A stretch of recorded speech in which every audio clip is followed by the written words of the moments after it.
Look at him, he's heading for that small moon. I think I can get him before he gets there. He's almost in the...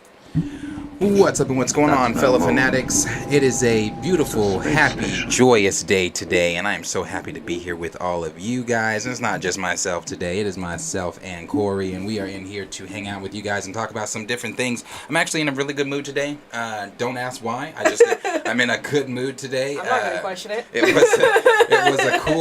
was a cool fucking day at work today. I mean, I was all over the place today.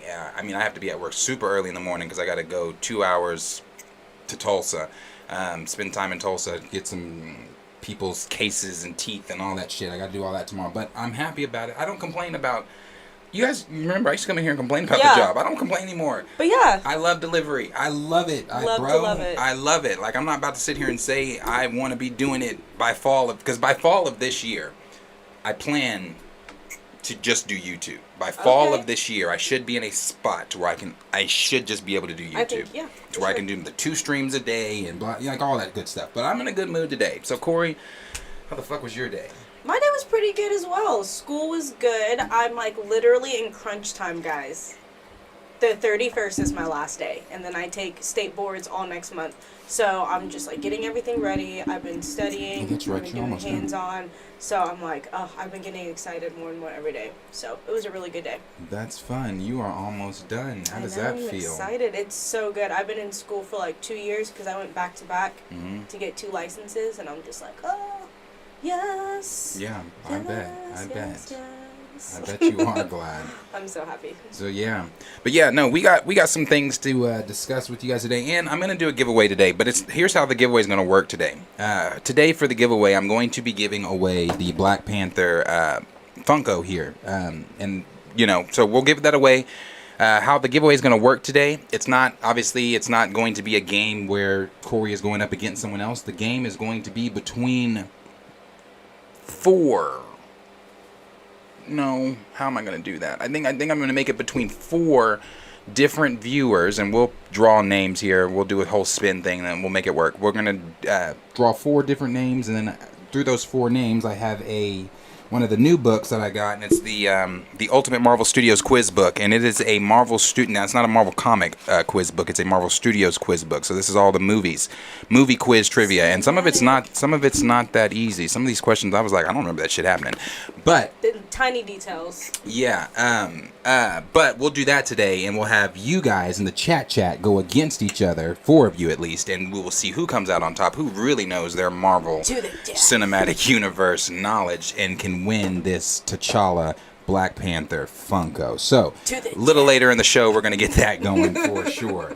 But some of the topics, let's go ahead and just jump into our first topic here for the day. Now, we've talked at length before about Planet of the Apes, and Kingdom of the Planet of the Apes is what the new trilogy is, or the start of the new trilogy is going to be called. It's going to be called Kingdom of the Planet of the Apes, and it's going to be following, I believe it's one of Caesar's descendants, but the Direct did a article on it, and this is what they had to say. Although Disney's next Planet of the Apes has yet to release an exciting update from one of its writers has teased an exciting future for the franchise. Kingdom of the Planet of the Apes is the 4th entry in the rebooted franchise, but it will focus on a different protagonist after Andy Serkis's Caesar died at the end of the first trilogy. While plot details are still shrouded in secrecy, the title hints that the film will focus on a more established ape community, which I'm excited about. Yes. Now here's the thing that I don't want. I want it to be established,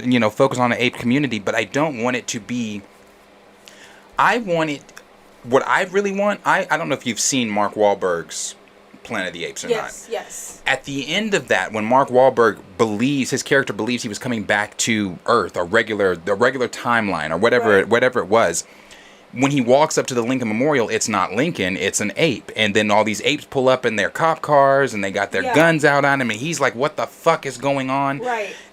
That's when they say ape community, I want it to be that. I want apes to already taken over, bro. Yeah, like they over. Yes. We are below the threshold on like on really the pyramid, show us that part. Like, I don't want to see them in trees and shit. Like, I feel like that's what it's gonna be. If that's what it is, I'll be happy regardless because I love playing the apes. But what I want is them running the world, not just running the jungle and part. that was my next question too. Is this going to be a descendant from the past? Is this going to be a future? This is future. So this is moving. This is going to be moving after Caesar's death, and it's a couple generations after, I believe. But it does say marketing has yet to begin, but Disney has already provided a glimpse of what to expect by showcasing an official still featuring Owen Teague's Cornelius. And Cornelius is the orangutan from the first trilogy. Yes. Right. Then it says, now an important update has been revealed. Planet of the Apes 4 writer hypes up franchise's future. In an executive interview with Film Speak, Kingdom of the Planet of the Apes writer Rick Jaffa shared why the fourth installment of the beginning is the beginning of a brand new batch of stories for the franchise. He goes on to say, it's one of those things where it starts with a gem of an idea, but it's got fertile ground, it can really grow. Joffy's tease is in a line with the Deadline's Justin Kroll. Justin does great stuff over there with Deadline. And said last June, when his sources mentioned that 20th Century Studios and Disney were very high about the movie's script, with him noting that the film will hopefully lead future installments of a new trilogy of films. Kingdom of the Planet of the Apes writer Amanda Silver then provided an update about the movie's production, indicating that they're about to close production. Jaffe then interjected by saying that the production has 3 weeks left. After Caesar died at the end of the last movie, Silver confirmed that she and Jaffe had a brief period of mourning for a former protagonist. However, Silver and Jaffe were eager to go to work since the latter insisted that there's just a lot of story left to tell. Yeah, I'm so glad they didn't stop. Yeah, seriously. Because that last one, as I've said many, many times, I love the first two. I love Planet of the Apes. I love Dawn of the. It's Dawn and Rise. Right. Dawn and Rise of the Planet of the Apes. War for the Planet of the Apes. I hate it. Why? Because it's inaccurately named. There was no fucking war. Yeah. There were scenes in the trailer that were not fucking shown. Yeah, I thought it was gonna be way more aggressive than what they put out there. And it just it was enslavement of the Planet of the Apes more than anything, because they were slaves the entire time. I really liked Rise. I don't know why. Yeah, I loved Rise. I had a good balance. I loved Rise and Dawn. Yeah, both Dawn of them was so good too. I loved both of them. Yeah. Says that. Well, go ahead. Sorry, I was saying I really am hoping that I'm glad that they didn't stop, because there is so much more story to tell, and I hope they pick up, on that futuristic idea of the apes have already taken over. Right? Yeah. Goes on to say, Kingdom also has an improvised pool of writers aside from Silva and Jaffe, as Avatar 3, 4, and 5 co-writer Joe Friedman and the Maze Runners trilogy Wes Ball are involved. Yeah, we know Wes Ball. We knew Wes Ball was involved because I believe Wes Ball is directing. He's directing this film. Right. Okay. But we didn't know that Avatar writers, right? No, I didn't. That's news to me. I didn't know that. Yeah. Okay. Then it goes on to say, Jaffe also confirmed that Kingdom will not totally ignore Caesar and his sacrifice at War for the Planet of the Apes, teasing that the movie will explore his legacy. Caesar created something and left a legacy, so then the questions are, what happens with that? What becomes his legacy? And that's what I mean. So when I say I want to see that, I want to see an established ape city with statues of Caesar. I just think there's you can go so far with this. You can go so far with this. There's so much you could do. You can even add I don't know if you really want to do it that way, time travel element where you could have a Mark Wahlberg situation where somebody from a distant future or distant past or whatever lands in a different time stream. I don't know, but either way, I mean, because at the end of it, that's what he was working towards anyway. Right. Each movie was basically about how he was losing less and less hope and love for humans and humanity compared to the first movie. You know what I mean? Mm-hmm. So I really hope that we see something along those lines of I don't want to say revenge, but the legacy being pulled through. Right. Yeah. Jaffe goes on to say. So Jaffe also added that it is not yet the time to connect the new movies with the original ones just yet. Do we want to rush towards an ending, the beginning of the original Planet of the Apes, or do we want to find an interesting story to tell with interesting characters? Kingdom is the first time that the duo has written Apes films since Dawn of the Planet of the Apes, the second film of the first trilogy. It says, as they returned to a world that they had helped build, Silver and Jaffa shared that they have a lot of ideas that they are hoping to set up with this entry. We did have a lot of ideas, and so we sat down with Josh, Wes, and Joe Hartwick Jr., Wes's producing partner, and started kicking stuff around. Jaffa also believes that the team came up with something that they are really excited about, while also sharing that he and Silver had been loving what they've been seeing from the details. So basically, all good news. Yeah. All good news. I'm really happy about the writers. I'm really happy about the director. I'm excited about Wes Ball too, because I love Maze Runner. Now, again, Scorch Trials and the things after the first Maze Runner, the books are better, but the first Maze Runner movie that was great. I can rewatch it over and over. I love the first Maze Runner.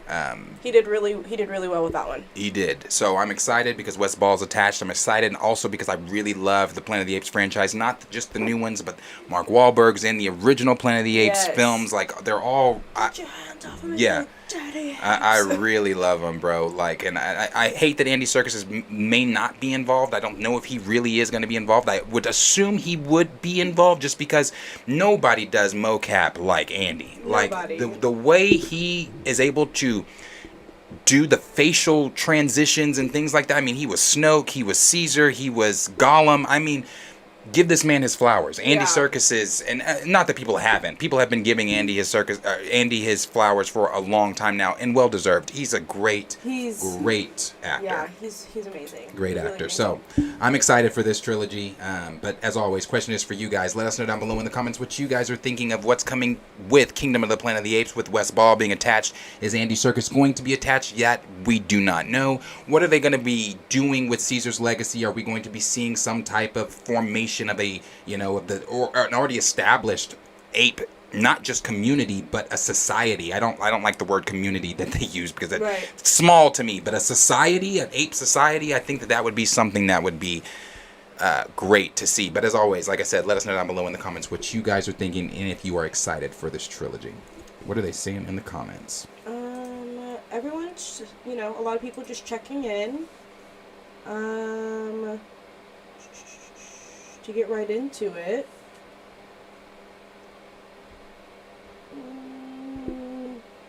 Profess the Film fan said the third Planet of the Apes film was the weakest as well. Oh yes, it was awful. Yeah. Weak is generous. Yeah, that's the nicest way to say it. I do not enjoy that film. Yeah, it just was, to me. It just, you lied. it's the same reason I won't watch Morbius, because you lied. You said this, but I didn't.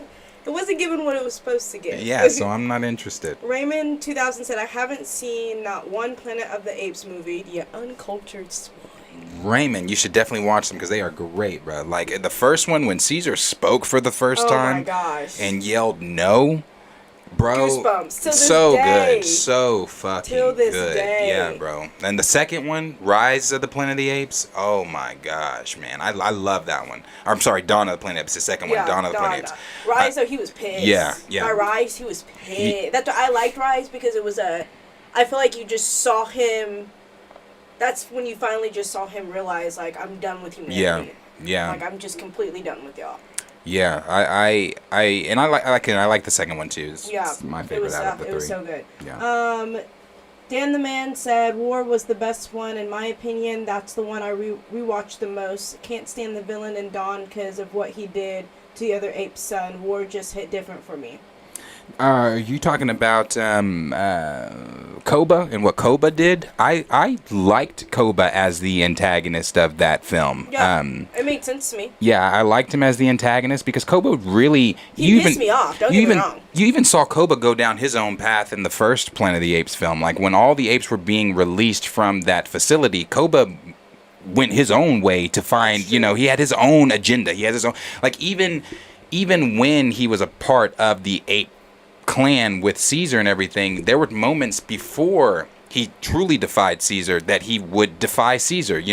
When he said, when he was saying Caesar loves humans more than apes. Right. And Caesar stood up on him like, motherfucker, you better sit down. Yeah, like, I enjoyed Koba as as the antagonist, honestly. Yeah, I think it made sense though too, because he needed that struggle.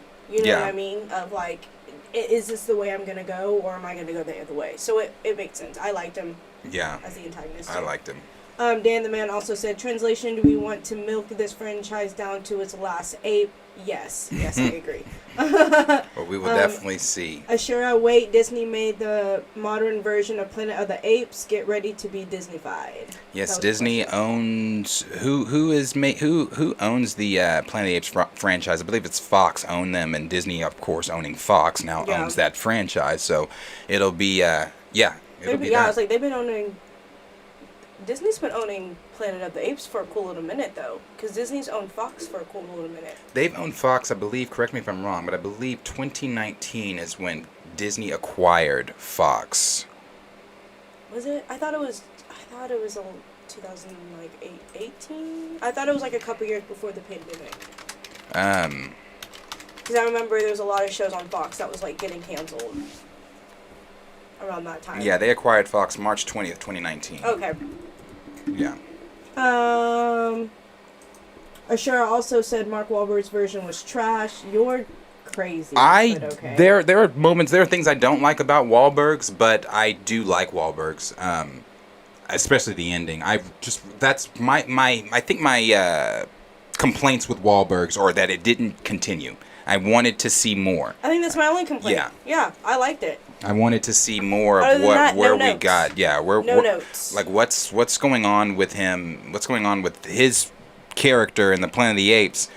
Once he's literally in an ape, like this is no longer these motherfuckers living in trees. Right. They are driving cars. They're the Lincoln Memorial. They are in houses. They're presidents and governments. Like I want to see that. That's what I want to see. Eric Shaw, ape should not kill ape. Yes. Yes. Dan the Man, Caesar's son is supposed to be the dictator from the original film, so they can't go too far in the future. I believe I don't remember what they said. I don't know if it's Caesar's son. I think it is. It might be Caesar's son. Yeah, it is Caesar's son. Wait, what was Caesar's son's name? No. I don't think it was Caesar's son. What was his son's name? What was his son's name? Your computer's faster than mine over here. Mine's lagging. You said what? Mine's lagging over here. Okay, here we go. Caesar's son's name and planet.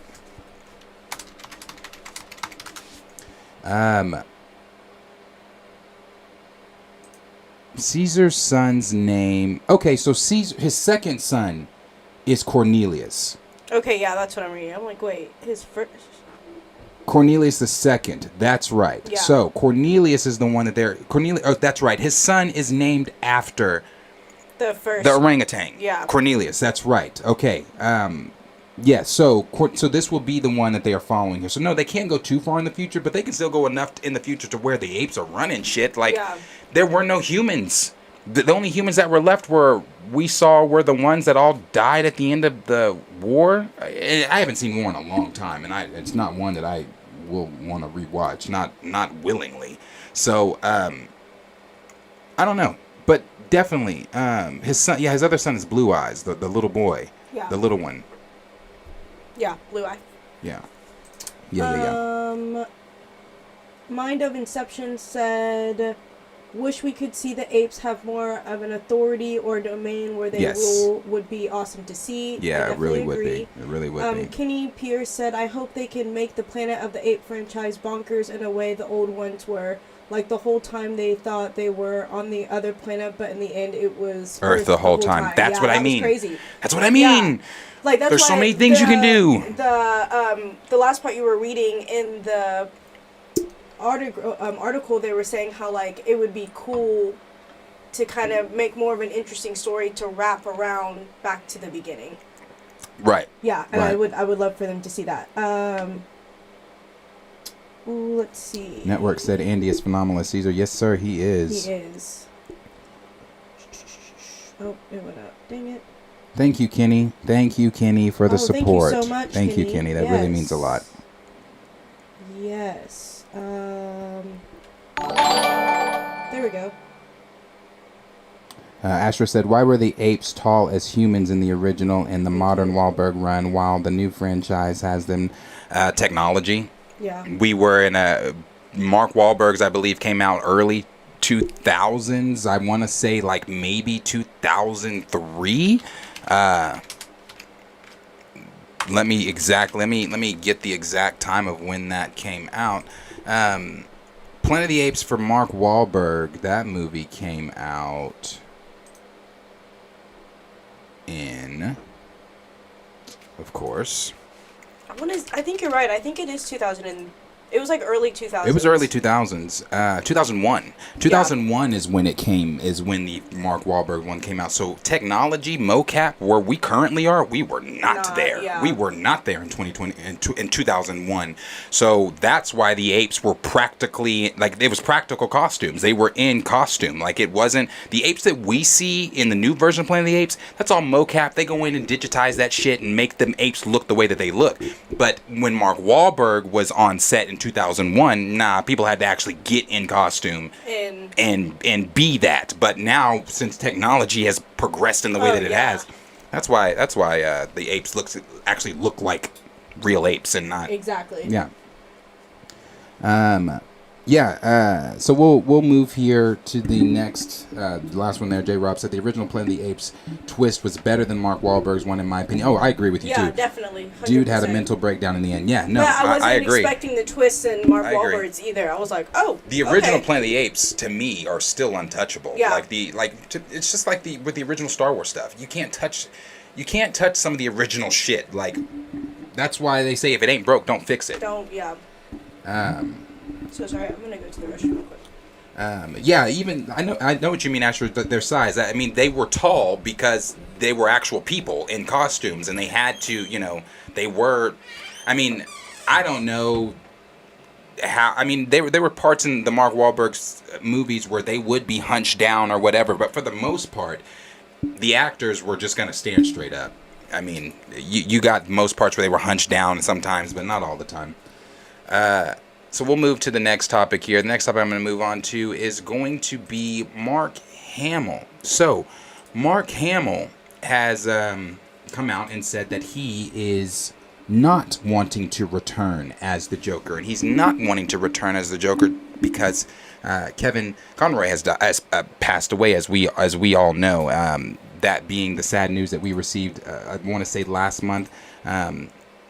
So with him being gone and with him, the passing of Kevin and everything like that, we are no longer going to have Mark Hamill as the Joker.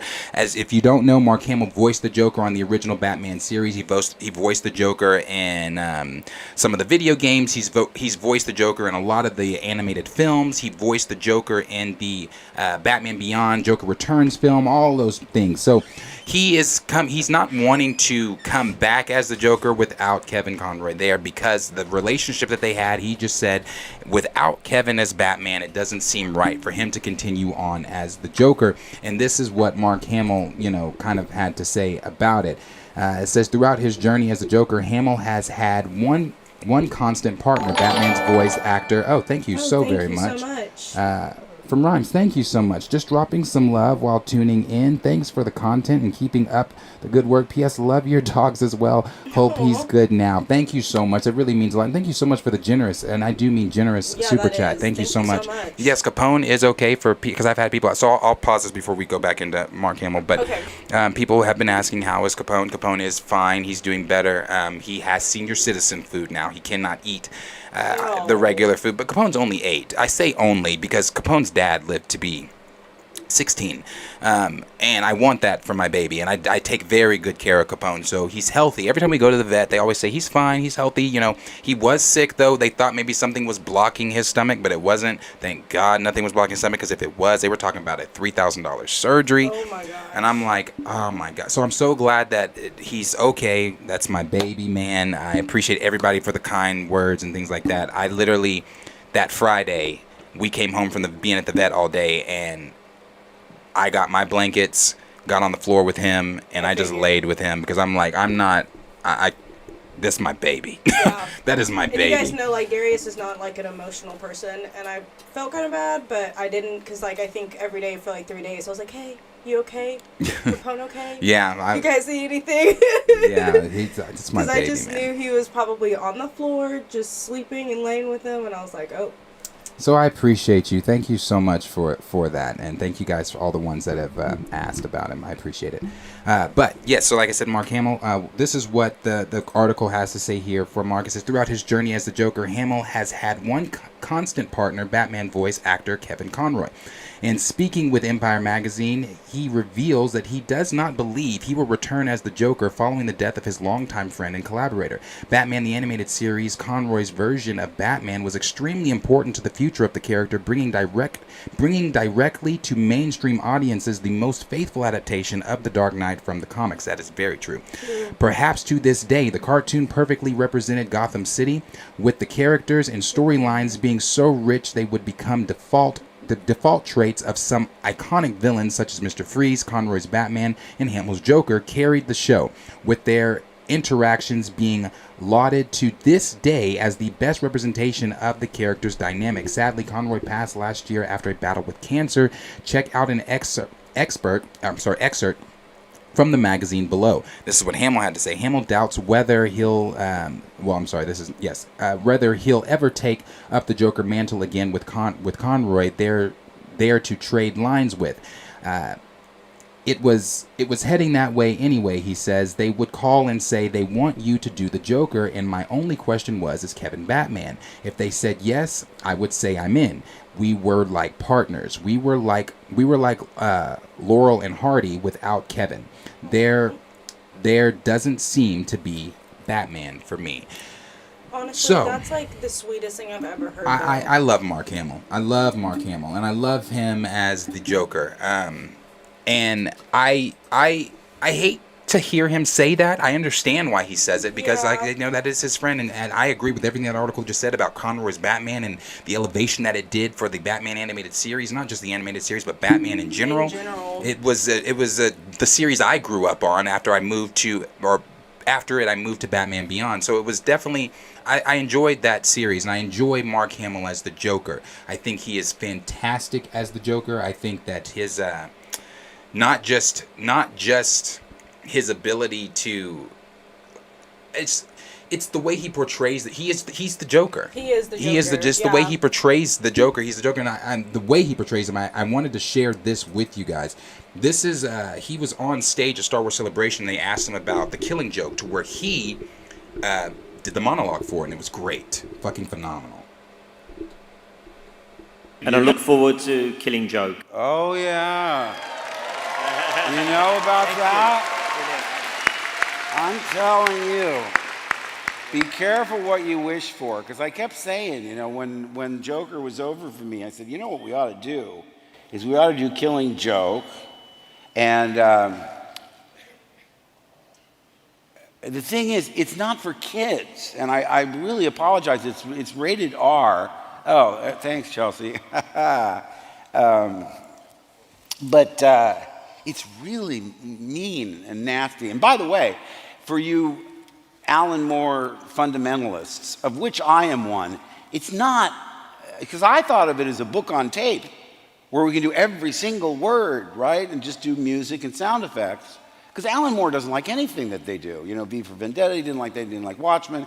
It's just, he's a perfectionist. So he's going to hate Killing Joke. But Killing Joke is embedded in a larger story that I can tell you involves Batgirl and Batman. And like I say, it's earned its R rating. I mean, they really did it like the book. And I can only tell, because kids will come up to me and say, oh, I'm so excited for the Killing Joke. I said, don't you watch that? Because it got progressively weirder and harsher as we got into the video games. Here's a quote from Killing Joke. Memory's so treacherous. One moment you're lost in a carnival of delights, with the poignant childhood aromas, the flashing neon of puberty, all that sentimental candy floss. The next, it leads you somewhere you don't want to go, somewhere dark and cold and filled with the damp, ambiguous shapes of things you'd hope were forgotten. Memories can be vile, repulsive, little Bruce. Like children, I suppose.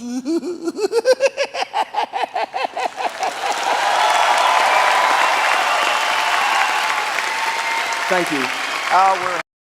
Goose. Fucking brilliant, bro. He Goosebumps. is the Joker. It's is. brilliant. He is the greatest of all time when it comes to his portrayal of the Joker. The way I loved it. Like, and the Joker. Honestly, I don't know if I've shared this before. There's my guy. There's Darth Vader. And then there's the Joker. But the Yeah. Joker is my all-time favorite villain. He is my all-time favorite. It goes Joker, Vader. Yeah. But the Joker is my all-time favorite villain just because sometimes motherfuckers are crazy just because they're crazy. Yeah. Sometimes, like, I love villains that have that whole motivation as to why they're doing their way they're doing. But even more, I love villains that are just villains just because they're villains. I think it makes it more realistic. Yes. Because it's like anyone can be like that. Yeah. Anyone can just be crazy just to be crazy. There's literally Right. people out there who are like that. So I just think it just hits home and it's more realistic. Mm-hmm. So then, I don't know, you can either feel like you're the Joker in your story or the Batman in Yeah. your story. And I'm going to tell you, some days I'm feeling a The little Joker. and the way that he, and like I said, the way he does it, like, just wanting to be where Batman is. Joker doesn't have an agenda. No. Like he But I said, think do I that's look what like a makes guy it- with a plan? I think that's what makes it so like chaotic. You know, it's like organized chaos, really, in a way. It's Yeah, like that's what, and that's literally lines from The Dark Yeah. Knight, like chaos. Like he does the things he does purely. Like he told what did he tell Batman? He said, "You and we're meant to do this around and around for all time." For all time, you know. yeah. And even in the Killing Joke, he got Batman to laugh Yeah. for the first time. Well, you even, see Batman like, laugh isn't at. there like a moment in Dark Knight 2 when he's just like, I can't have, like, there is no me without you. Yeah. He's like, you complete me. Yeah, That's what he said to him, and I'm like, yeah, oh, bro, like shit, yeah. you do, and I love it. I love it. I love it. I Yeah. love it. I love the Joker. So I'm hurt that Mark Hamill is not going to continue on as the Joker, but I definitely understand why he's not continuing on as the Joker. in a way, I kind of respect it. Yes, you know? I definitely respect it. I respect it. I him. don't necessarily love it, but I respect it. Yeah, I respect him not, respecting his friend and Kevin Conroy, and that will never be replaced as Batman ever. Just as Mark Hamill can never be replaced as the Joker ever. Exactly. I think he is the GOAT. I think that he brought something different to the character, just like Heath Ledger brought something different, just like Joaquin Phoenix brought something different. This is why it's important to recast characters, so that you can see different portrayals of these individuals, so that you can see so many different things. Like, when we got, everybody will tell you, I will tell you, before I end this topic, I will say Heath Ledger for me is my Joker. Like he my live action Joker. Mark Hamill is my voice Joker, but I see how I can give you differences, and like I love this about Mark's, I love this about Heath's, I love this about Joaquin Phoenix's. I can give you different perspectives of different Jokers, whereas this is just why it's important for characters to be recast, because they're supposed to outlive generation after generation after generation. When Mark Hamill was voicing the Joker on the Batman animated series, that was in the early 90s. Right. Like early 90s, late 80s, I believe, maybe. I think that was when it was. Late 80s, early 90s is when that show started. So think about where he was. He was still doing Star Wars at that time. He was younger, at that time, things like that. And he's still voicing the Joker. We've seen him. We've seen Heath. We've seen Joaquin. We've seen Jared.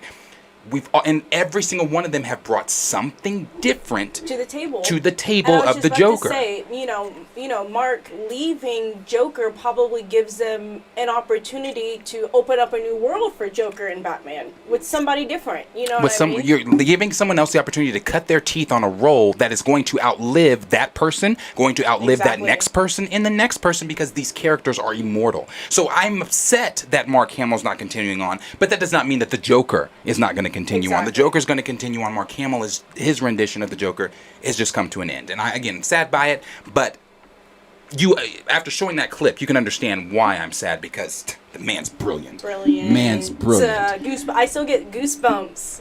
Yeah, bro. Goosebumps. As always, question is for you guys. Let us know down below in the comments what you guys are thinking of Mark Hamill exiting as the Joker, with him not going to be portraying the Joker anymore due to Kevin Conroy's passing last year. With Kevin Conroy's passing, Mark Hamill has said to himself, without Kevin's Batman, there doesn't seem to be a place for me as the Joker, and I do respect it. I'm just sad about it. But again, let us know in the comments what you guys are thinking about that. All right, we got Sir Yuri G say, I completely understand how Mark feels, and I don't blame him. Yeah, for sure. Respect it. For sure. Ashura said, I thought Mark was done as Joker since the video games. He had kind of said he was done. I was about to say, didn't he say he was like... Yeah, he had kind of said he was done, but every time they would ask him, like he said there, because there were other projects outside the video games where Kevin would come back, where they would ask him, hey, are you willing to do this? And like he said, is Kevin doing it? Because if Kevin's doing it, I'm in. Like with the Killing Joke, that was Kevin that did He was Batman. like semi-retired at that point. Yeah. At that point. He was like, because, Kevin Conroy did Batman in The Killing Joke. Yeah. And that's why we got Mark Hamill's Joker in The Killing Joke. Yeah. Because he was like, okay, if Kevin's going to do it, then I'm all down to do it. Raymond 2000 said, so Mark Hamill is another Latino, right? I don't want to do it without my counterpart. I get it, but ... money. Raymond 2000, you just always trying to look at the glass half damn empty. Yeah, I understand where Mark's coming from, though, because Mark's been doing this with Kevin since the animated series. I was about to say. Thank you so much. Thank you so much. I feel that? like this is different because like you said, he's been doing this for decades. Paul the True Believer, thank you so much. He said, well, there are 3 Jokers in the DC Comics universe. There are. Yeah. There are 3 Jokers. I mean, like I said, the Joker's not stopping. The Joker's going to continue on. The point I was just making with it was, we can have that conversation of I can tell you what I like about Mark's Joker. I can tell you what I dislike about Mark's Joker. I can tell you what I like about Heath's. I can tell you what I dislike Joaquin's and Jared's, and there's nothing I like about Jared, so I can just talk to you about what I dislike. But the fact is, we can have those conversations. Right. We cannot have those conversations when you refuse to recast a character in their own franchise. Exactly. So. Then we have Snyder, Steppenwolf. That was a reply. Jonna Network. Yeah, I was calling Network. The mocap is dope, but I kind of miss practical effects. Yeah, practical effects, like the practical effects on Werewolf by Night. That was practical. Kenny Pierce said, same guy that said he'd never play Luke Skywalker again. Mark's talked about that too. He talked about, if you're talking about the sequel stuff, he was bamboozled. I'm gonna defend Mark there, because as a Star Wars sequel hater, I'm going to defend Mark there. He was bamboozled. He was led astray, and it wasn't what any of us thought the sequel trilogy was going to be. That makes sense. Mark has even said in interviews, you can look this shit up. Mark has said in interviews at the reading table when they were reading the script for whatever episode 8, what is that one? Jedi? What? I don't even know. Whatever episode 8 is called, I forget. It just wasn't The Last Jedi. For The Last Jedi, when they were reading that, he said, he actively at the table said, Luke wouldn't do this. This is not my character. This is not what my character would do. So, when he said he wasn't going to come back as Luke until George Lucas talked to him and then Disney pitched to him what they were going to do, Mark was like, okay, I can see this. I can do this. But then, once you got to The Last Jedi, he was like, nah, bruh, this is not my character. Yeah. And he only returned for The Mandalorian when he showed up in The Mandalorian, in the Book of Boba Fett and Mandalorian, was because that's Dave. That's Dave doing that. And they explained to Mark, this is what we're doing. We're trying to course correct some shit. Right. Like, so you gotta look up some of that stuff. Because from the jump, he was like, this is not right. Yeah, look up some of those interviews. I'm telling you, Mark has not been quiet about the sequel trilogy at all. Sir Yuri G said, glad that he's doing better. I was talking about Capone. Thank you. A lot of people, Raymond 2000 said, oh, okay, good. Rim 17 said, oh, that would frighten me too. Fur babies are awesome. Fur babies are the best. That's my baby. Snyder Steppenwolf said, if he doesn't want to come back as Joker, then that's fine. I respect him for that. Network said, I can feel him. Kevin and Mark have a brilliant dynamic. Their Batman and Joker voice work is unique and legendary. So true. Yeah. I think it would be kind of weird to hear Mark. You know what I mean? I mean, it would be exciting, don't get me wrong, because it's Mark. But, I mean, just that dynamic, you just expect... Mm-hmm. You expect Kevin to come right after, you know? So, Like one of my favorite things is when, from the animated series, is when, I don't remember what led to these events, but him and Harley were on, like, parachuting down from something, and the Joker was left in the building that just got blown up, and Harley goes, Puddin'! Batman said, he is now. And I'm like, yeah, bro. Like, it's just great shit, bro. Kevin Conroy is a great Batman. J-Rob said, Mark Hamill always said that Joker voice was murder on his vocal cords, and I can't imagine it getting any easier for him with age. So yeah, I think this is as good as a time as any can to hang it up. Yeah. Raymond 2000, whoever is going to fill in these shoes are going to have to go through a lot of hell with fans comparing them to Kevin and Mark. Yes. Thank you, Network. Said, thank God Capone is doing Thank okay. you so much. And I saw Johnny saying, dogs are the best. You can't sleep on the floor with a blanket with a cat. I got long dreadlocks. I'll wake up with all my locks in the cat bowl. Seriously, though. My cats cover me when I sleep. Like, they're all over me. Yeah, all mine over me when just I sleep. lays all over me like I'm a pillow, basically. Let's skip down here let's skip down to about... Do you want to go after the... Oh, we had a lot. I did not realize it went down that far. Let's start with Johnny Washington here, where he said, cast Willem Dafoe as the next animated Joker. It would be great. I think Willem Dafoe would be great as the Joker, too. I've said that before. I thought he gave me major Joker vibes in No Way Home when Spider-Man just kept punching him, and he just he was laughing while he was getting punched in the face. And I was like, bro, that's some Joker shit right there. Yeah, I think we talked about that when we were talking about No Way Home, about William Dafoe. Because he's definitely coming back, so yeah. I would love for him to...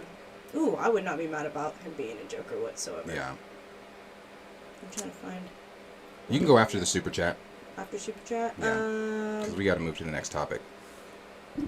Yeah, if you guys have a question, just because of the way that how vastly fast this channel is growing, and that's nothing but thanks to all of you guys for messing with this channel on the level that you do. I appreciate that. I'm humbled by it every single day. I'm humbled by the amount of subscriptions that go up each day, the amount of views we get. Like the Cat Williams video is at 14,000 views. That's the highest viewed video on this channel. Yeah. And it's all thanks to you guys. But with that comes changes. It comes changes in the ways that the live streams work. We cannot read everyone's comments now because we have, so much going on in the chat. We have other topics we have to get to and things like that. So, yeah, no, it's a good problem to have. We're in a good place. We're in a good place. What's that good old saying? New year, new us. Yeah. Yeah. JB Easy said Jason Mara is good though, and Money Talks. Snyder, Stephen Wolf said also Mark and Kevin were voicing together in Batman Assault on Arkham, sorry. Snyder, Stephen Wolf said Disney are clowns for real. I'm not going to disagree with that. Mm-mm. And then they're going into... Ducky Fresh said, Star Wars has a sequel trilogy. For some reason, I have no memory of that. That's great. I hope you keep that. I wish I had no memory of it. Then we started going into a whole different conversation here.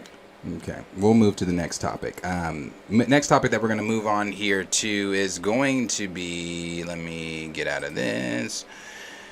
We're going to move on to my boy, Michael Joseph Jackson.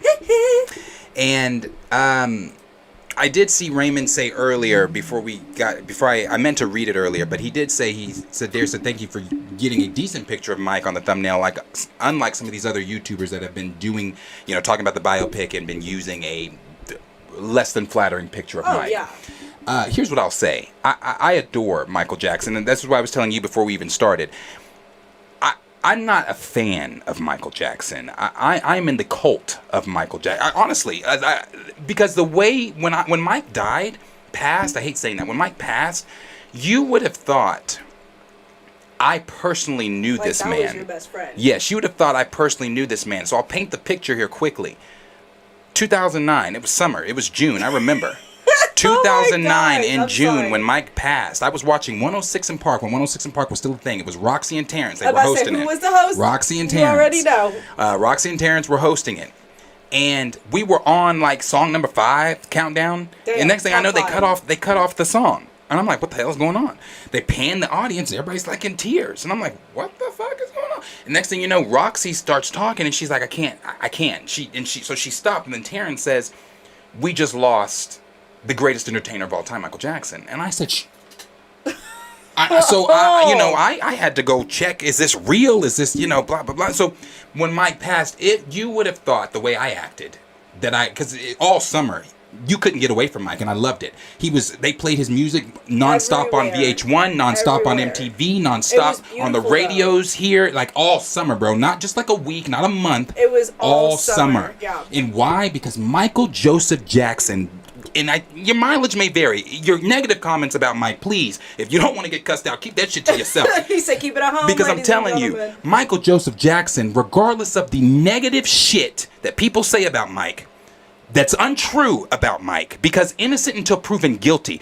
Yeah, and he didn't have a chance to be proven, innocent. Like, let alone guilty. Right, like Michael Joseph Jackson is the greatest entertainer of I think it was all planned. time. Oh, his death? Yes. Oh, of course. I think that's that's definitely another topic. But my God, yeah. He is like you just can't throw a rock at an artist and it not have something to do with Michael Jackson. I'm telling you. Whether Mike was brilliant. Just brilliant. Just he was so brilliant, and he was not good. just brilliantly as an artist. He was a brilliant human being. Mike was so kind. Yes. He was so generous. Constantly giving to. And I've seen so many different people talking about why are they doing a biopic about him? Why are they? And I'm mixed on the biopic. Let me say that. I have my mixed feelings about it. I hope they do it I right. do hope they better. They better do Mike right. And the reason you better do Mike right is because his story is so sad. I'm trepidatious, and the trepidation is, well, I'm 50-50 on it because of who's directing. Bohemian Rhapsody was great. I don't know if you've seen Bohemian Rhapsody with Is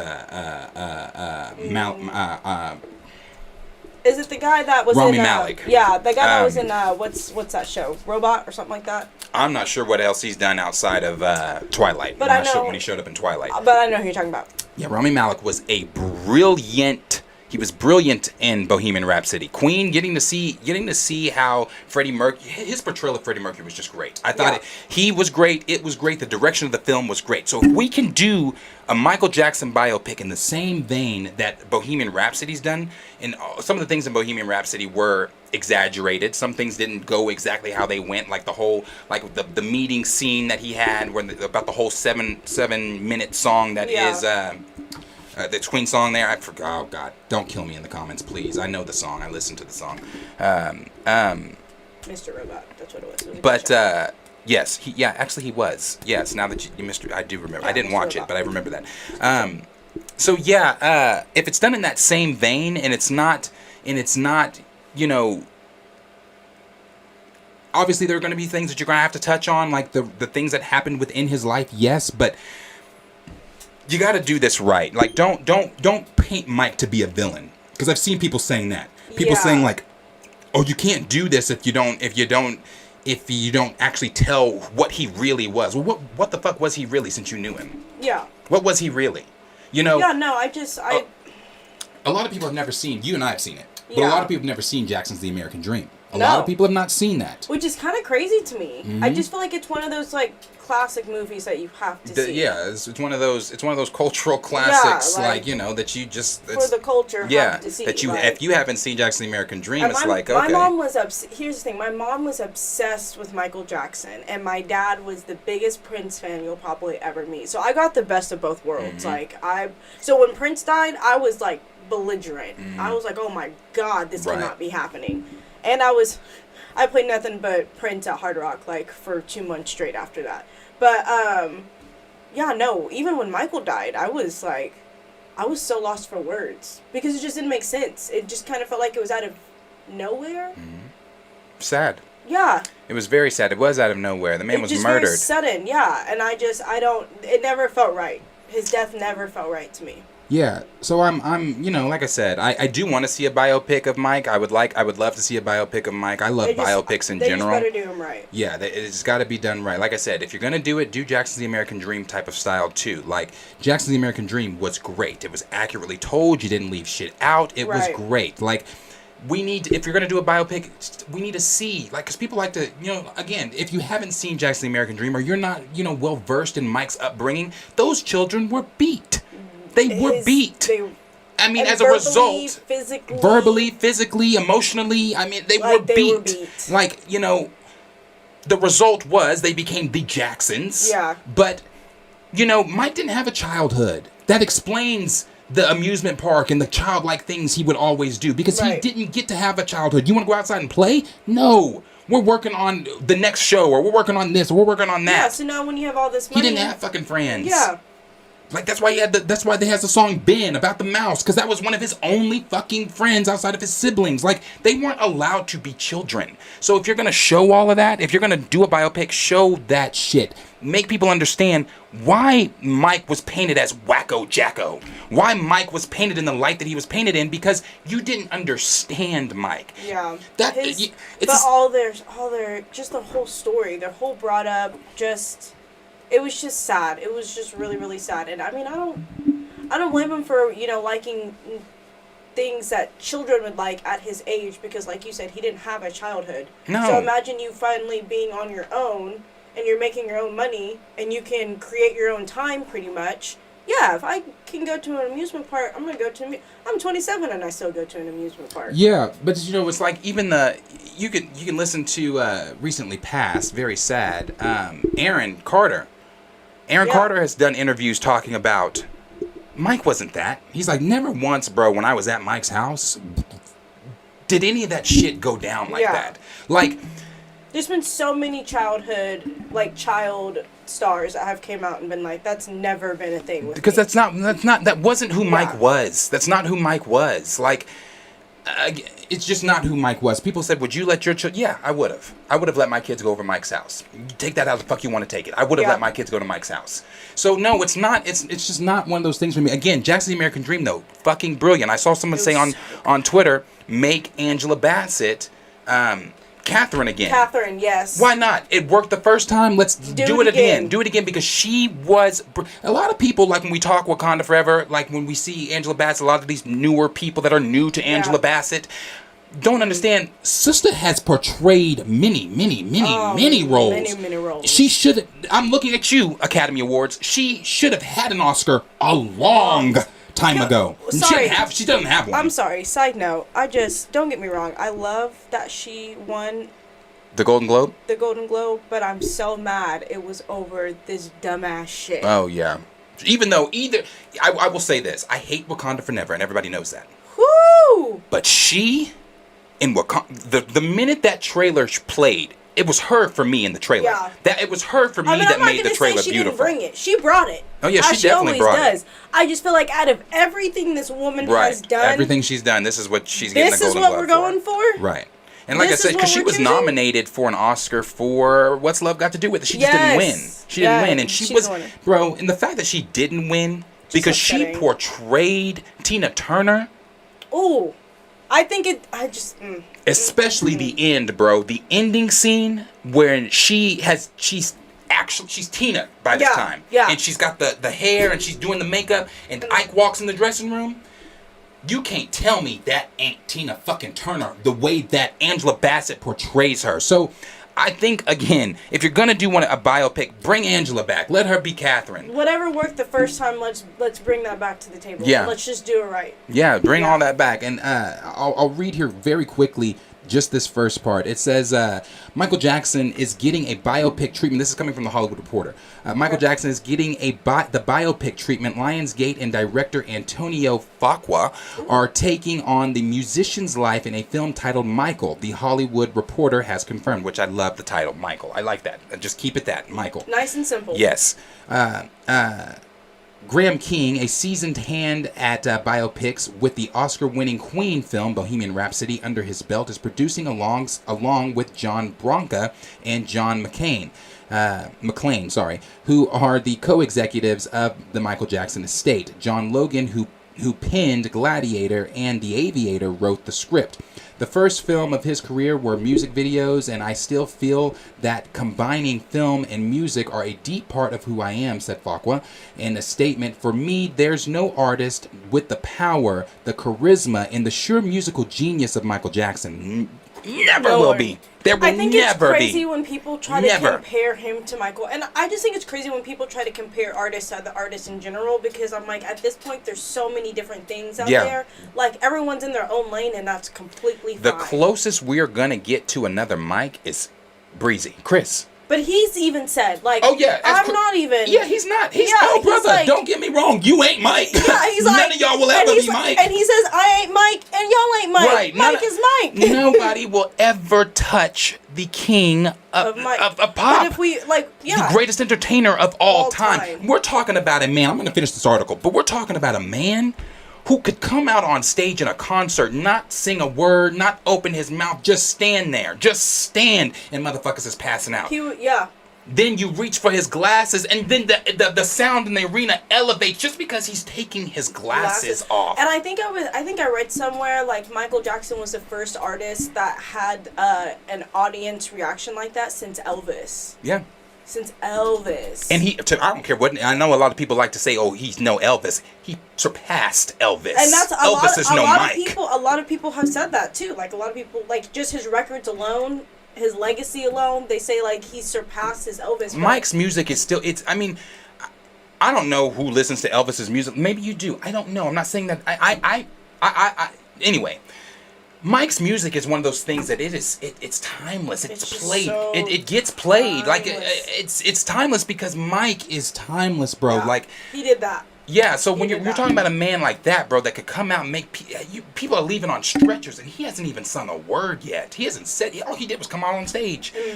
That's power. That's not just power. That is a legacy. That shows you what this man truly meant to audiences, to people. Like, he's just brilliant, bro. You just can't beat it. You can't. And the last part, it says, I was influenced to make music videos by watching his work. The first black artist, first black artist to play in a heavy rotation. He was the first black artist to play on MTV. He broke barriers for our community, bro. Yes, he did. Mike and the Jacksons weren't just, I think they were the first, they were on the, one of the first black groups on, I forget the show, who the host was the show, was it the Ed Sullivan Show? I could be lying on that.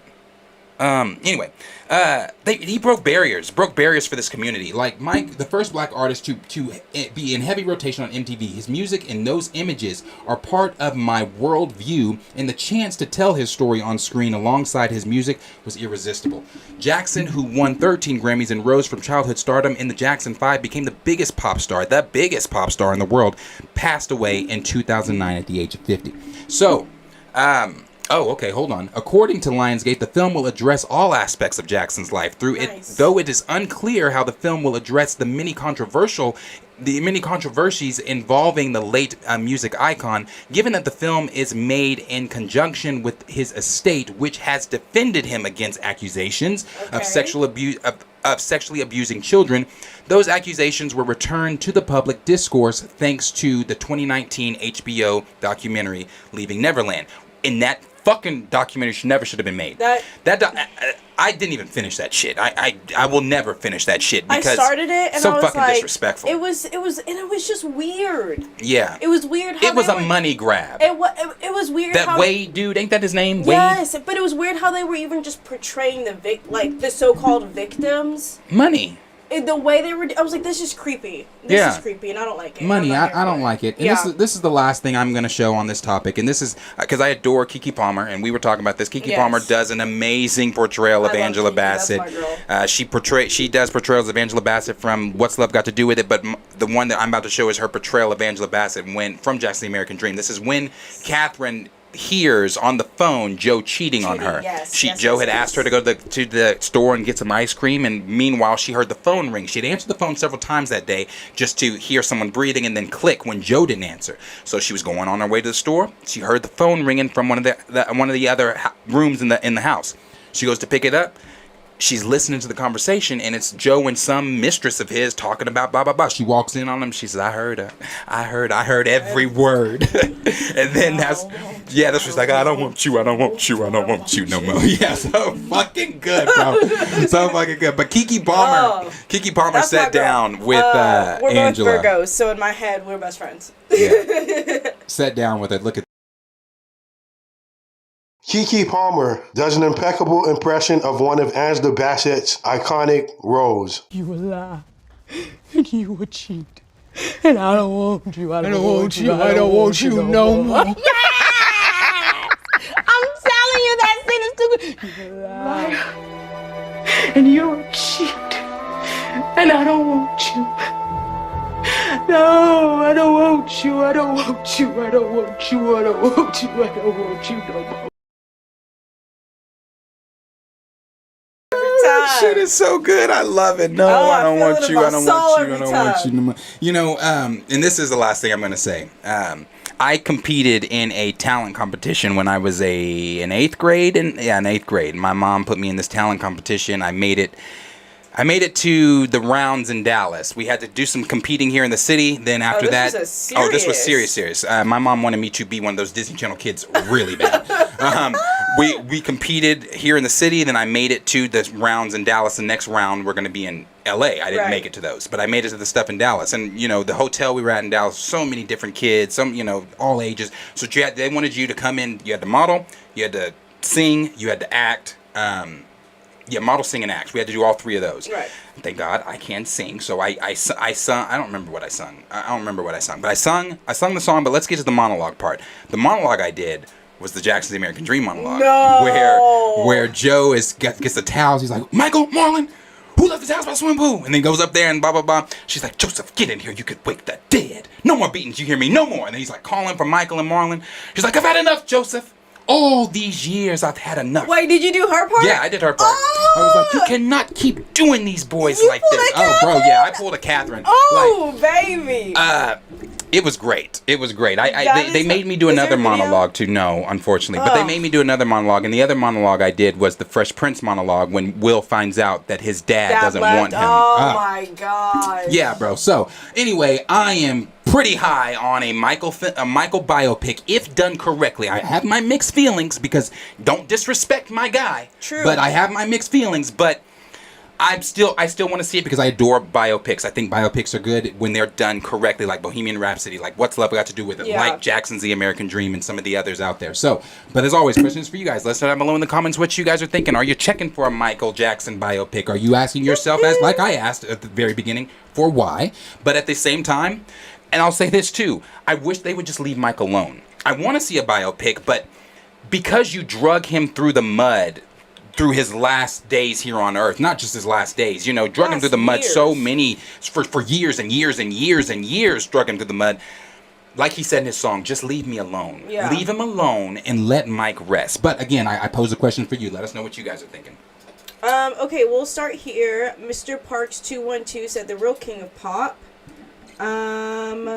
Network said Michael Jackson is my favorite artist ever.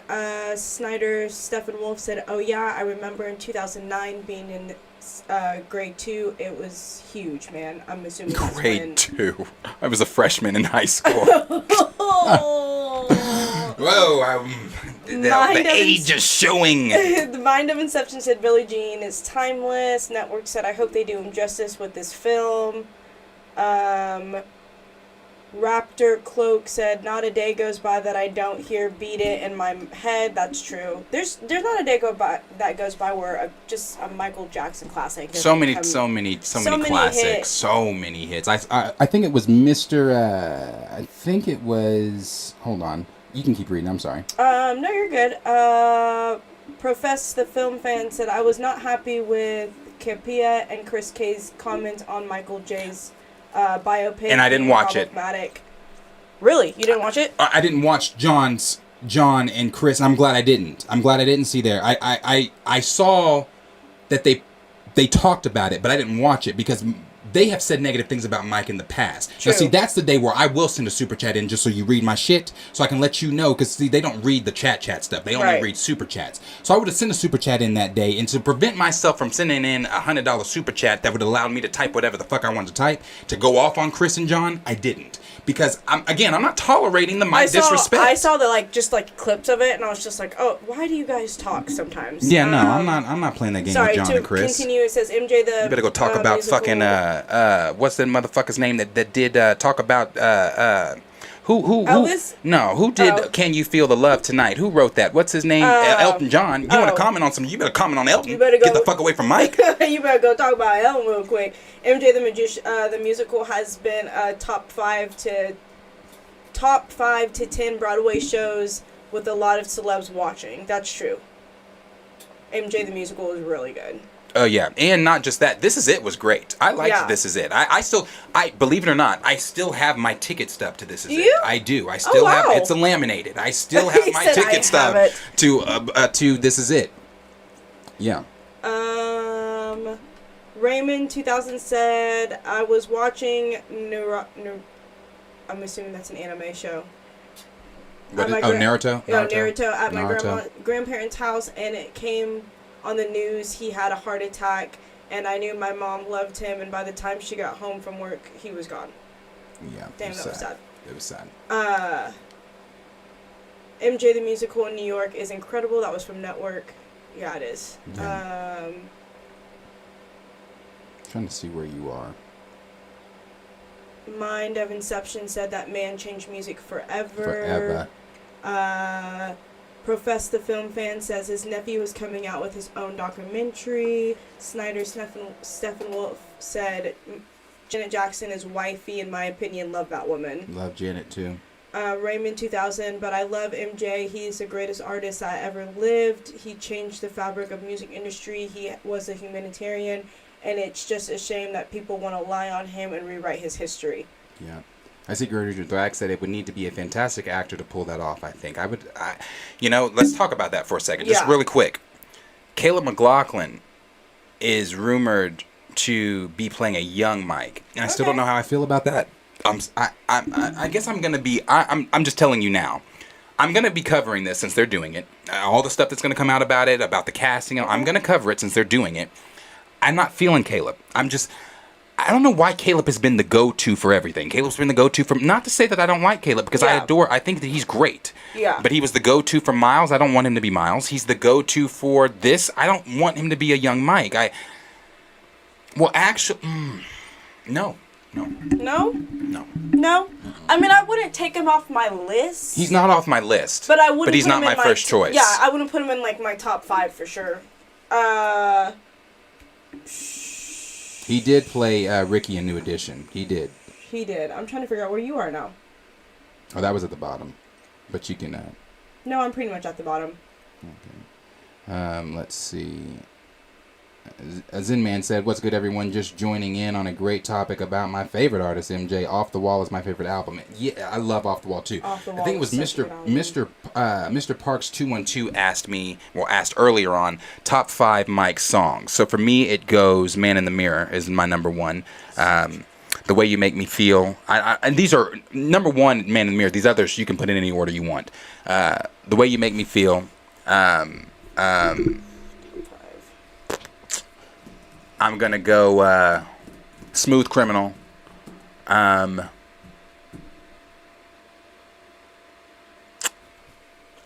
love a lot of shit from Off the Wall. It's really hard. I can't do my top 5. I'm just gonna be really honest with you. It's really hard to choose. It's so hard. That fuck. That's hard. That's so hard. I really even enjoyed the hologram thing they did where he sung Slave to the Rhythm. Yeah. I thought that was at the time in 2013. I thought it was pretty. It was okay. That's a tough one. I know. That is really a tough one. I'm in a good spot. Rim17 said, "I agree. Just let him rest in peace, man, because they are bound to throw some shade in there no Dangerous. matter what. Well, I'm hoping this time around not, because the estate is involved. Yeah. You know what I mean? And then see, that was something I was talking to. When I was talking to my mom about this last night. I said, Mom, you see they doing a biopic, a Michael biopic, and she's like, what? And we were talking about it, and one of the things I said was, I hope the family is involved. I hope that the estate and the family are involved, and that they are there actively giving, like, don't do that. We're not doing that. Yeah, y'all are not about to paint. Y'all drug my brother his entire fucking life. Like, we're well, not about to do not this. his entire life, obviously, But Mike. But most of his life. Y'all aren't gonna drag him in death. Right. You're not gonna do that shit in death. Like I'm saying, bruh, no. Just no Michael hate. I don't, that's my biggest concern with it. I don't paint it how it happened. Don't exaggerate shit. Exactly. Yeah. Just tell it. Don't put anything in. Don't take anything out. Yeah. Who is it? Who is it? That's I love who is it. Who is it? Who is it? That's that's such a good one. Oh my goodness. Dangerous is a good one. You're Not Alone. That's a good one. That's my mom's favorite. Yeah. You Are Not Alone is my mother's favorite Mike song, and I love that video. That one's a good one. Love that music video. He also said I'm Still Here With You. That one's a good one. Oh, these are all so good. Great songs. Um. I want to rock with you is great. Yeah, man. Yeah. So many good Mike songs, but so many good things. But yeah. Let's see. Make sure I'm not. I know, I'm trying to make sure I'm not missing anything. People are just kind of listing their favorite songs. And talking shit about John. Yeah, John's got to stop that shit. John's got to stop that shit. Well, it's just He's got the entitlement for me. It's the entitlement, and it's also like you got to stop being fickle about shit. Like I don't know if he knows this. And again, I like John. Please make no mistake, I'm a John Campea fan. I like John. But at the same time, just because I like you doesn't mean I won't hold you to a certain accountability. Like when he talks, I don't know if he knows this or not, but you know your shit's recorded. Like if you say something one day and then you backtrack the next day, people are gonna remember what you know. People are gonna catch on pretty quickly. Yeah. So Raymond 2000 said, "I don't trust the estate," and I'm wondering why.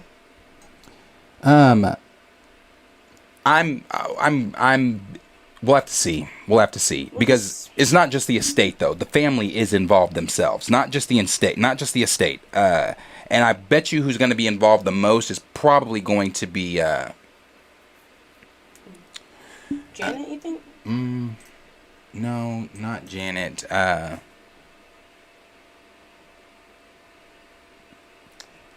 Tito, Jermaine. I think Jermaine's going to be involved the most, probably. Oh yeah. Probably. Jermaine's probably going to be that voice. Because Jermaine was the voice when Mike passed. We saw Jermaine more, other than seeing LaToya's dumbass sitting up there talking about the shit she was saying about Mike. Like, yeah. LaToya, sit down, girl. Sit down. Yeah. So anyway, yeah, we'll move here to the next topic. The next topic that we're going to move here to is going to be. Let me get to that. Invincible. Let's talk Invincible. Let's talk what's going on here with Invincible. So, we do know we've talked about Invincible before. We know that Invincible is, I think it's coming this year. I believe it said that Invincible is spring. Yeah, that Invincible is going to come this year. But this time around with Invincible, as you guys can see on the screen, you guys cannot see on the screen. Sorry, we have our first look at Invincible. This is our first look, and I like this picture here, this look, because this is where we left off. He was talking. I forget dude's name. He was talking. Oh, it's actually up there. Alan the Aliens, played by Seth Rogen. He was talking to Alan, and he was telling him what was going on, and Alan kind of told him who the Viltrumites are and all this kind of stuff. So, I'm excited for this because this was the show in 2020, in my opinion, that blew minds. Because I wasn't expecting when people started talking about Invincible, I was not privy to Invincible before Amazon Prime. After I watched it on there, I was like, what, and honestly, when I put it on, you put a show on, you're on your phone, but you're not paying attention. Yeah. I was paying attention, but I really wasn't paying attention because I was like, I don't know if I'm feeling this animation. I don't know, blah, blah, blah, blah. But when Omni-Man, did you watch Invincible? Yeah, but like you said, I kind of... When Yeah, I need to Omni-Man sit down came in and rewatch. took out the great value Justice League team, See, I didn't get that far. oh, bro. That's when I said, "Oh shit, okay, you've got my attention. Now I'm locked in on this show." And from there to the ending, it was phenomenal. This show was such a breath of fresh air outside of DC in the MCU. It was like not just the storytelling aspect, not just the plot, it was also the characters themselves. The characters were compelling. Mark is a compelling character. Omni-Man is a compelling character. Yeah. Like there's so many different things going on within the show that I can't wait to see where they're going to next with season 2. Now people could say, well, you would know if you read the comics. Again, I was not privy to Invincible before the show. I didn't know it had comics. Yeah. Now, when I learned about the comics, I looked at my local comic book store for the comics. The comics are like that fucking thick. That takes some dedication and time. It does. Time and dedication I don't currently have at the moment. So I have not read the comics, but I'm still curious to know where are we going in season 2. What are we going to see in season 2? If you know, don't spoil it for me. I don't want to know. I'm waiting to see what's going to be going on in season 2 for sure. So I'm really excited for Invincible. It, like I said, was a breath of fresh air. And side note, people can become fans of other comics and later on in life. Yeah, you don't have to Let's read just, them like, head on let's first. all like relax there. I can't Yeah. stand it when people are like, well, Yeah, if you didn't read it then it doesn't. It's It's kind of like can people. I not become a fan now? Right. Like, damn. It's like House of Dragon. When House of Dragon came out, I didn't watch Game of Thrones. I did not watch not one thing. Yeah, I didn't watch Game of Thrones. I watched House of Dragon for Matt Smith because I'm such a big Matt Smith fan. And then when I fell in love with that, I was like, holy shit. Let me try. Now I need to go watch Game of Thrones. Exactly. Yeah, and after seeing it, I was like, holy shit, it was better than House of Dragon. I mean, same thing with me in the Umbrella Academy. I didn't even know that it was based off a comic book until I saw the first season, and I was like, well, shit, let me go get the comic book then. All right. I'm telling you, so I wasn't privy to Invincible. I encourage you to, I don't know if you finished it, but I encourage you to but I'll go back. rewatch it. Watch and finish Invincible because it is such a good And you know what? You're not the show. first person to tell me that. I've had some other friends that watched it, and they know I'm like just into comics and superheroes, and they're like, you should really watch it. It's really good. Yeah, it's great. This is what they had to say. Excuse me. This is what Screen Rant had to say. They said the long-awaited first look at Invincible Season 2 is here thanks to an image reuniting Mark Grayson and Alan the Alien. It says Prime Video's animated adaptation of Robert Kirkman's comic debuted in 2021 to great acclaim, and it did, bro. It was great. Like, everybody was talking about Invincible. If you weren't talking about Invincible, it was like, this has to be your first day on Earth. Because you were just underneath the rock. Yeah, because Invincible was, it was just so good. It was like, I binged it all. I watched it all in one sitting. I guess I was just lacking that day. I watched it all in one sitting. I could not get past the first episode. Like, there was nothing that was like, let me sit down and watch the second episode. I'm telling you, bro. I was lacking. You got, go back and rewatch it. Go back and rewatch it. They finished on to say it introduced a wider audience to the story of Mark Grayson as he becomes a superhero and has to battle his evil Viltrumite father, Omni-Man, played by J.K. Simmons. The success of Season 1 created great interest in seeing the next chapter of the story unfold in Invincible Season 2. Thankfully, Prime Video was so pleased with the first season that Season 2 and 3 were renewed at the same time. That's dope. After confirming the news was coming this month, the show's official Twitter account has shared the first Invincible Season 2 image showing Mark Grayson and Alan the Alien together again. And again, it's just showing that picture there of them. But they titled it, Tomorrow Starts Your Day with a Hot BM. So then they go on to say everything we know about Invincible Season 2. Invincible Season 2 has been in production for quite some time, but updates on its status have been difficult to come by. Showrunner Simon, not going to pronounce that last name, said in March 2022 that the reason Invincible Season 2 was taking so long was due to the animation. He noted that COVID-19 slowed down how much work could be done on the animated project. Thankfully, Steven Yeun, if I'm saying his last name correctly, and J.K. Simmons both confirmed that they were already doing voice recordings for the next season, making it abundantly clear that Mark and Omni-Man will be prominently featured.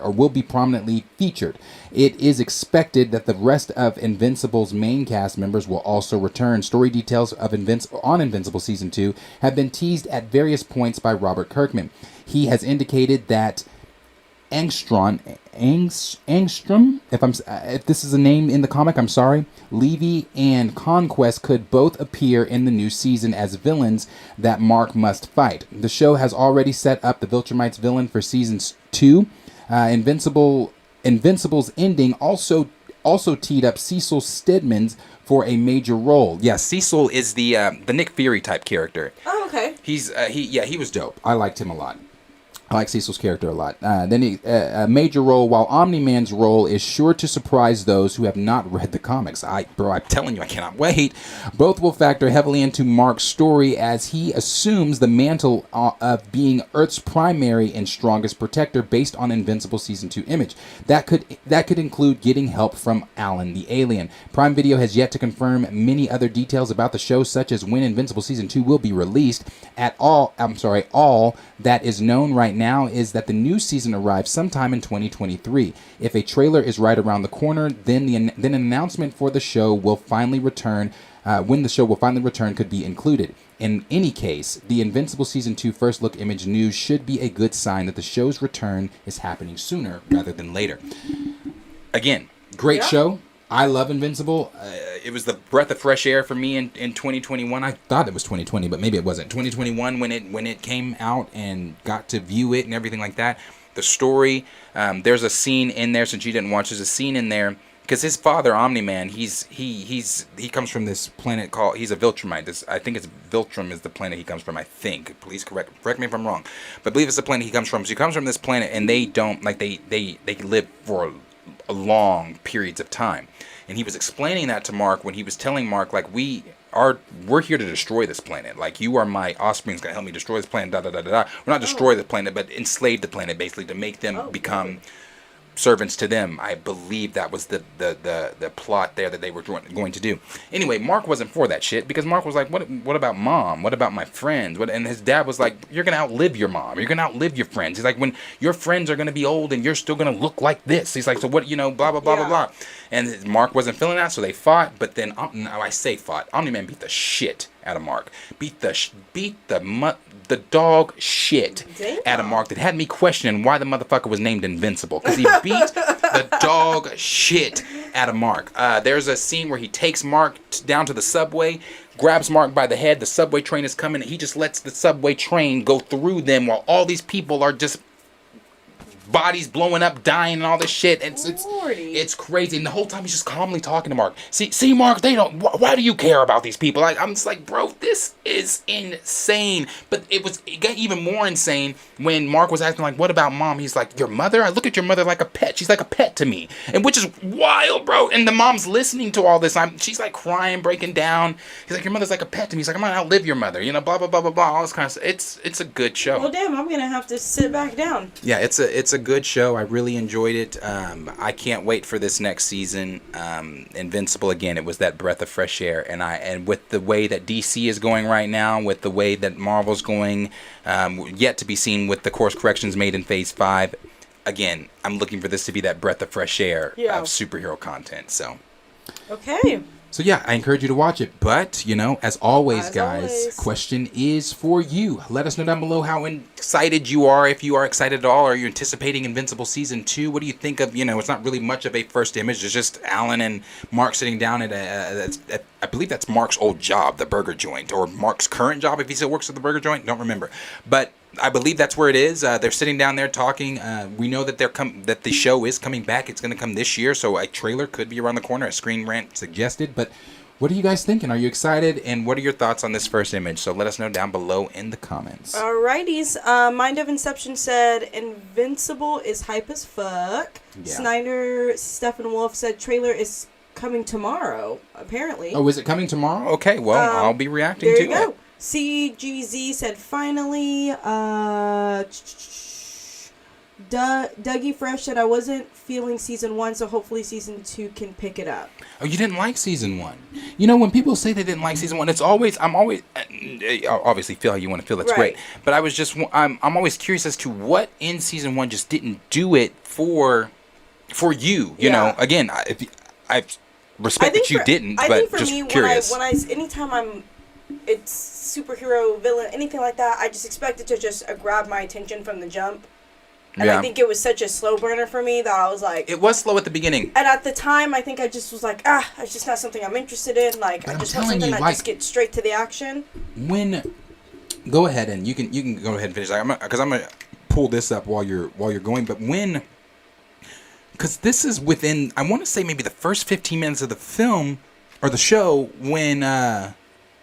See, and I probably... Omni-Man beats the fuck out of the Great Value Justice League. See, I don't even think I think I probably hit like 10 minutes and I was like, I don't know what this is, but I'm just not feeling it right now. Snyder, Steppenwolf said, I also read the comics as well. The show did such a good job. Skillmonger said, I might just read ahead in the comic, ... can't wait. Snyder, Steppenwolf is hype. Darth Uchiha? I can promise y'all when this show is over and complete, it will go down as one of the greatest shows ever, and I advise y'all to read the comics. Comics. I definitely plan on reading those comics. Like I said, I just have to have the time. The time and dedication. Because that bitch those are thick. Xavier Phoenix said, so hyped for Invincible Season 2. Apparently a lot of people are super excited about this. It was a great show. So apparently I'm just slacking in all the wrong areas. Siri G, I'll take the smoke, but for me, Invincible is honestly the best comic run from beginning to end, in my opinion. Oh, that says a lot. No, it really is great. I'm not gonna play the sound here, but I am gonna have this playing while you read those. The animation style was... Oh, this is Skillmonger. The animation style... I thought so. I thought YouTube was going to hoe me. I got to turn it off. I'm sorry. Are they hoeing you? Yeah, they are. I thought they would. Who's that older guy that plays in that detective show called Blue Bloods? He played the boyfriend in Friends with Monica. I didn't watch Blue Bloods. Tom Ellick, something like... Tom Ellick sounds familiar. Someone look it up. But that's what the didn't just hoe me like that, bruh. Talking about audio and video in your stream. What the fuck? YouTube forever. Tom Selleck is what Astra said. Tom Selleck, yes. Thank you. Oh, Sir Yuri G said it too. Thank you. That's what he looks like. Grand That's Regent exactly Thrag what. said it too. Yeah. I think Grand Regent Thrag is your profile picture Omni-Man? But I'm sorry, you can keep reading though, what they were saying. No, you're good. Because it hoed me anyway, I can't show the whole fucking clip. I don't know which name you were saying, but Darth Uchiha said, thank you you're the first person to finally pronounce my name correctly. I don't know if that was towards you. No, that's definitely towards you, because I haven't pronounced it correctly. Dougie Fresh said... I just call it, I say Darth. That's why I don't...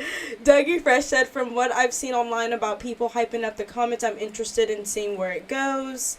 Sir Yuri G said he definitely was the best part of season 3 in my opinion. I don't know what they were talking about.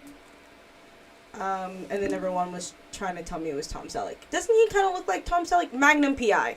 Thank you. But he's also in another show called Blue Bloods or something like that. It's not new. It's been around for like ever, but him and his whole family are... Oh shit, is it still playing that? Oh no, it's not. No, not on my end. Okay, I was about to say, is it still playing that?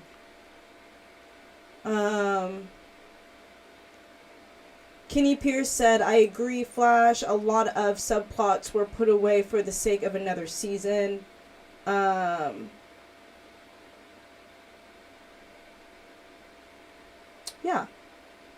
And D-Stizzle Animation or AAA video games is the best platform for something like this. Live action would cost too much and take forever.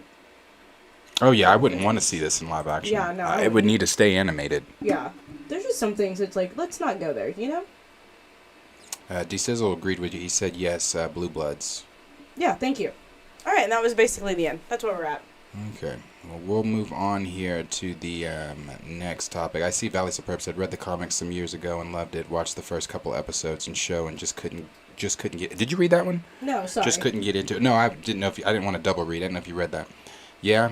K-Pac said, y'all ain't nothing yet. The comic book gets... y'all ain't seen nothing yet. The comic book gets with wilder and more graphic. Yeah. That's what I've heard. I've heard the comics are great. I'm just... What is, you said it's on Amazon? It's on Amazon Prime, yeah. Okay. Hunger Almighty said Amber was the biggest criticism of the entire show. If I'm remembering correctly, Amber's his girlfriend. Yeah, she was annoying as fuck. Oh. She was an annoying character. She got on my fucking nerves. I wanted Omni-Man to blow her ass up. She was on my nerves. I think that's who you're talking about, though. That was her name. I think her name was Amber. Yeah. Yeah, I'm not familiar with anything outside of the show. Greenwich Dyke said, but yeah, Darius, he's from the Invincible comic. If I wasn't clear, yeah, oh, he said that's General Thrag, ruler of. Okay, he's way life raw than Omni-Man. Okay. See, I don't know, and I don't know. Yeah. Other than the things revealed to us in season 1, I'm not sure. Kenny Pierce said he doesn't know about Thrag. No, we don't know about Thrag. No idea. We are learning. Yeah, Let us learn. I'm in the dark on any of that's going on, so I won't be caught up until season 2 of what's going on there. So, but like I said, we'll move to the next topic here. And the next topic that we're going to talk about here is going to be something we've kind of hinted at. I don't remember who it was. I think it was, let's just collectively say it was a lot of you guys in the chat that were saying this the last time we talked about it. When we were talking about James Gunn, we were talking about the DCU, we were talking about the reboots, what's going to happen with what. How everything's going to How James Gunn likes to recycle actors from previous IPs that he's worked on and blah, blah, blah, blah, blah. Well, you guys were right on the money with that because you guys were the ones that said, I guarantee you, it wasn't me that said it. I want to give credit where it's due to the chat. The chat was the one that said, I guarantee you that we're going to see Chris Pratt probably in the DCU working for James Gunn in the newly rebooted DC universe. Yeah. And seems like that may be a possibility here, which could mean more possibilities that some of us have hinted and thought that maybe Quill might not make it out of this film. And Quill has been one of the ones where I wasn't saying that at first, but as I started saying it, I think the last time we talked Guardians, I said, you know what? Quill might bite the dust. He might bite the dust with Rocket. I think him and Rocket are going to bite the dust. I was originally high on Drax. I don't think Drax is going to die anymore, and that's just based upon Dave Bautista's recent comments about Drax and the comment he made in 2021. Just if you're not up to date on that, in 2021 he tweeted, quote tweeted an article about Drax, him leaving as Drax, or Drax possibly dying in the next film, and he said Drax is not going anywhere, he just won't be played by this guy. So Drax is seeming like is still going to be continuing on, which leads me to think it's going to be. I know it's Rocket. I know it's Rocket. I don't want it to be Rocket, but I know it's Rocket. Damn it. And I don't want to talk about it. Yeah, and I think Quill is the next one. Son of a bitch so much. So do I. And this is what James Gunn has had to say. It says, James Gunn says that he will probably work with Chris Pratt and the rest of the Guardians of the Galaxy cast again in the DC universe. I strongly believe Bautista's going over there for sure. Yeah, for sure. As he gears to wrap up his Marvel Studios stint with the Guardians of the Galaxy Volume 3, as Gunn approaches the 10th anniversary of the first Guardians of the Galaxy, the filmmaker is set to end his Marvel Cinematic Universe career trilogy with an emotional send-off to the original Guardians roster. After that, Gunn will exclusively work as the CEO of the DCU with Peter Safran, where he could end up collaborating with his MCU actors such as Chris Pratt, Zoe Saldana, Dave Bautista, among others. So speaking with Empire in light of Guardians of the Galaxy Volume 3 nearing release, Gunn opened up about the upcoming end of an era for him and the beloved comic heroes. He emphasizes how important his cast has become to him, adding that he will always be open to working with them again. He ends it with a tease that he'll be collaborating with some of them again in the DCU. Read his full quote below. Then it goes on to say, this cast are like my family, he says. I cannot tell you how close I am to Chris Pratt and Palm, who plays Mantis, and Dave, Zoe, and Karen. Oh, sorry, go ahead. Oh, they said, but I also know I will work again with all those people individually again, he adds, laughing probably at my other job. But this is, again, the chat was spot on when they talked about this, when they said he recycles actors, which is something we all know, which is something we were all kind of, well, they were saying, which I was agreeing with, that we possibly could be seeing a lot of them in the DC universe, moving forward. Gunn Gunn shared the picture the other day of a very popular Superman comic on his Twitter, which kind of indicated to us as the audience that might be some of the adaptations from that run that they're going to put into Superman, which I strongly believe Superman is the first film they're doing. I think Superman's going to be first, which we're going to find out this month, hopefully next week. Who and what and how? What the slate for this, they're not going to show us the entire 10-year plan, but they're going to give us some of it, and that's coming from Gunn himself. He said, we're not exploiting the entire 10-year plan, but we're going to give you guys some hints at what we're doing moving forward and things like that. Superman, I think, is going to be the first film done, but Gunn knows what he wants for his future. Not only does he know what he wants for the future of the DCU, I'm sure they have talked with actors and things like that. Now, for sure. Let him tell it. They've not casted Superman, and they're not, or anything like that, blah, blah, blah. And that could very well be true that they have not casted Superman.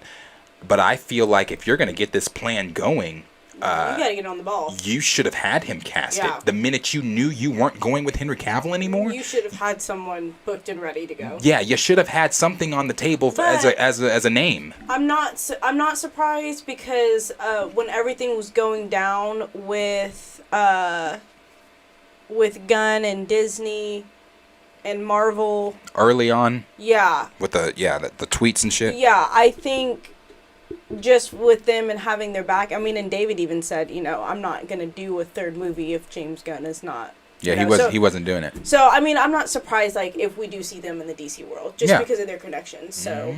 No. Yep. Just because of their connections, their relationship, which I'm not going to turn this into a whole conversation. I still don't believe that Ezra Miller is going to continue on as Flash. I do not believe that, and I don't want to believe that. I hope that DC Warner Brothers are smart enough, have people smart enough in the room to think to yourselves, like, why would that even be a conversation? Like, could we continue with Ezra? That shouldn't even be a conversation. Yeah. Like that's not. In any reality, that's not a conversation. I'm sorry, that's not a conversation. It's really not. So, which kind of, again, not to make it a big thing, but with those relationships, we know James Gunn has a relationship with Miller.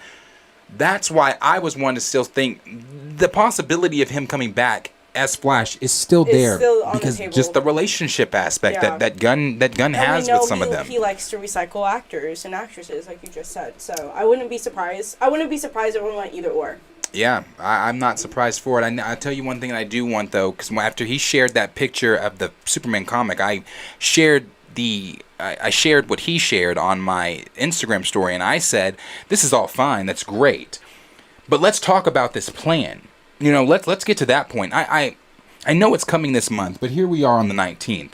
I'm assuming maybe the end of this month is when they're. I'm hoping next week. I'm hoping next week. I don't see them doing it on the weekend, so I'm hoping next week is when we get whatever this is going to look like, because I know a lot of people are still upset with what's going on with DC and whatever. I'm upset about Henry Cavill. I will stay upset about that, but I'm still happy that Superman's continuing. But he's definitely had people on their toes for a while, that it's getting to the point where it's like people are getting antsy. Yeah, you gotta explain what's going on. You gotta start giving us something before we just again completely give up on this whole franchise. Because people are on that precipice of just giving up on DC. I don't want to give up on DC. Why I haven't given up on DC? I've been one of the only ones at this channel that has still been like, DC this, DC that. Like, I've had my things that I've said about DC and my issues, but at the end of the day, I adore DC, and I not the DCU EU, but I adore DC as an entity in general. Yeah. And I just don't want to see. I want to see what are we doing? Yeah. Like, give us something. What are we doing? I remember that leaked thing that came out. It wasn't even leaked. It was fake. Somebody made a fake slate of some movies and things like that. I'm just ready for that to be a reality. I'm ready to see what this slate is going to look like from James Gunn. Yeah. No, I don't blame you guys for wanting that, because I would too, especially after all these years of just being all over the place. Yeah. Yeah, and this part here, it says, I wasn't even going to read this, but I will, because it's in the same vein of what we're talking about. Gunn has a knack for working with the same people, especially those he has become friends with. That's what I was just saying about Miller, bro. Again. Yeah, because he didn't, when he was asked on Twitter, he never denied it. I was about to say, he never denied it. All he said was, I don't know what's going on with Ezra. Yeah. That's all he said. Then it says, with over the years, such as Michael Rooker and Nathan Fillion, so it isn't exactly surprising that he will be open to collaborating with the Guardians of the Galaxy cast again in the future. And since the DCU will keep him busy in the next several years, it makes sense that he will try to cast them in DC projects that he is currently working on. This doesn't mean, however, that every single Guardian will die in the Guardians of the Galaxy Volume 3. While a major death or two has been teased before, a talent can certainly be in the MCU and the DCU simultaneously, and Gunn himself is proof of that, which is true. We can have actors and actresses that are in two different universes at the same time. I would have to say it's possible. It's possible. Yeah. So, but as always. But it also depends on how complicated things are gonna get. Yeah. Are we gonna eventually tie in DC with MC? You Oh, know what I mean? hope they don't. You know, Are you talking about that crossover, that whole DC? I don't have to see even that. within DC, like if you're gonna have I just feel like it's at some point it's gonna get complicated. So it's like if you're gonna put them in a spot, keep them in that spot. And let me kind of, when I say I don't have to see that, I'm not itching for a Marvel DC live action crossover. I'm not. We got it in the comics. It needs to stay comics. It was fine. Yeah. I agree. I'm personally not looking for them to cross over, but you may be. Again, your mileage may vary. But as always, question is for you guys. Let us know down below in the comments what you guys are thinking about James Gunn's recent comments here. You guys called it. You guys in the chat, you called it. You said really James Gunn, likes to work with recycled actors and actresses and people that he's friends with. So you guys called that we more than likely would be seeing Chris Pratt in the DCU, and I believe you. I think we are really going to see him in the DCU. But this is what James Gunn had to say about it. So let us know in the comments what you guys are thinking about his most recent comments. Okay, we'll start with good old Skillmonger. He said Chris Pratt for Booster Gold. Booster Gold, yes. I saw that. D Stizzle said James is competing with Chris Nolan in that department.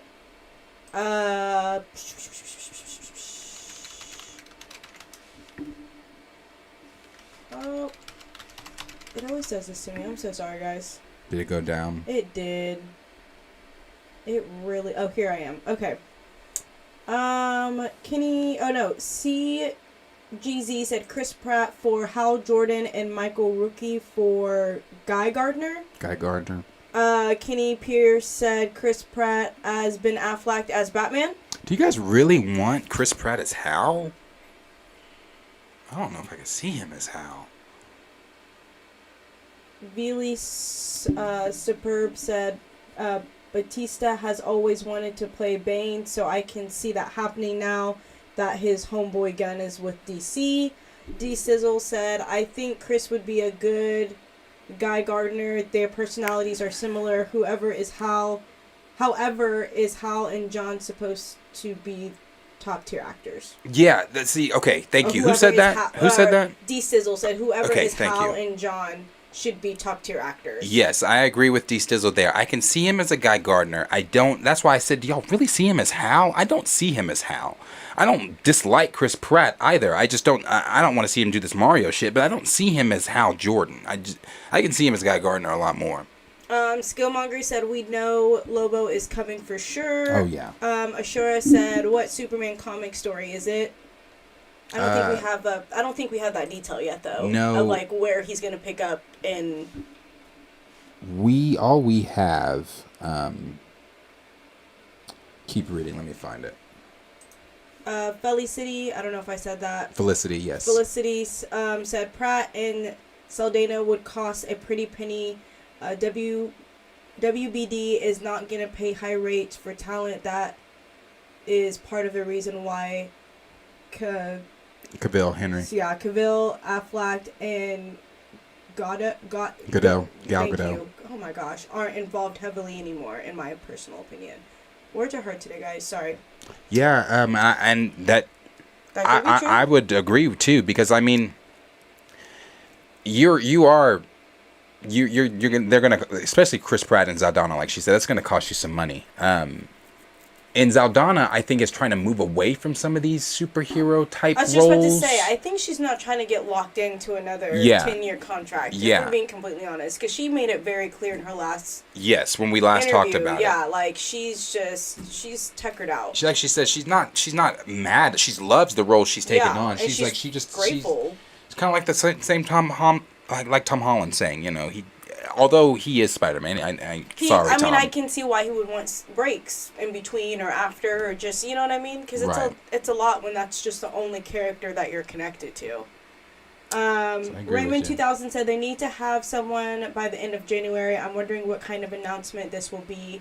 Is he going to do like a big presentation invite them to a hall and show a presentation, or just post it? I hope it's a hall type of deal. That's what I've been wanting. I want it to be like a hall type of deal. I think that would be smarter to get people's attention. If you want to amp the hype and kind of calm the masses down, I mean, people, that Snyderverse crowd is going to be pissed regardless about Henry Cavill, regardless of whatever you show on screen. But do some Marvel SDC shit. Like, have a whole slate, bring people out, get people amped so that you can sit back and say, okay, we got them. We kind of got them. You know, like now all we got to do is actually produce and put something together that's mind-blowing. At this point. Yes. Skillmonger said that announcement day is going to be hype. Gray said Pratt would be Booster Gold, Guy Gardner, and Jonathan Kent.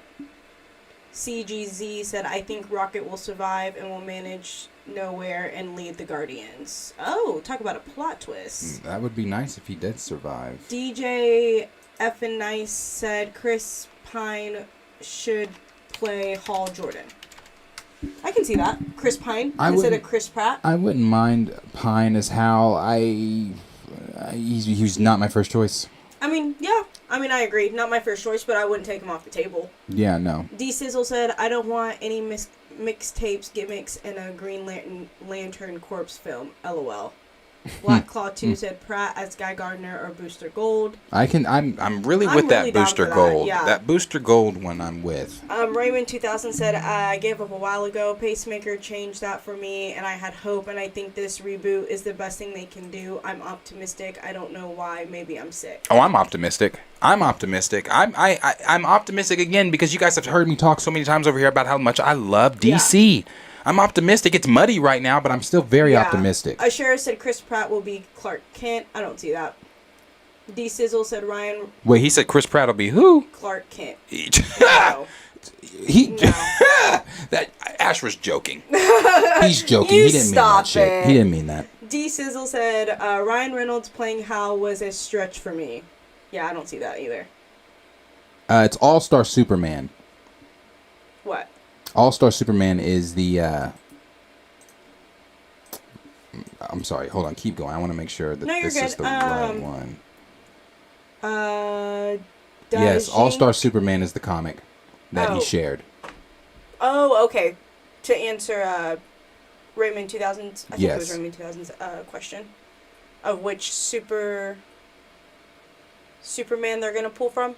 Looks like the main characters in this storyline are Superman, Lex Luthor, and Lois Lane. So Lex may be the main villain in that film, and I'm curious as to who you cast as Lex. Right. Again, I'm optimistic. I'm excited. I'm excited because DC needed a reboot. They needed this shit. They really did. Sure. Did Jinx 1 said Chris Pratt as new Shazam? Question mark.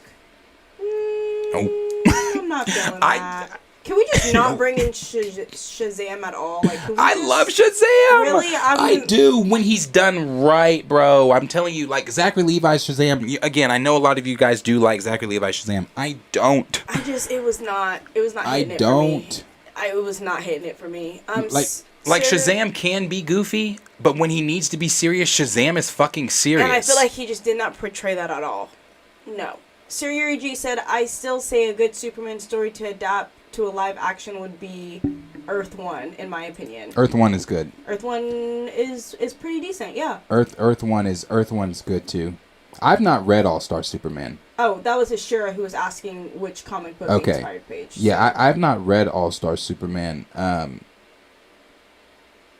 But I have seen the the HBO Max animated film. K-Pac said Chris Pine for Hal Jordan, J.K. Sterling for Jon Stewart, and Chris Pratt for Guy Gardner. And he's standing on that. Again, I could see him as Guy, not Hal. No, I think he was saying Chris Pine for Hal. Chris Pine for Hal, Chris Pratt for Guy, J.K. Sterling for Jon Stewart. Ashura said, I think Zoe is done playing Gamora. J.K. She's Sterling? dead. For Jon Stewart. Isn't that Green Lantern? Yeah. They're all lanterns. Guy, Hal, John. Oh, is that what's going on? Yeah, they're all part of the Lanterns Corps. I only know Jon Stewart. And give Corey her slack because she's not a big DC fan like that either. I feel like I'm keeping up with the combo. Though. Yeah. For sure. See, I only know Jon Stewart. Yeah. My daddy said, if you gonna know a DC comic hero, you gonna know about Jon Stewart. Yeah, John's my favorite Lantern. In Static Shock. That's all I got for you. So sorry, guys. John is definitely my favorite Lantern, for sure. Kenny Pierce said, awesome, another Superman story. Woohoo, I'm sure it's going to be super original. I'm guessing that was in his most sarcastic Who said ever. this? That was Kenny Pierce. That probably was sarcastic. Snyder Stephen Wolf said, Ryan Coogler should play Darkseid and Nate Moore should be Desaad? Desaad. Darkseid and Desaad. That's funny. Gray said John Hamm as Lex Luthor. Snyder, Stephen Wolf said Man of Steel 2013 was basically Superman Earth 1. I can agree with that. Man of Steel. Do you feel like that was pretty close to Earth 1? I feel like they definitely adapted some things from Earth 1 into the movie, so I can see where you got that. I mean, it is. I'm not the biggest fan of Man of Steel. I know, again, that might be a hot take. But I'm not the biggest fan of Man of Steel. I like Man of Steel. I like Henry Cavill as Superman. I think that's what really does it for me as in Man of Steel. Well, Superman Earth 1 is the only really DC comic book I ever read on my own, and that's because my brother had it and I just read it. So I mean, anything beyond that I could not tell you, but I can see where he the Jinx One said Will Smith as Lex Luthor ? No. J Rob said I walked out halfway through Shazam. I'm not giving my money to that. Snyder Stephen Wolf said Kevin Feige as Black Adam. I agree. He also said, just kidding. Hungry Almighty said, how about Miles Teller as Hal Jordan? Miles Teller as Hal. That wouldn't be the worst idea. I could see Miles as Hal. I could still see him as Guy though too, but I could see Miles as Hal. I'm getting more Guy vibes from Miles Teller, but I could see him as Hal. Yeah. Snyder Stephen Wolf also said Victoria Alonso as Zatanna. CGZ said All-Star Superman was an excellent Why is Victoria Alonso? That sounds familiar. Yeah, why is Snyder saying these damn names? Trying to be funny. Victoria Alonso is the I forget her role, her job over at Marvel. What is her title at Marvel? I forget. Is she like a producer or something? I think so. I forget her title. Gray said Glenn Powell as Hal Jordan, Stephen James as Jon Stewart. Who said this? Gray. Okay. Give me that Jon Stewart name. Who did he say? Stephen James. I mean,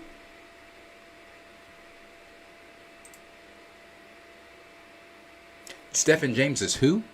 wait, yeah, hold on. Are we talking about two? I'm pretty sure I pulled up someone completely different. Completely different. This is a white brother. Yeah, I'm kind of confused on that. D Stizzle said that Green Lantern Corps is my favorite corner of DC Comics. Raymond 2000 said, should Lex Luthor be older than Superman, or are they the same age? Slightly older, I think. think he should be slightly older. Not older, but slightly older. Okay. Okay, I know. I see you're talking about now as Okay, yeah. I wouldn't be mad about that. as Hal. I wouldn't be mad about it either. Yeah, no, I would not be mad about that. Because I'm looking at the picture here with him with no facial hair. I wouldn't be mad about it. Yeah, no. Okay, that picture did it. Yeah. Okay, the brother from Selma. I remember him in Selma. Yes. Okay, I could see him. I could see him as John. I prefer that over J.K. Sterling. Yeah, not Sterling. Yeah, not Sterling. Dougie Fresh said Ryan already has the anti-life equation. Brian Fisher said I enjoy Man of Steel because they finally got a Superman movie right. Skillmonger said we need a good Superman villain. Sir Yuri G said I still say like probably the majority of the internet will say to this LOL Brian Cranston as Lex would be perfect to me. Oh, Mr. What's that show? Where he cooks meth. Not sure. Brian Cranston? Yeah, he's an older gentleman. Oh, old dude. As who? Oh, him. Lex. I could see him as Lex. Yeah. Especially from his what's the show it's isn't this Breaking Bad? Breaking Bad, yeah. Yeah, Breaking Bad. him bald here in Yeah, Breaking he can definitely Bad. play I Lex. could see him in I could definitely see him as Lex. Yeah, I could see him as Lex. He's a great actor anyway from other shit he's played in. I'm so sorry, girl. I can never It's say Felicity. it. Felicity? Yes. Right? Okay. Yeah. Man of Steel was a pre-Superman movie. We needed a Superman movie. Cavill was the right man. Man of Steel wasn't the right movie. That's a great way to put it too. Yeah. That's a great way to put it. Great Cavill actor. wrong. Horrible movie. It just Wrong wasn't writing. again, I know people love Man of Steel. It's just not one that I don't dislike it, but I don't love it. Yeah. Agreed. You're very right in the way you put that. Cavill was the right man. Cavill not was. Why are you so smart? I can't keep speaking in past tense with Yes. Cavill. Cavill still is the right man. It's just, again, I still support the reboot, but Cavill is the right man. Snyder, Stephen Wilk said Dennis Rodman as Batman. Dennis Rodman, yeah. Rodman. Snyder is attempting to be funny, Oh, and is that what's going on here? I'm not catching the joke here. Absent Good said, "Hey, have y'all seen the trailer of Batman: The Doom that came to Gotham trailer?" No. I have not. Who said this? Absent Good. No, I have not. He also said, "Hey, oh, that was just a repeat. Sorry." D Sizzle said, "Zachary Levi will always be Chuck. I can't unsee that." J Rob said, "Man of Steel's only problem was Zack Snyder." Ashura said, People hate Zach, bro. people are not feeling the Zack. Sorry about you. Oh, how did I do that? Every time. It's okay because we kind of need to. Yeah, that was basically. We kind of need to move. That was basically Zane the Beto gist of said it. John D. Washington as John Stewart and Ryan Destiny as Katma 2. Not sure. Yeah, so no, we do have to move though. We do got to move. We need to move to the next one. Thanks, guys. The next topic that we're going to move on to here is going to be, we got our first kind of look here, and I don't even want to call this a first look, because calling it a first look would just insult someone's intelligence, but we'll call it a Joe Locke, who's going to be playing Wiccan. Even though Marvel Studios has not announced that Joe Locke is going to be playing Wiccan, we've gotten that through several different insiders and scoopers that are very reliable and very trusted. And then they have said that Joe Locke will be playing Wiccan, the Demiurge, which is Wanda's son, who is extremely powerful, more powerful than Wanda at moments, or not at moments. He is he is the Demiurge, and I mean, when I heard Joe Locke was going to be showing up in this series, I got super excited. As everybody knows here, as you know, some of you have heard me say, you guys have heard me say too. I love the Young Avengers, Children's Crusade. I love Children's Crusade. I love that whole storyline. That not just Children's Crusade, but the entirety of what builds to Children's Crusade and everything. Avengers just assembled, all that. I really adore Wiccan. I really adore, again, Wanda's children. Wanda's one of my she's one of my Yeah. favorite characters in Marvel. Wiccan's one of my favorite Young Avengers for sure. Yeah, I love Don't Wiccan. play. So when we found out that Joe Locke was going to be portraying Wiccan, when we found out that Wiccan was even going to be showing up, an older version of Wiccan, now this is Billy Kaplan. So for those of you not familiar with this story, Billy and Tommy are reincarnated to different families. They are still twins, but they look similar, but not exactly. And they are born to different families to where they finally meet later on in the comic, come face to face with one another and things like that. But it's Billy Kaplan. He is no longer Billy Maximoff. He is Billy Kaplan. That's when they went off to their different families. Yeah. And, they have no idea who Wanda is or anything like that and blah, blah, blah until, the whole story of Children's Crusade plays out. So seeing that he's going to be in here, knowing that Agatha is in this, and these are some of the things we know about Agatha as well. Agatha, obviously Catherine Hahn returning as Agatha in the show. We know that a dark coven, another coven of witches is going to be involved, possibly being the coven that breaks Agatha out of the hex that Wanda left her in. We know that Evan Peters is returning as Quicksilver and not as Ralph Boner as we were all trolled with in WandaVision. He is supposed to be Quicksilver from the Fox universe. That's what it's supposed to be. That's just the rumors we've heard. So take all that with a massive grain of salt. We've even heard that Elizabeth Olsen, Wanda, is supposed to make a cameo in the show as well. We've heard that the show is going to adapt Children's Crusade, elements of Children's Crusade that are going to bleed into the events that take place in Kang Dynasty. We've also heard that Hulkling, this rumor has since been debunked by Grace Randolph, but we heard that Hulkling was also supposed to show up in the series. But Grace Randolph recently tweeted out that Hulkling is not going to be showing up in the series, and that Miles Gutierrez Riley, who was rumored to be playing Hulkling, is no longer rumored to be playing Hulkling, which I'm okay with Hulkling not showing up in this. I would like him to, because Billy's in it, but just to establish that relationship between the two of them. But if Hulkling does not show up in here, I'm okay, because it always made more sense to me for Hulkling to show up in Secret Invasion. Okay. And I also hope that, because the article I read a couple days ago when we talked about Hulkling was that they weren't going to be adapting his royal bloodline. Like, he wasn't going to be royally related to the Kree and the Skrull. And I didn't like that. I'm like, you can't do Hulkling without having his royal bloodline. That's the MCU doing the MCU shit, and I don't like that. I don't mind when the MCU takes, their versions of things. There are certain things I do mind, and there are certain things I don't mind, and this is one that I do mind. I feel like that's integral to his character, his royal lineage is integral to who Teddy is, and so the fact that I'm hoping that that's been taken off the table too. I hope that that's been erased along with But I can see whatever else. They probably want to introduce him into Secret Invasions because of that. This bloodline. Yeah, I hope so. Bloodline, but I really hope they figure out a way to also put him in. I hope that's in Agatha. And hopefully it's just debunked because of the actor that was set to play that. Miles Gutierrez Riley. I know a lot of people had issues with Miles Gutierrez Riley playing him. People were calling him a twink. People were calling him too skinny. People were calling him not built enough. People were saying he doesn't have the look. Just so many different things that people were saying about Miles Gutierrez Riley. But here's the thing, like I said, who's to say? Because from what we know from rumors that Agatha, and I want to call it Coven of Chaos, but I'm going to get to that in a minute. It might be having a name change. I don't think it's going to be called Coven of Chaos anymore. But Agatha is supposed to be coming in 2025 rather than 2023. It was coming into 2023, into 2024 maybe. It's now coming, it's been pushed back to 2025 if we were to believe the rumors. And if those rumors are true and it has been pushed back to 2025, who's to say that between now and then that Gutierrez couldn't have put on the muscle needed to be Teddy? That's and not only that, as Hulkling, that's mocap shit.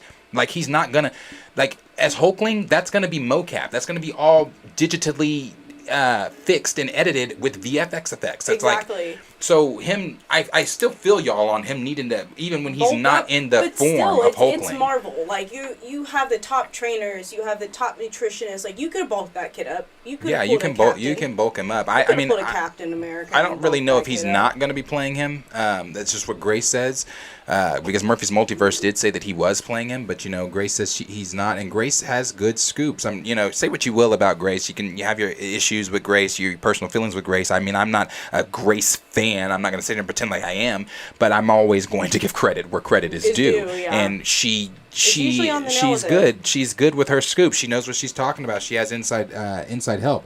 But this is what the direct is having to say about Agatha. And it says, MCU fans got their first look into production on the upcoming WandaVision spin-off series, Agatha Coven of Chaos, on Disney+. While WandaVision won't officially get a second season on Disney+, its story is confirmed to continue in Kathryn Hahn's solo Agatha Harkness series, as she reprises her villainous role. It's even been confirmed that more than half a dozen stars from the original series will be back on screen for Coven of Chaos, seemingly picking up Agatha's story right where it left off, being put under Wanda Maximoff's spell. Even though Coven of Chaos release date is still somewhat up in the air, filming officially began for the series at the tail end of 2022, putting Hahn back in her witch's grab for her second starring appearance in the MCU. Now that filming status was confirmed thanks to the first official look into what's happening on set Agatha and Company. Then it comes the first look, and again, this is coming from believe this is coming from Joe's Instagram. I think he posted this on Instagram, but he said it says MCU newcomer Joe Locke shared the first behind-the-scenes set photo for the upcoming Agatha Coven of Chaos series on his Instagram story. While nothing specific can be seen from the show itself, Locke shared an image of a set chair that reads Agnes of Westview, and on the back, referencing the time that Agatha Harkness spent playing the role of Agnes during WandaVision. He also included the caption, "Ah, what is happening?" followed by mind blown by a mind blown emoji. It's exciting. It is exciting because I've said many times, Agatha Coven of Chaos is one of my most anticipated Disney Plus Marvel projects. And when I've said that in the past, people have said, why, blah, blah, blah, this and that. 1, magic. 2, witches. Yes. 3, Kathryn Hahn. 4, the fucking Demiurge. Well. Yeah. Joe Locke playing Billy Kaplan. And the fact that it's adapting elements of Children's Crusade and things like that, I really am excited and can't wait to see the show. I can't wait to see where we go with Agatha. I can't wait to see what Kathryn Hahn's going to bring to it. But more exciting than anything for me in the show, again, I'm going to keep saying it, it's Billy fucking Kaplan. Yes. It's where we're going with Wiccan, where we're going to go with the Young Avengers, where we're going to go with a new characters being introduced into the MCU. Right. And I'm excited for it. Yeah. It's going to be one of those shows that really progresses the timeline of the MCU. And not only that, like I said, with it tying into what the rumor is, again, massive grain of salt, but it tying into Kang Dynasty and adapting those Children's Crusade elements, and we know that Kang Dynasty is also adapting Children's Crusade elements. We also know that Viv is going to be, which is Vision's daughter. Viv is going to be in Vision Quest, from what is rumored and again. Is she going to be the one leading? She's gonna. I'm assuming. Avengers? I don't think she's gonna lead, but I think she's going to be the Jonas of the group. So in Children's Crusade, Jonas was Vision, but it was they reprogrammed him in case it was a failsafe type of deal, right. And he became Jonas. And I think that Jonas is going to be Viv. They're going to replace that with Viv to make that make sense. Okay, and that makes sense. Have Viv be the android of the group. Android of the group. Okay. Yeah. So, we know Kid Loki is going to continue on, officially be in the MCU after Loki Season 2. He's in Loki Season 2, but he's going to be officially brought into Earth 616, 999, whatever the fuck you want to call it. He's going to be brought into that officially. I'm assuming he's going to be a part of the Young Avengers. I'm assuming Love is going to be a part of the Young Avengers. I'm assuming Ironheart. I'm assuming that America Chavez, Kamala Khan, the twins, I'm missing some, I know. Eli Bradley. As Patriot. We don't really know about little TJ, but I wouldn't be surprised. Keep him where he's at. Let him stay in Wakanda for never. We don't need him on this team. I wouldn't be surprised, but we don't need him on this team at all. I don't want to see him in general. And don't get me there. But yeah, so I think that this is going to be cool, but this is what Murphy's Multiverse is having to say and about the name change things. So they go on to say that let me see. They go on to say, "Oh, I see why they're saying that." Okay, okay. Anyway, it says Agatha Agatha House of Harkness, Agatha Coven of Chaos. How about Agnes of Westview?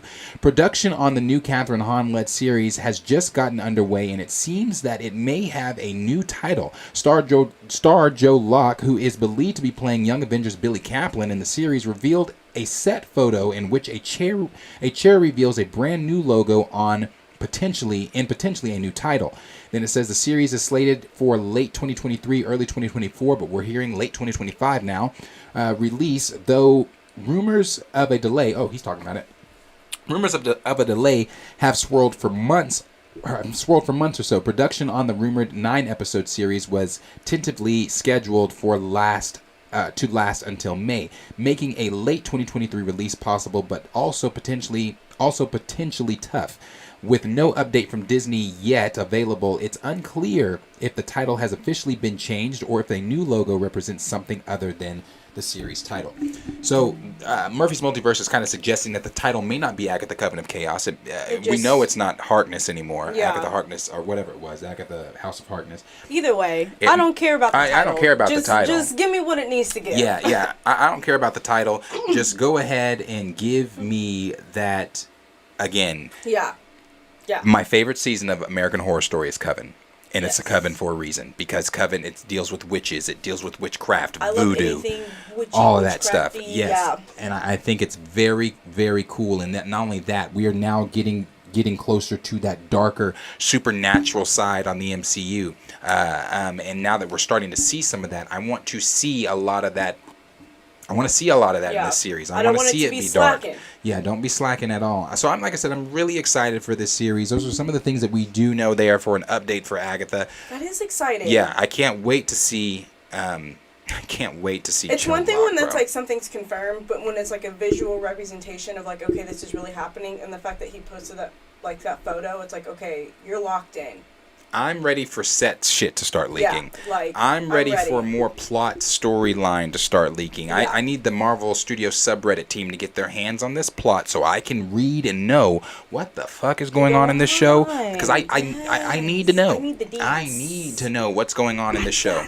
And the one thing I really can't wait to see is a picture of Joe Locke as Billy Kaplan. Yes. Now here's the thing too. I'm excited for that, but I'm not expecting him to be dressed as Billy was dressed. No, but just give me something. He's probably not even going to have his costume at all. Probably not. Probably not. Just to see an older version. I want to see him tapping into his abilities. Yes. I want to see full powers. Even though we haven't heard anything about Tommy, we need to see Tommy. I'm about to say, I'm curious. Like, we need to see Tommy. Everyone's stuck on Billy, but no one said anything about Tommy yet. Yeah, no one said anything about Tommy. And it makes me curious. Are they growing up in Westview? I'd assume that the boys are growing up in Westview, and if they are growing up in, because that makes the only sense as to how Agatha is going to get her hands on the boys or anything like that, or come in contact with the boys, if that's what's supposed to be going on.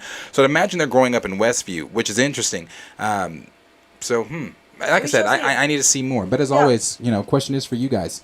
Let us know down below in the comments what you guys are thinking about some of these new developments here for Agatha Coven of Chaos or Agnes of Westview or whichever name it's going to be. What are you guys thinking of some of the things going on, from Grace Randolph with her reporting that Miles Gutierrez Riley will not be portraying Hulkling, that Hulkling will not be in the show, but also what are you kind of thinking about even though the picture that Joe Locke posted was nothing but a set, just a chair on the production for production and everything like that, but it's still just the element of excitement. If you're excited for Agatha show like I am, the excitement of what we're about to see, the excitement that so many cool things are possibly coming. So let us know down below what you guys are thinking.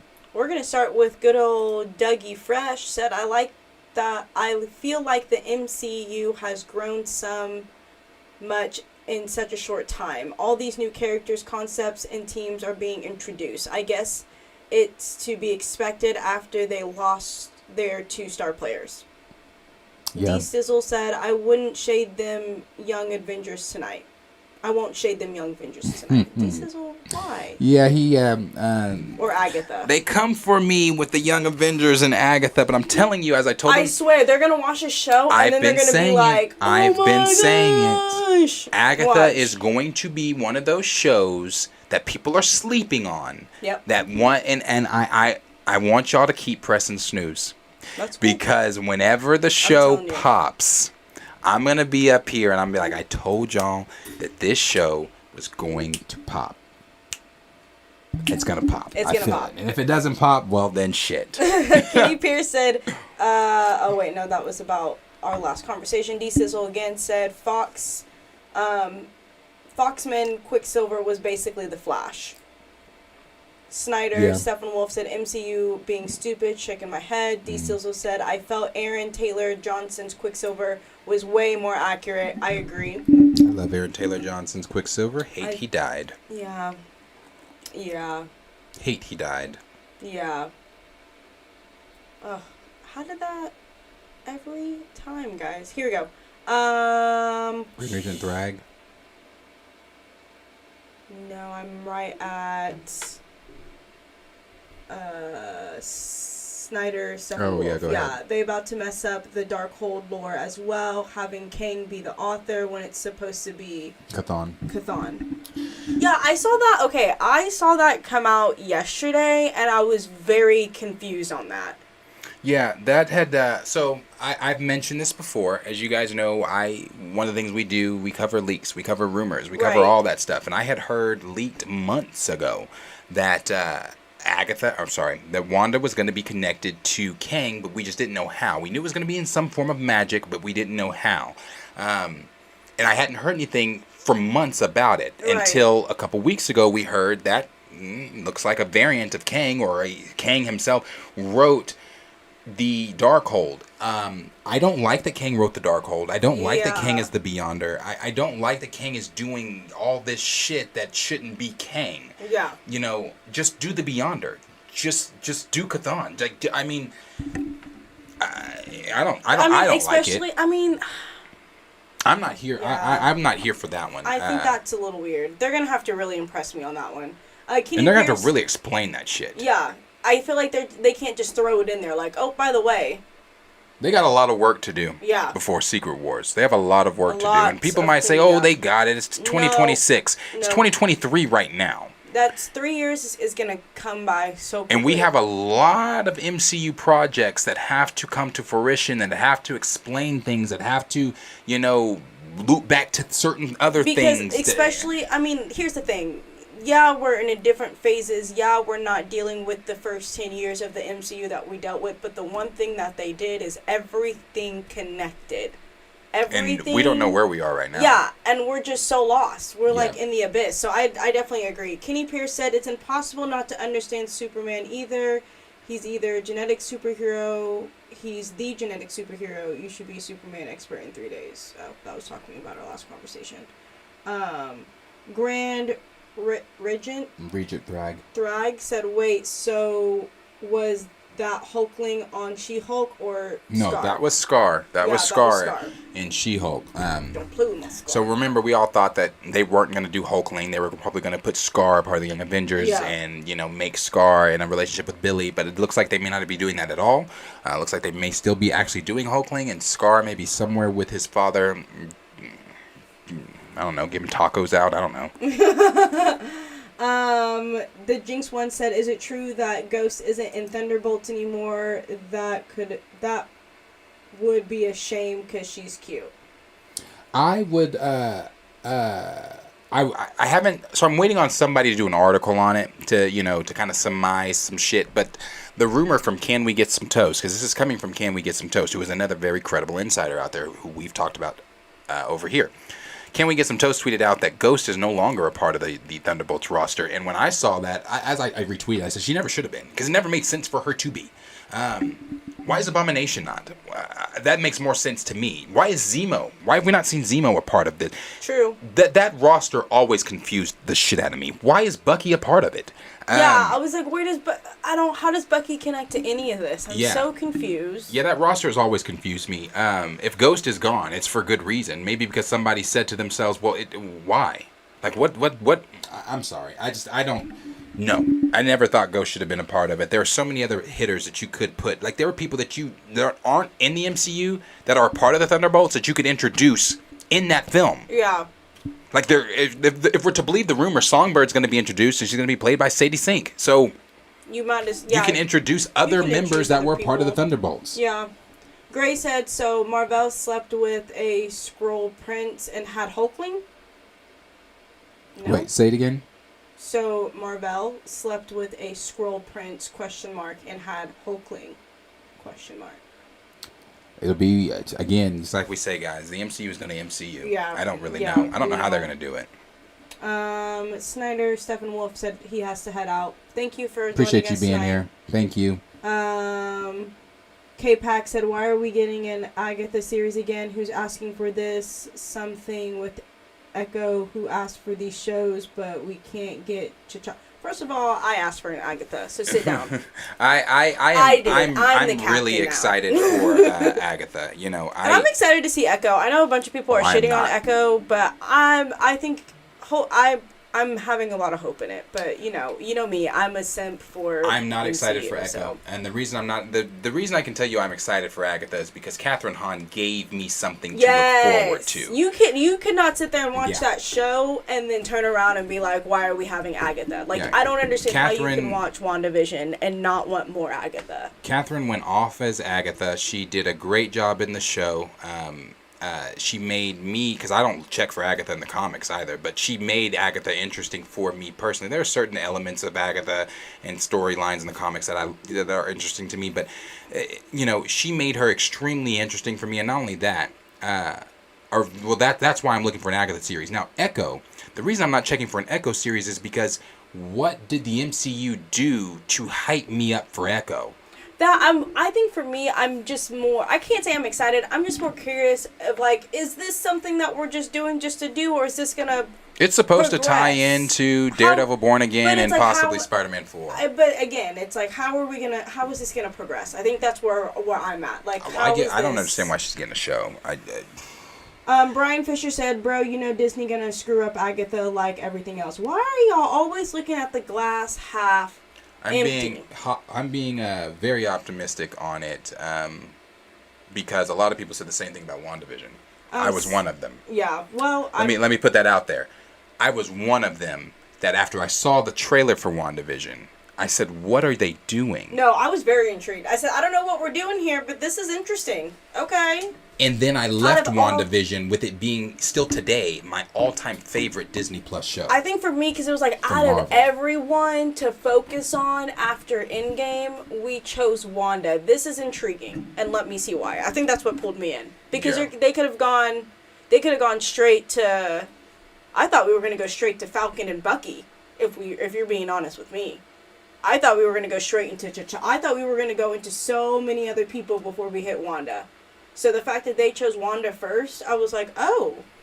Yeah. Okay. And see, I saw that, Dre, I appreciate you being here, Dre Max Show, I appreciate you being here, said that Echo is there for representation. I get that. Yeah. Because I'm all here for the Native American representation because I am half Native American. I get it. But again, what did the MCU do to make me sit here and say, gee willikers, I can't wait for that Echo show to pop? True. They gave me nothing to be like, God, that Echo series is about to beat the shit. I can't wait to see Echo come back in the MCU. I forget about her until her name is brought up. Makes sense, yeah. Skillmonger said, let's wait and see what Ant-Man does, ... Marvel has to win me back after Wakanda Forever.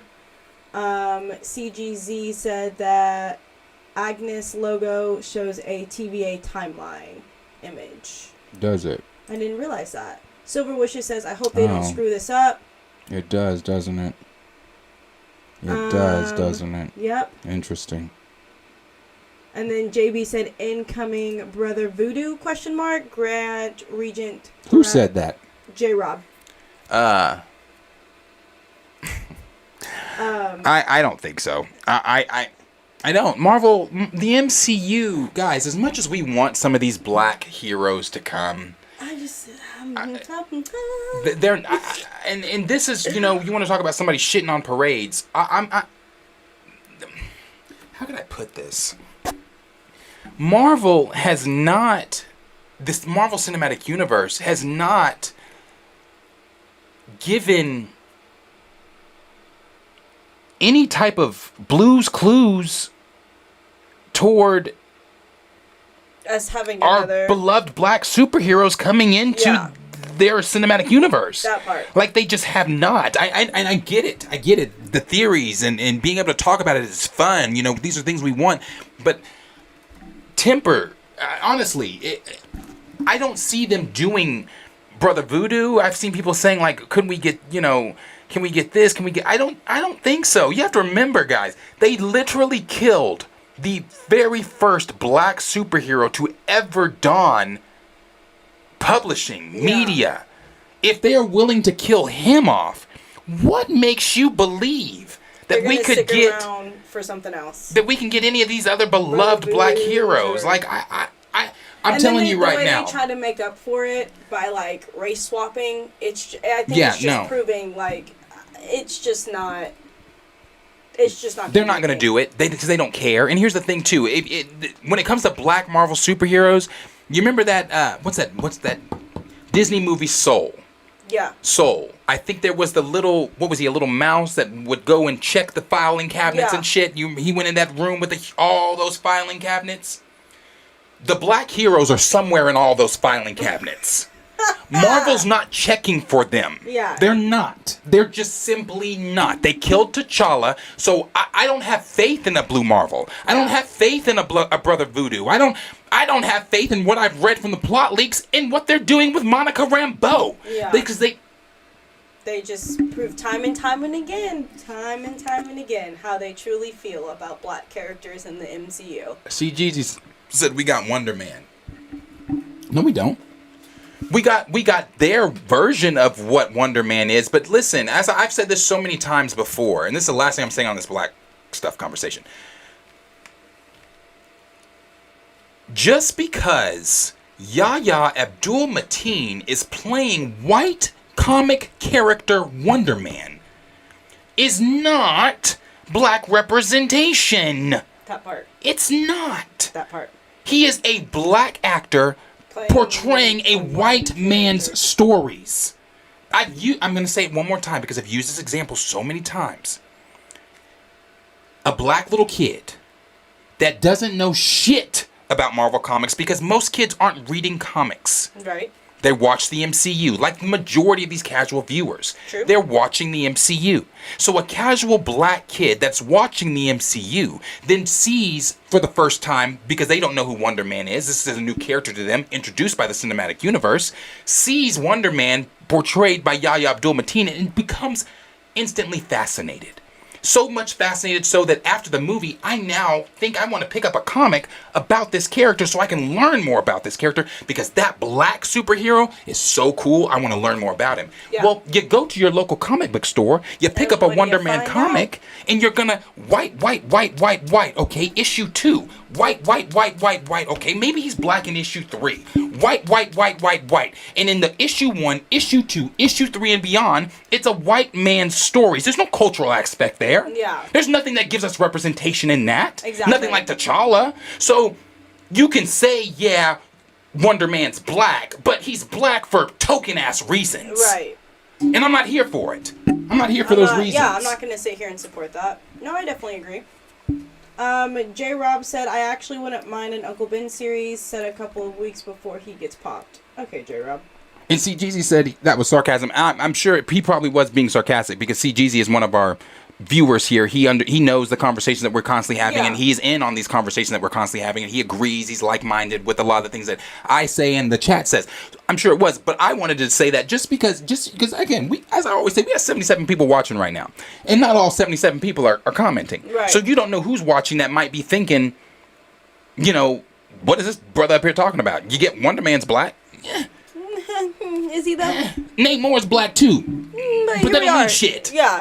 That right. Skillmonger said, how about an Isaiah Bradley one-off special like Werewolf by Night? I would not be mad about that. Yeah. Nathan Moore said, my only fear is that it seemed Wanda took a lot of Agatha's magic. Not sure how they will handle that in her series. Isn't that the point though? What is it? Basically that Wanda took most of Agatha's magic, so he doesn't know how they're gonna. Right. But isn't that the whole point? Like a coven is coming to try to. get her out of this spell.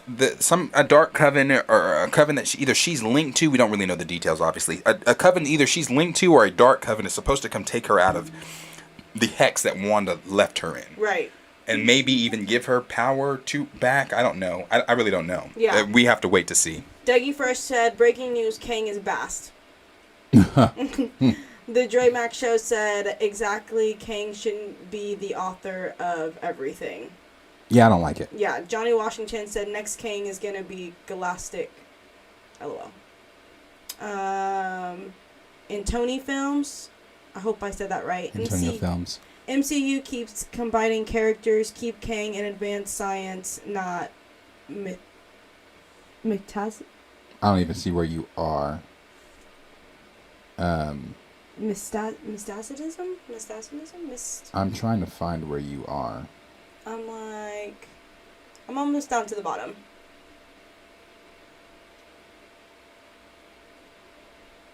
I'm sorry, I don't see it, but keep going. Raymond 2000 said it should be Kang, Skrulls, and then Secret Wars. And during that time, drop seeds of new Avengers, Illuminati, incursions, and time runs out. That leads to it. That's smart. Yeah. D-Sizzle said, stick to the time-traveling shenanigans with Kang. Stop trying to make him bigger than what he is. Right. That's what I'm saying, bro. Like, make Kang and make everybody else who the fuck they're supposed to be. Like, do the Beyonder. Don't add him to what he's not added to. The Dre Max Show said Kang should be Kang, Beyonder should be Beyonder, and so on and so forth. Yeah, bro. Gray said, wait a minute, Marvel's been dead longer than Hulkling's been alive, so how is he even related to Marvel? The MCU's gonna have to explain shit. Yeah, that's what we were saying, Gray. MCU has to take their time and start explaining some shit, because it's not making sense. D-Sizzle said Kang directed that vibranium meteor to strike Wakanda. Could be. You have to say your name one more time. Felicity. Felicity said, I think eventually Marvel realizes that normies ain't feeling all this complicated stuff post-Endgame, and we lose some of these Disney Plus projects, and maybe even some movies get reconfigured. Oh, for sure. I think that's with the course correction that they're making in Phase 5. And because they saw Phase 4, and they were like, oh, we cannot do this. Because I've told you guys, I've had several conversations with people at work that are Marvel movie fans, not so much comic fans, but Marvel movie fans, that have said, I haven't watched anything past Endgame because it's dauntingly scary. It's like, I have to watch this to understand that, and I have to watch this to understand that, and I have to know who this character is and their whole, like, inception and all that kind of stuff. It's like, people are scared to jump into that. Like, it's like, no, I'm good. I'll watch, and I've heard a lot of people saying this. I'll watch the next Avengers film. So the next Avengers film is Kang Dynasty, which low-key you can maybe say New World Order, because he's supposed to be forming the new Avengers team. Right. But that means you're going to, normal fans, if we're to believe what they're saying, are going to skip everything until Kang Dynasty. Well, Spider-Man, people will watch. Yeah. People will watch. So I was like, maybe not everything. Yeah, people are going to put their ass in the seats for Spider-Man.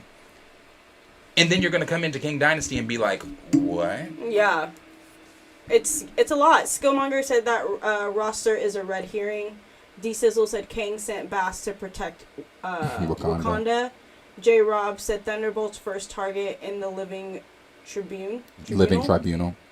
Raptor Cloak said, yeah, the Taskmaker makes no sense since the character was mind controlled. Yeah, Taskmaster makes... I don't like the MCU's Taskmaster. I have a Taskmaster figure up there I've refused to open because it's beautiful. But I have a Taskmaster figure up there, and I have it right next to... Where were they trying to put Taskmaster? Oh, Taskmaster's in the Thunderbolts team. No! Yeah, Taskmaster's on the Thunderbolts team. It's Yelena's on the which I don't mind Yelena being there, but Yelena's on the Thunderbolts team. Where does that even make sense? Great Value Cap is on the Thunderbolts team. Raymond 2000 said Thunderbolts is going to be interesting. That's all I'm going to say. It'll be interesting. I mean, again, Sentry is the main villain. I'm confused how this roster that you've presented is going to go up against the Sentry. Okay. What the fuck are they doing with the Sentry? This is going to be a short film. Or it's going to be heavily hinted more on the adamantium stuff that's going on with Tiamat Island, or whatever the fuck they're calling it. The island.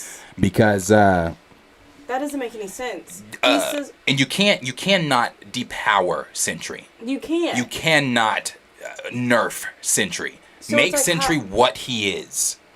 Have him beat the fuck out of that Thunderbolts team, because that's exactly what would happen in reality. D-Sizzle said Thunderbolts versus the one above all.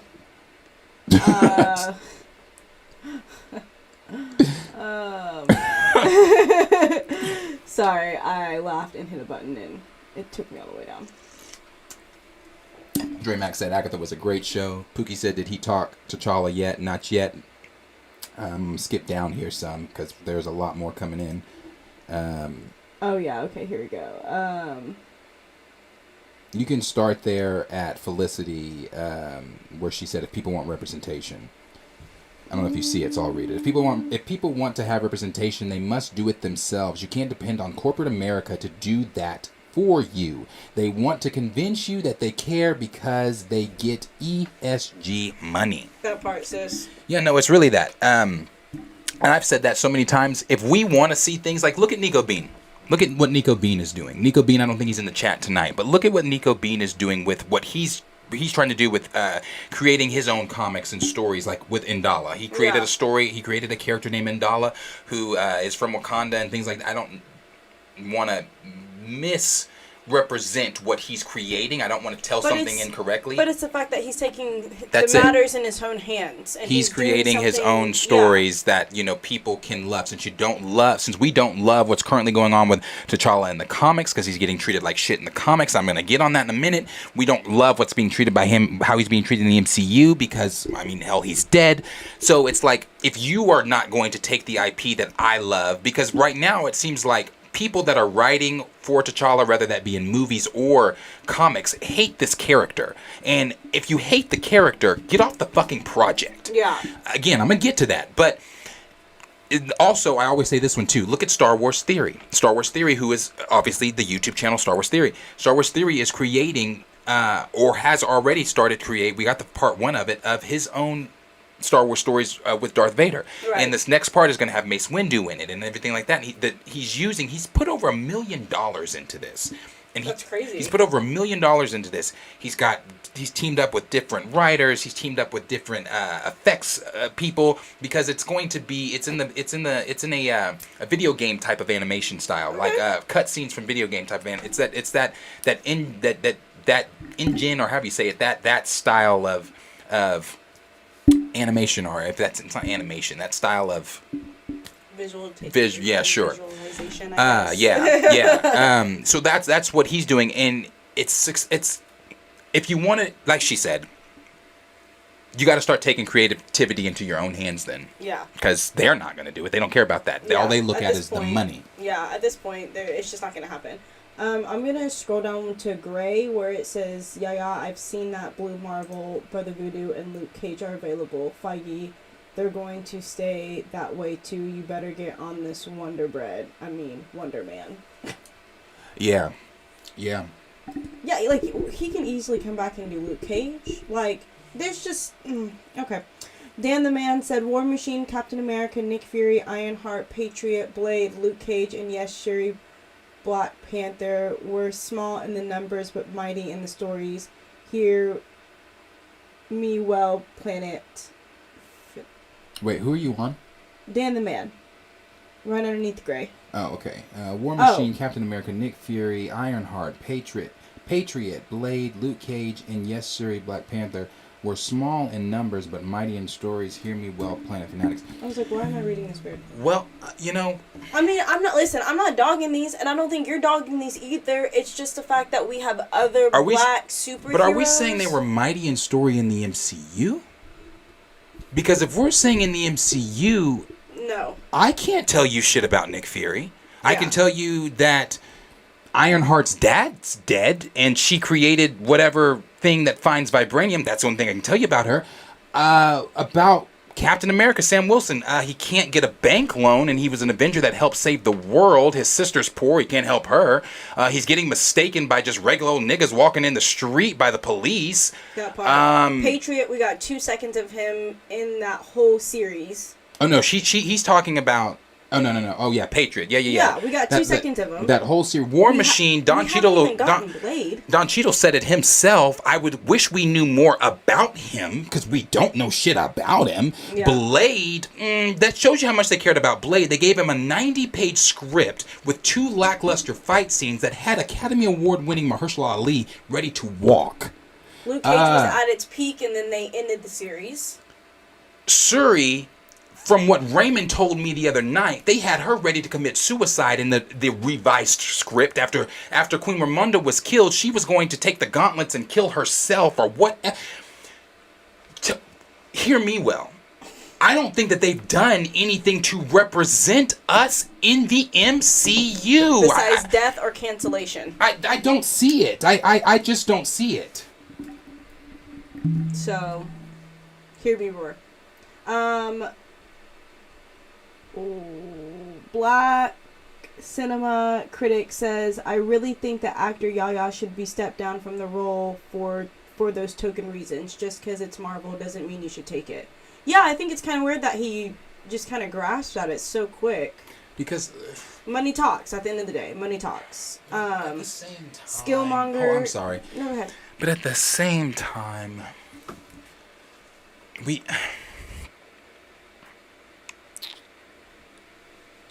this is Hollywood.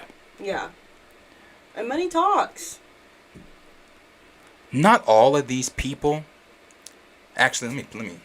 I'm not sugarcoating it.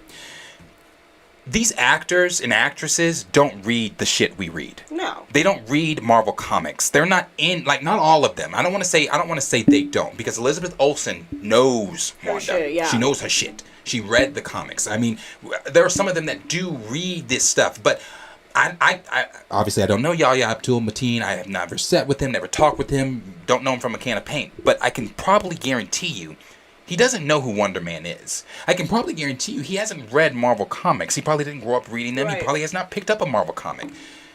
So with that being said, he doesn't understand. He doesn't know what T'Challa represents. Yeah. He doesn't know why the character was created. And I'm assuming. I'm just assuming, because again, I don't talk to the man. Right. I'm assuming he doesn't know what T'Challa represents. So taking on a role like Wonder Man, knowing that Wonder Man's white, and knowing that people are begging for representation, black, I'm sure that's not something that's on his radar, really. Right. Within the MCU, all he knows is the Marvel Cinematic Universe, being the biggest studio in the world that it is right now, looked at him and said, "Hey, we want you to join." And he said, "Money, I'm gonna join. Let's go for it. I'm gonna join. I won't. I'm not gonna. I can't look at Yahya Abdul Mateen and say it's weird, brother, that you took that role, because he probably doesn't even know, bro.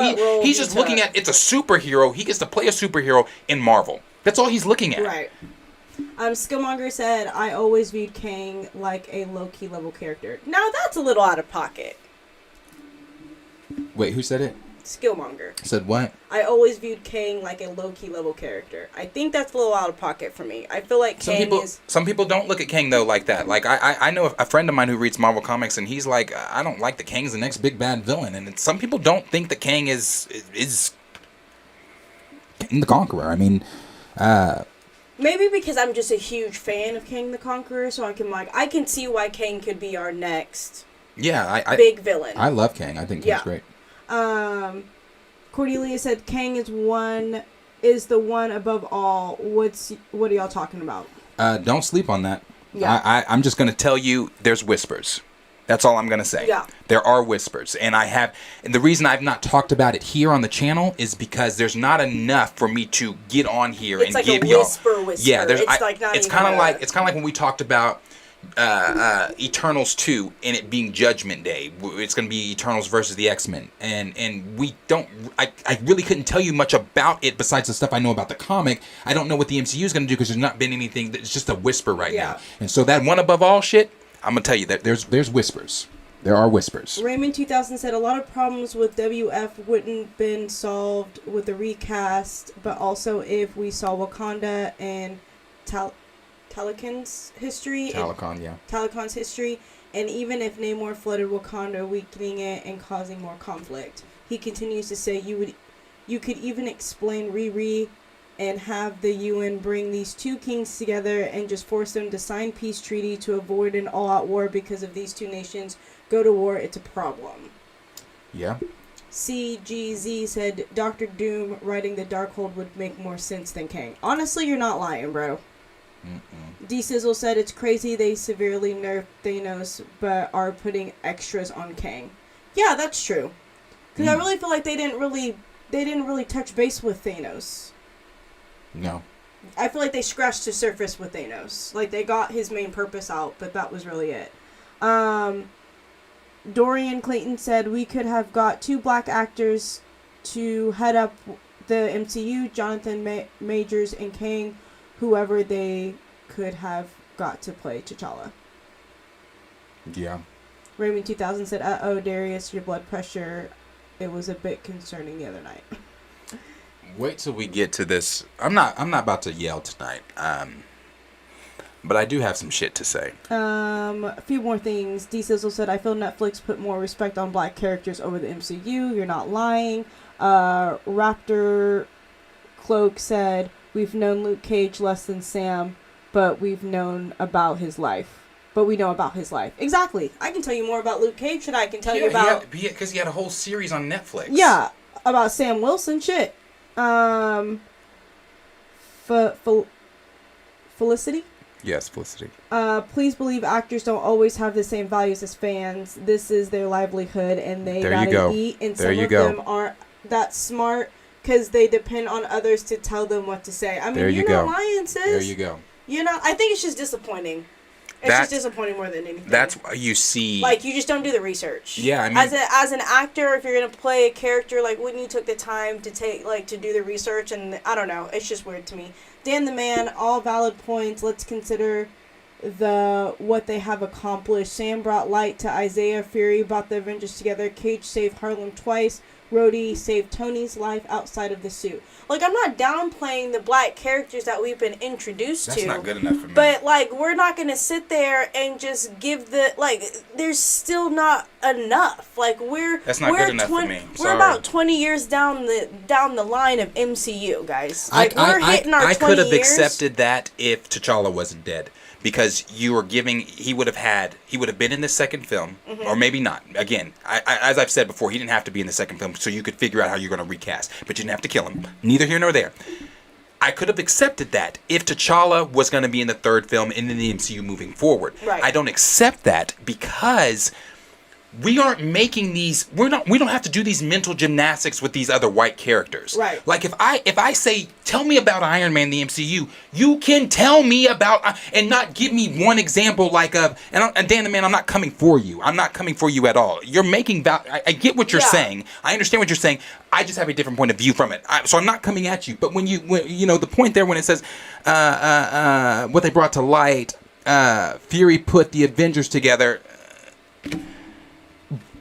He put the Avengers together and then what? Just said, now have at it, go do your thing? Because he showed up, but he wasn't integral. Like he wasn't what they're about to make fucking Val. Yeah. He wasn't what they're about to make Val for the Thunderbolts. We just heard Dreyfus, Julia, whatever, saw her doing an interview saying she told Marvel, I want to be doing this. I want to be doing that. I see in the comics she has fight scenes. I want to be fighting. Right. And she's like, I haven't read the script or anything, but she's like, but possibly look forward to seeing some more of Dreyfus. Because she can sit down in rooms and demand what needs to be done. Demand, I need to be seeing this. All Nick Fury got was, the coolest thing I got from Nick Fury was the scene where the police had him surrounded in his car, and his car was doing all the fucking shit for him. That was the coolest thing.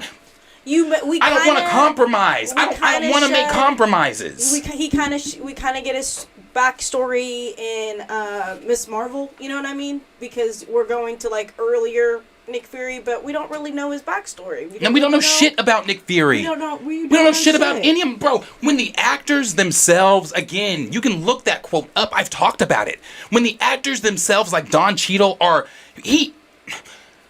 they're getting in interviews and saying, how long has Don Cheadle been Rhodey?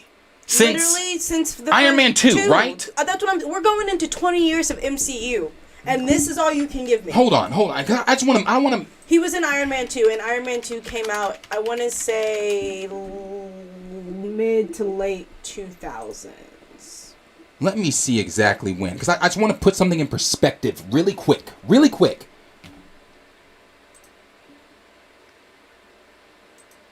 Give me this. Come on. Brothers, and again, for those that don't know, I will make sure I say this every time. I haven't said it in a while. That is my cousin, related to Don. Don was in Iron Man 2 in 2010. Yeah. We got Don Cheadle, who joined the MCU in 2010. We're all right? in 2023. 2023, here we are. That's All 13 these years, 13 years later, and the brother is just now saying, I'm not complaining, even though he was complaining. Yeah. But he has to play the game. See, as Dreyfus can go into to meetings and say, I read the comics, I want to be fighting. He has to say, I'm not complaining. He has to play the game. Yeah.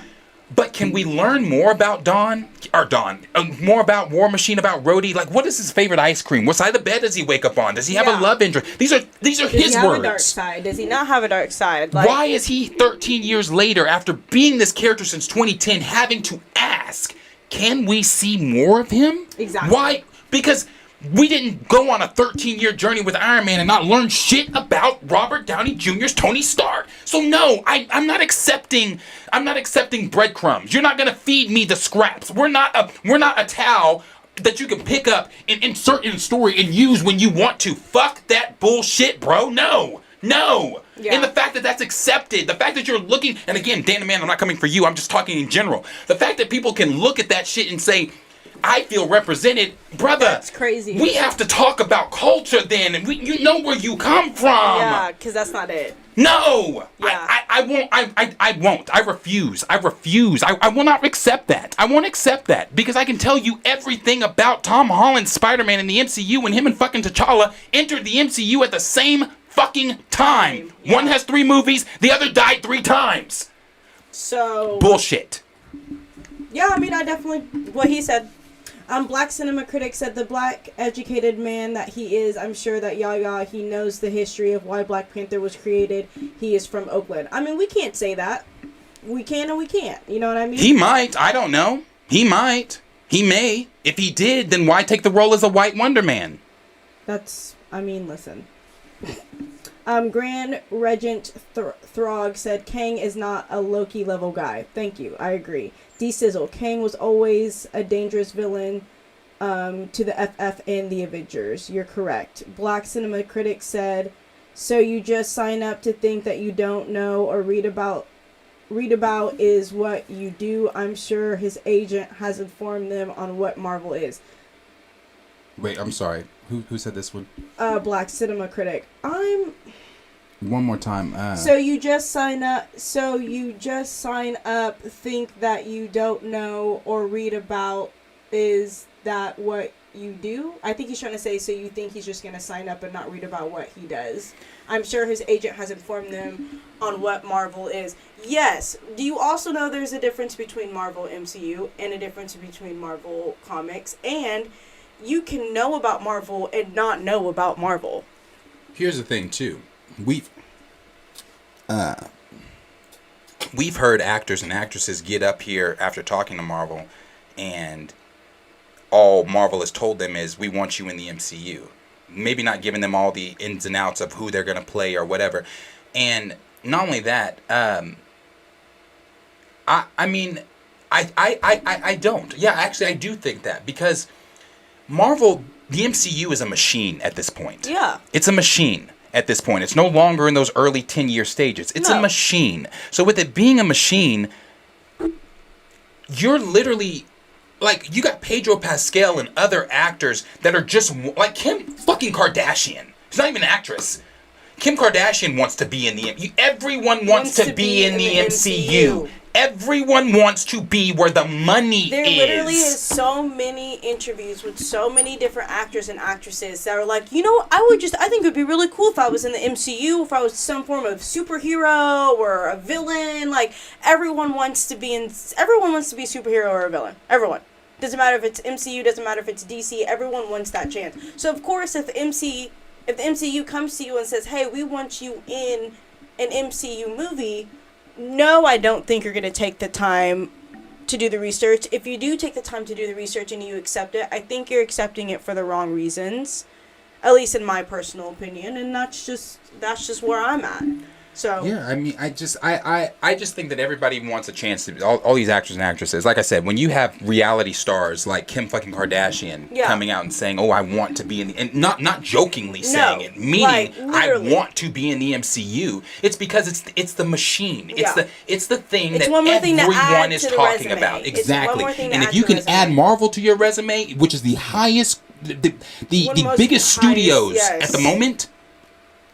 Then you can work anywhere. So I have no doubt. I have no doubt that when Marvel hit up Yaya's agent, they said we want him to play Wonder Man. They were just so excited that Marvel asked him to play in something. Yeah. They were just like probably like, bro, Marvel wants you to play in. You know, because what did he say? What did he say about DC? That's clown work. I don't want to. What I'm doing at DC. At the time, yes, that DC shit was bullshit. Yeah. It was bullshit over there at DC. But when you hear that actors and actresses are doing this at Marvel, well, if I'm an actor and actress, I'm thinking to myself, I need to connect with Marvel. Hell, I'm not even an actor. Even if I don't know shit about them. I'm not even an actress and I want to go work for Marvel. So there's that. Raymond 2000 said, "You're right. There is a lot of Thanos we haven't even discovered, even in his relation with Death and the Cable and the Infinity Watch." Yes. Thank you for saying that, Raymond 2000. We did not get what we needed to get from Thanos. Johnny Stephan said, "Is Nick Fury a John Shaft variant or is John Shaft a Nick Fury variant?" John Shaft is a Nick Fury variant. Yeah. J. Rob said, "Nick is definitely a Shaft variant." Xavier Phoenix said, "I agree with Darius. I'm done accepting crumbs. We need more on the plate with our black comic book characters." The Dre Max Show said, "The black characters that you're referring to are all supporting characters, except Luke Cage. A lot of black characters not named T'Challa are supporting characters." Yeah, exactly. D-Sizzle, Fury still has no real backstory, unlike his comic version. Yeah, that's what I mean. Yeah, Raymond, and we're hitting like 20 years in the MCU, guys. It is, that's, bro, I mean, make this make sense to me. I've said it, I just said it, but make it make sense to me. Spider-Man and T'Challa enter at the same time. One of them has 3 movies, one has died 3 times. So you tell me. JB Easy said Val got murked in the comics on top of that.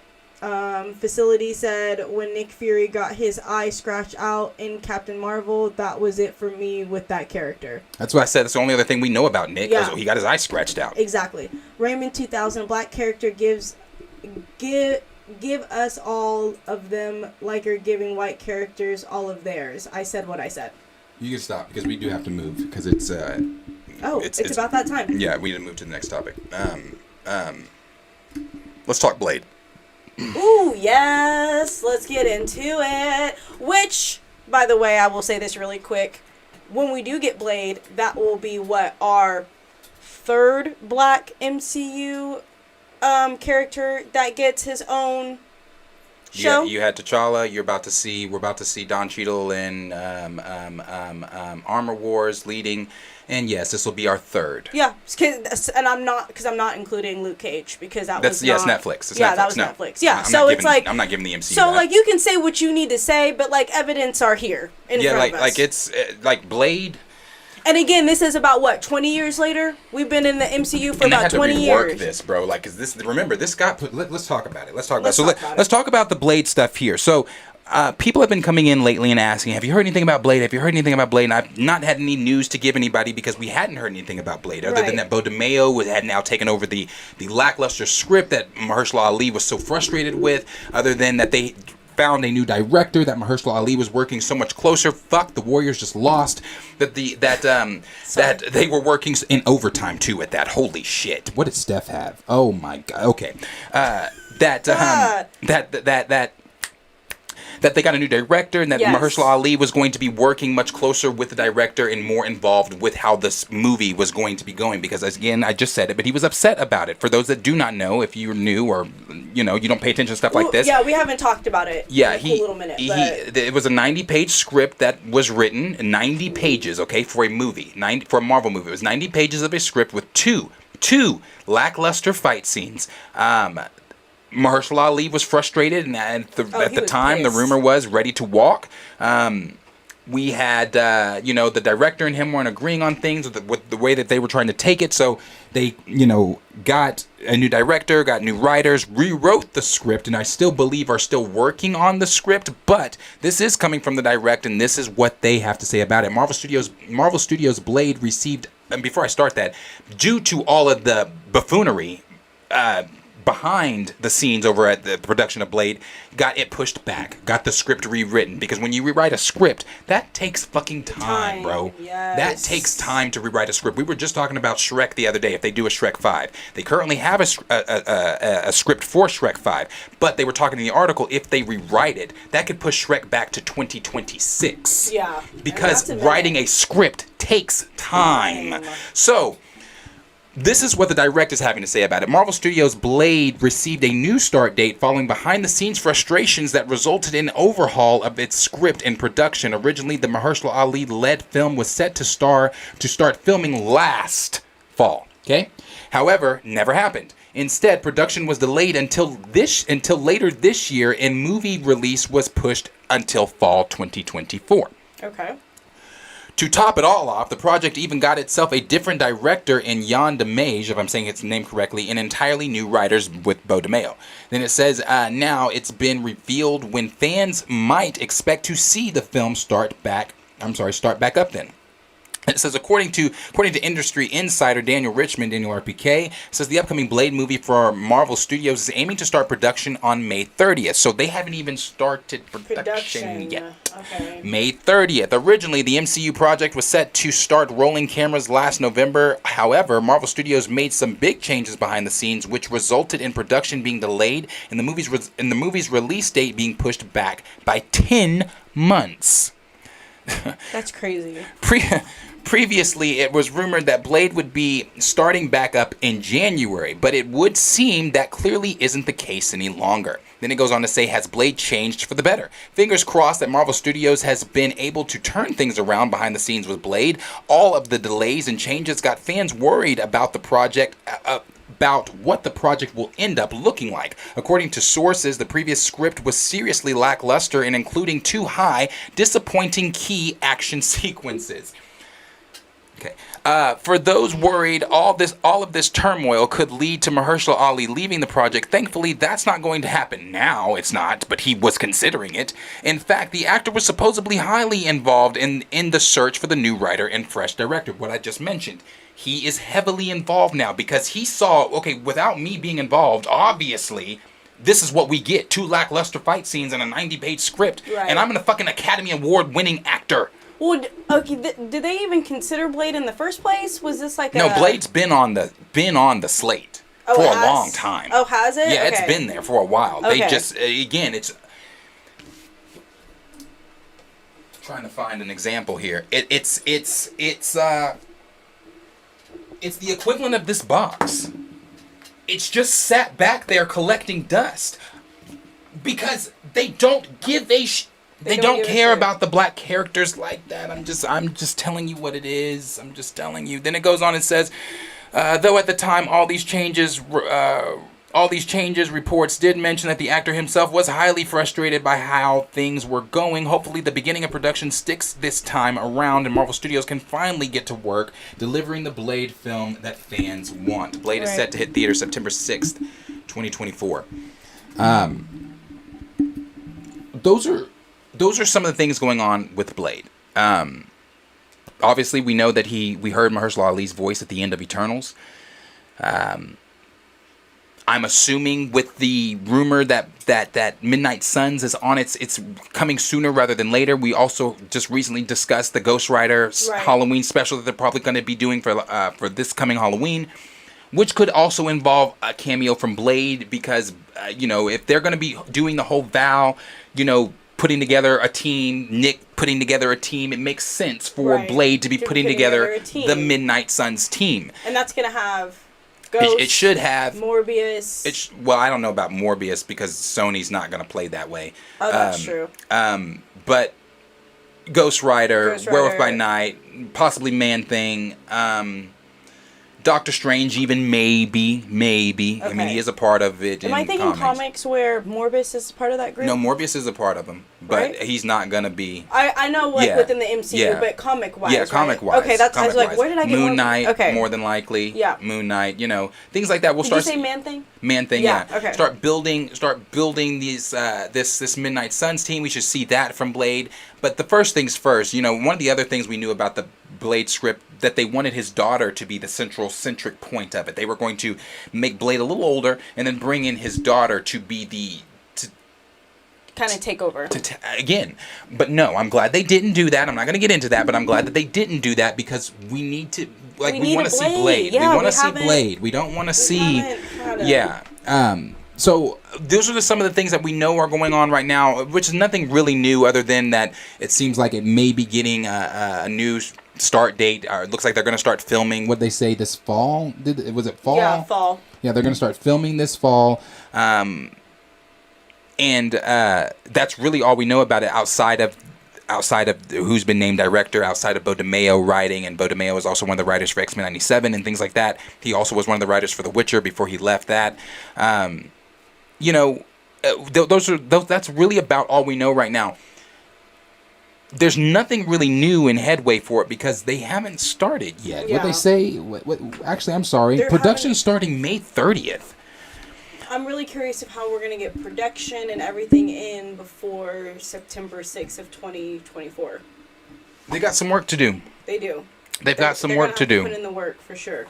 They've got some work to do, and I'm hoping that they do Blade justice. I'm hoping that Mahershala Ali, actually I know that Mahershala Ali is going to get the justice he's wanting because he is heavily involved. He is involved, as the article said, as I said before the article, these are things we heard in the rumors and things like that he was going to be involved because of how frustrated he was with the thing in the beginning. If I'm Mahershala Ali and I'm looking at this, I'm looking at it like, I'm looking at all these other Marvel films that y'all have done. And we get to Blade, we get to mine, and you give me 90 pages, 2 lackluster fight scenes, and now I'm frustratedly pissed. Yeah. To the point where I was going to walk away. Yeah. So I have no doubt that it probably will be on par with what Mahershala is wanting it to be because of his involvement with it now. So, right. But that's really all we really know about the Blade stuff right now. I threw this in there because you guys know I really don't like talking about things unless we have more headway and content and liberty on things like that. But I wanted to talk about this just because we've been getting asked. Have you heard anything about Blade?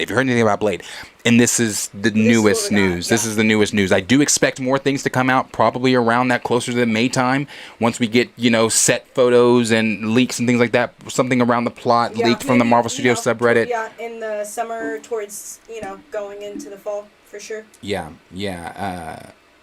for sure. But again, as always, question is for you guys. I'm sorry I didn't even put that on the screen there, but let us know down below what you guys are thinking. I thought I put that on the screen. What you guys are thinking about some of the newest, not really much to think on other than that it's getting a start date of May 30th. What are you thinking about the start date? Are you thinking that things are better behind the scenes? Are you thinking, I'm sure they are.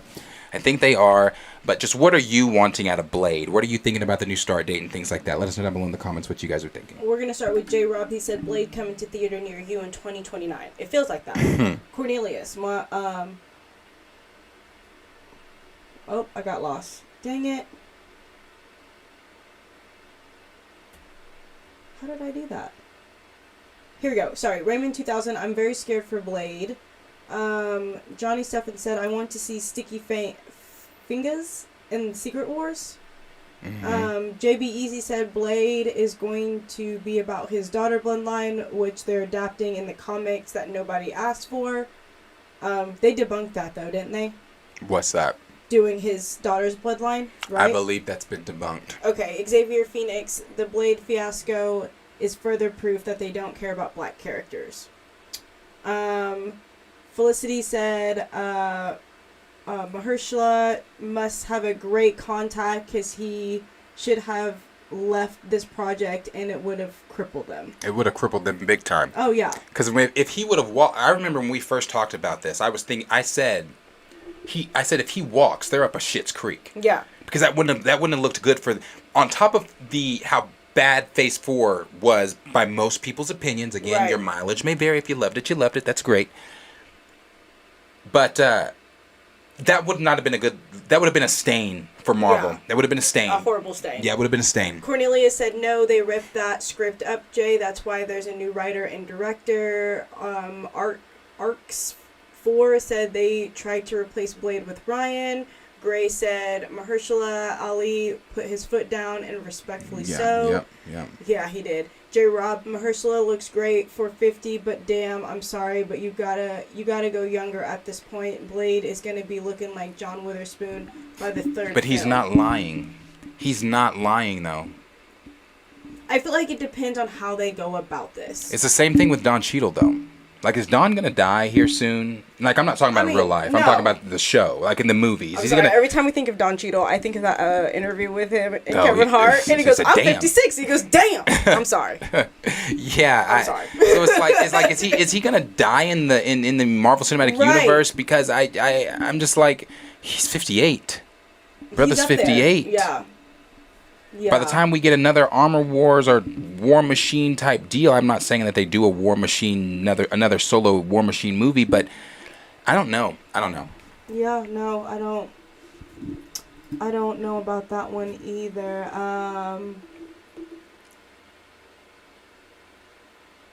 D Sizzle said that's what happens when you hire noobs to work on these big superhero films / shows. Valley Suburb said I'm watching the Warriors 2 Darius 3 a.m. in the UK. Oh shit! But this stream in the game is worth it. Thank even you though so your boys much. lost. Thank you. You're so thank sweet. you. I appreciate you. That's so dope that you're. I know, in the UK. Oh That's my dope. gosh.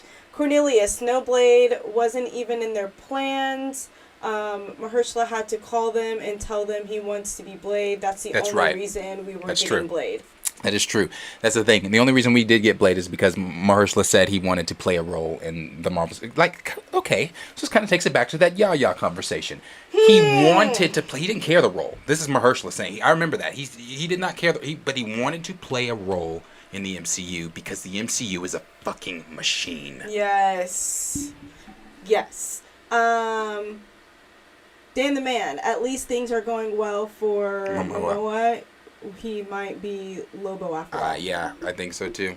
Skillmonger, they can chat about the script through Kevin. Kevin. Cornelius Feige wasn't even thinking about Blade. You can jump down to Zen Man because again, the topics we got to move. Yeah. Oh, where are you, Zen Man? Zen, he's kind of, if you go all the way down to the bottom, he's right at the top. Ooh. Oh, don't have the knowledge of the comics and are not fans. I'm comparing Marvel to Netflix. Other studios will catch up just like the Avatar studios. Wait a minute, who was that one? Zen Man. Oh, wasn't it? Yeah. Oh, okay, I see the one you're on. Okay, keep going. Okay. D-Sizzle stuff breaks down in your 50s onwards. I mean, you're not lying. In Tony Films, Chris Rock came on and said, "Don't damn me, I'm the same age as Cheadle."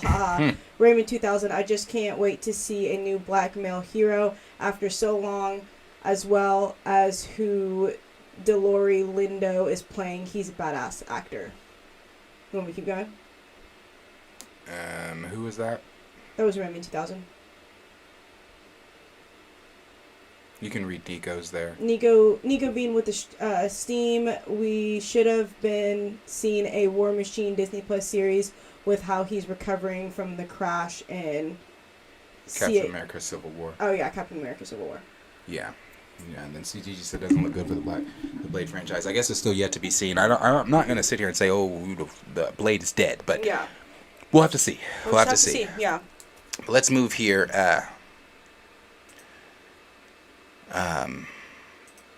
To our last topic.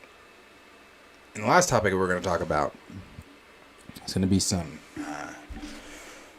Black Panther things going on in the MCU, or not in the MCU, but let's just get into it. So they came out, and this is I'm taking this in steps here. I'm taking this in steps before I get to the comic stuff. I'm gonna tie it all together. Just give me a minute.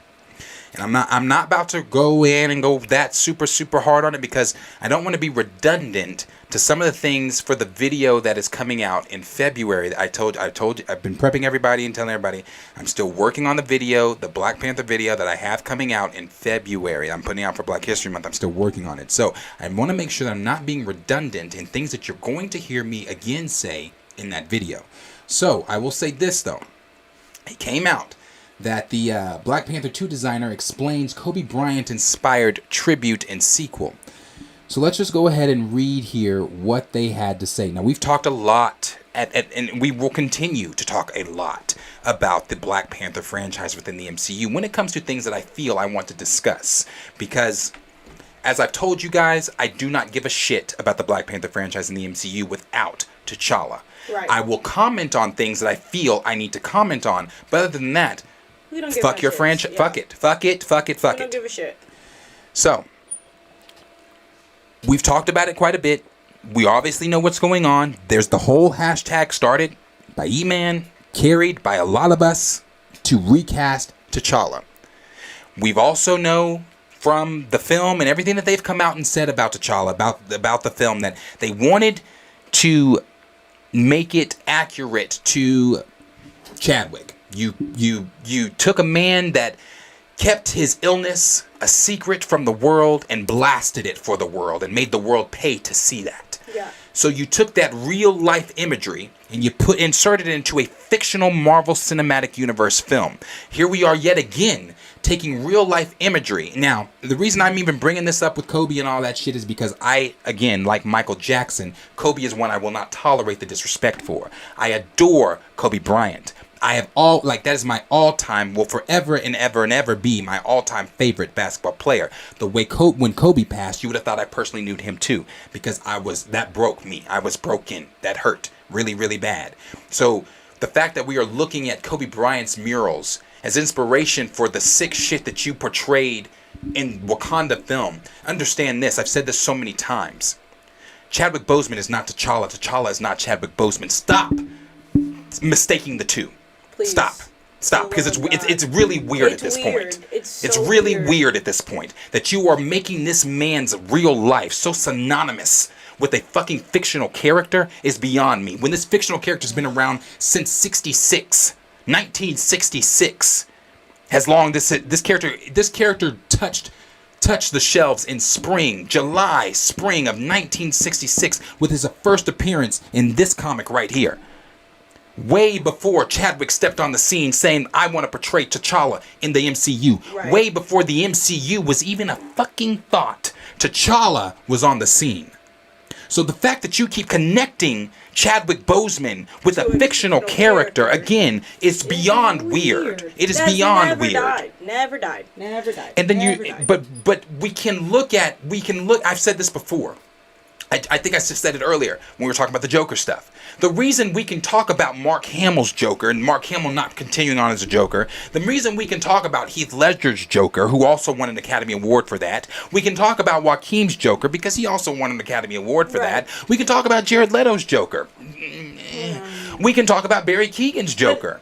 Yeah. We can talk about all these different portrayals of the Joker. Why? Because for some reason, you all can look at these actors that are portraying these fictional roles and you say to yourself, well, that's just the actor playing a fantasy role and the fantasy role's got to continue on. But yet, in the same breath, in the same conversation, you look at T'Challa and say, no, Chadwick is T'Challa. The argument could be made, if that's the logic you want to use, the argument could be made that no, Heath Ledger is the Joker. The argument could be made there to where you could say, well, why are we still having Jokers if the character dies with the actor? Right. But see, we didn't do that. Why? Because for some reason, again, we understood. You can separate the two. Yeah, you can separate the two there, but you can't suspend your belief. I mean, don't get me wrong. I do think Chadwick is T'Challa. I do not believe T'Challa is Chadwick, if that makes sense. I don't think... you know what I mean? I think Chadwick did an amazing job. He did a great job to bring Black Panther forward and to be known. But T'Challa is not Chadwick, and I think there are so many known actors that we know and so many unknown actors that we haven't even touched the surface that could have continued this role and we could have kept it going. But we killed a whole franchise because we killed a fictional character with a real life man. And I think for me, I keep going back to this every time we talk about this conversation, is for me, it's not even Chadwick, it's Simone. Because like you said, this man's death was private. His illness was private. Everything about this was private for us to just take it, put it on display, put it in a film for me to pay for it and sit down and watch it. And not only that, his brother did an interview a month ago and said, I watched, he said, when he watched the first few minutes of the film, he said he stopped himself. He said that was, and then stopped. And then he came back in and said, that was hard. He was like, because it was like revisiting the funeral again. Yeah. And that's what I have been saying for everybody that's been saying, everybody that's been coming in here saying like, no, Wakanda Forever is a great film, it's this and this and that. No. Again, you can think that if you want. You can feel how you want to feel about Wakanda Forever. I don't personally give a shit how you feel about the film. How you feel is how you feel. My feelings are my feelings. And my feelings are akin to Derek's feelings. When Derek said we were watching a funeral all over again. Because we were. We were watching a funeral all over again. So again, the fact that you can suspend your beliefs and shit with Joaquin and with Heath and with Jared and with all the others, because that character gets to continue on. But you cannot with T'Challa is bullshit to me. It's bullshit to me. And this is what the direct put out. Black Panther Wakanda Forever production designer revealed how the late Kobe Bryant inspired one of the central tributes to Chadwick Boseman in the MCU's latest movie. Chadwick Boseman's death became one of the most shocking moments in the MCU's history, eventually leading to Black Panther 2 paying tribute to him. Again, wrong uses of words. Wrong uses of words. It's not a tribute. No. That's not how you pay tribute to someone. To him in various ways. This was seen immediately after the movie began as Wakanda Forever drew. Now that was a tribute. That's the only thing I will give them. The opening, the very beginning, the Marvel logo, the montage of different scenes. That was a tribute. And as I've said many times, if you wanted to tribute him, when we go see Quantumania, that should be the opening. When we go see whatever's after Quantumania, that should be the opening. Or after that should be the opening. You could have done a whole special. You could have done something completely separate away from the movie. Many things they could have done. They like to do all these fucking Marvel's assembled spin-off shows. If you wanted to do a Marvel Legacy deal, you could have done that. And I've said that too. Get a whole bunch of people together from the actual studio that worked with Chad, that crossed paths with Chad. Get Simone, get Derek, get his mom, get his dad, get people that personally knew the man, and then do a type of documentary or something like that explaining how important he was to Marvel, but just because he was that important to Marvel, and not only how important he was to Marvel, the importance of the character he portrayed, because he also knew how important that character was. I've said this so many times, but again, you being willfully ignorant, you don't go look the shit up because you know that it then invalidates your argument. Right. If you go look it up yourselves, knowledge is power. Go look it up yourselves. Go see what Chadwick has said about this role. Go see what he has said about the importance of this role. Go see where he has said how T'Challa is important to young black boys and young black men. And again, there's that interview that I can't wait to share with the rest of you. I don't know if everyone's seen this interview. I don't know who has and who hasn't. But the interview that I've recently seen a couple weeks ago, that I'm putting in that video I'm sharing in February, he literally echoes things that the recast crowd have been screaming for over a year. Yeah. So then when you come in and you're looking at that, when you say this is not what Chadwick would have wanted, I say this.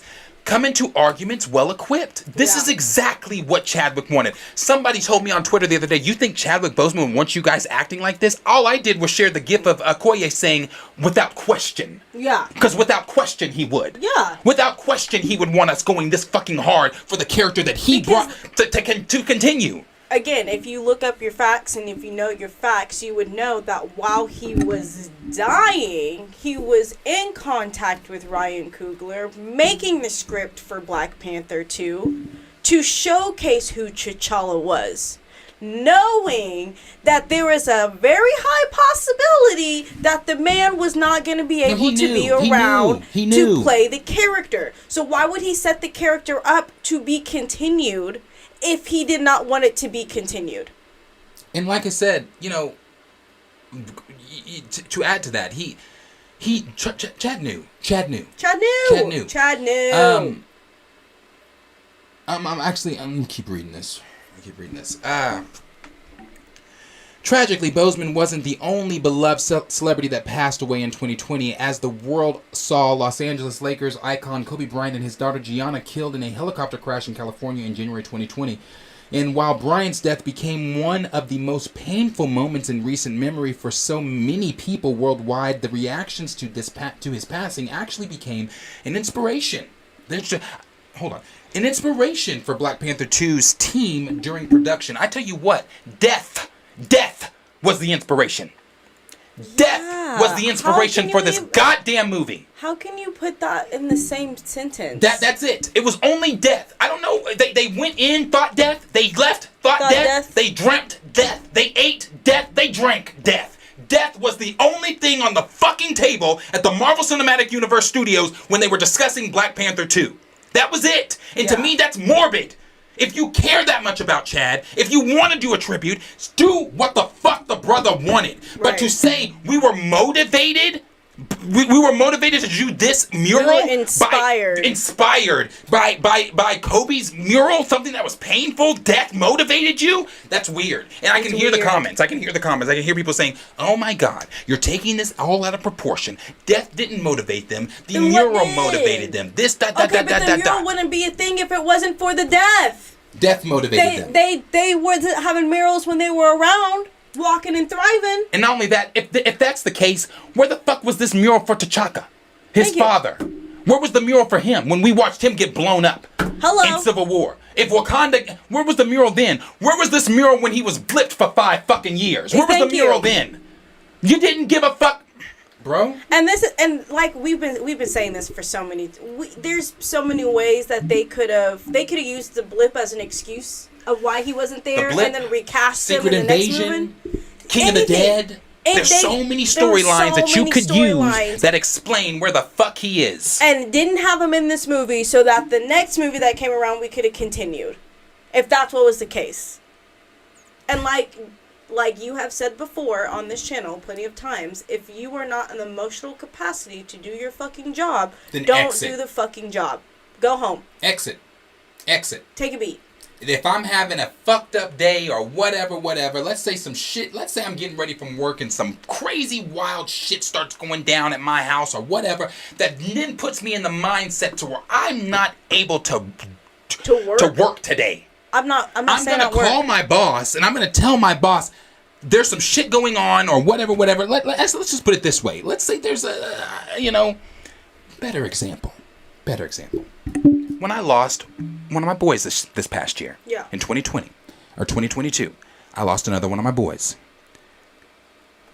I found that shit out at work. I was at work when that happened. One of the boys from that team that I still talk to all my boys. One of the boys from that team that was on the team with him was blowing me up.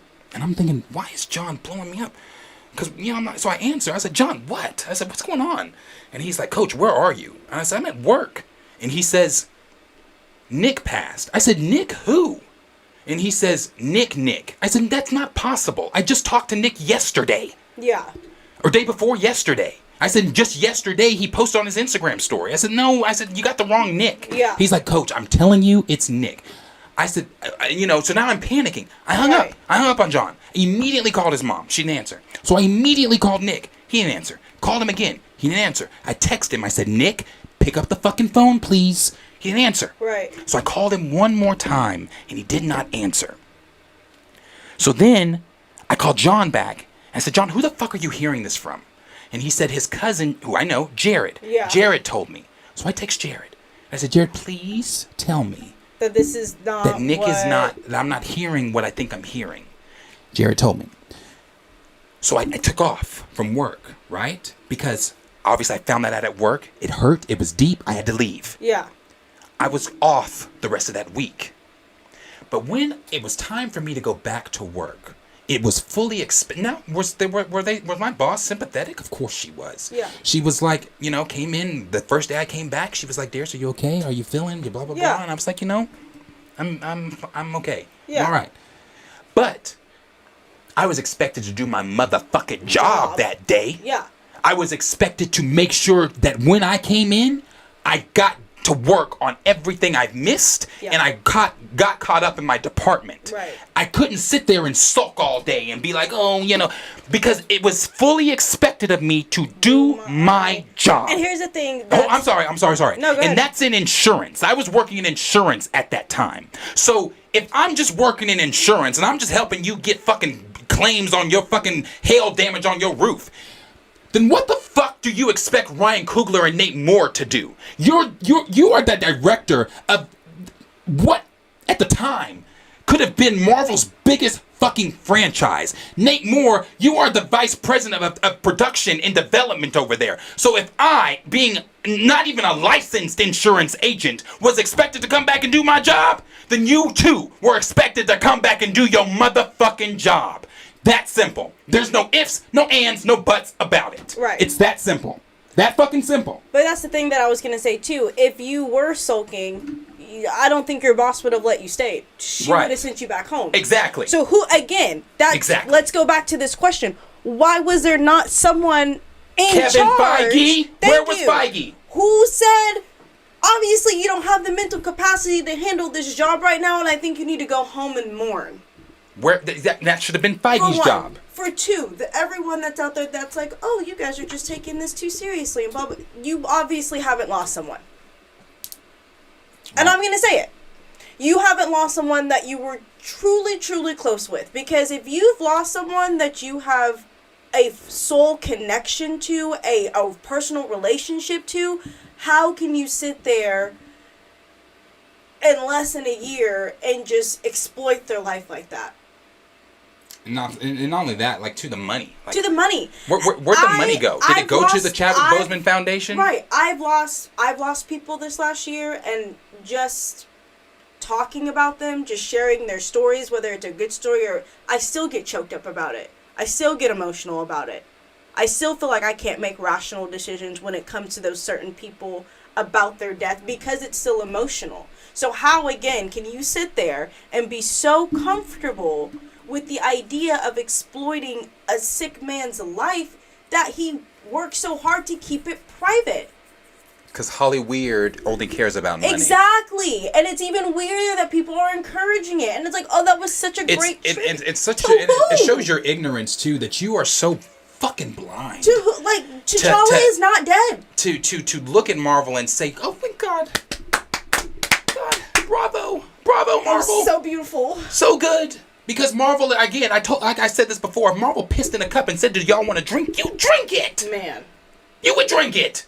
Because Marvel is not above reproach for y'all, but they are above, they're not, I'm sorry, they are above reproach for y'all, but they're not above reproach for me. They're not above me checking Marvel or anything like that. Again, where did this money go to? Did it go to the Chadwick Boseman Foundation? Did it go to any cancer research? Did it go to any of that shit? No, it did not, because you were too worried about lining your pockets other than doing what you say you were trying to do, honor your friend. Exactly. Now, let me read this part here. This is the quote from whoever. Speaking with Vanity Fair, Black Panther Wakanda Forever production designer Hannah Belcher shared how tributes to the late NBA star Kobe Bryant inspired similar tributes to Chadwick Boseman and T'Challa in the MCU sequel. Beechler, what doesn't matter. Looked back to the murals and tributes put up worldwide for Bryant and his daughter Gianna, noting how it was a way that we sort of memorialize people that are loved. I'm gonna come back to that in just a second.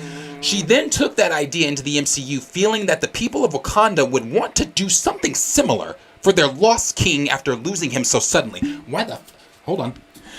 In the beginning, this is her. in the beginning, it was a lot of conversation about do we have that? When Chadwick passed, murals went up all over the world of him in his Panther suit, and same with our heroes with Kobe Bryant and his daughter. I mean, it's just how we sort of memorialize people that are loved. The conversation was, I don't think that people in Wakanda would do anything different, right?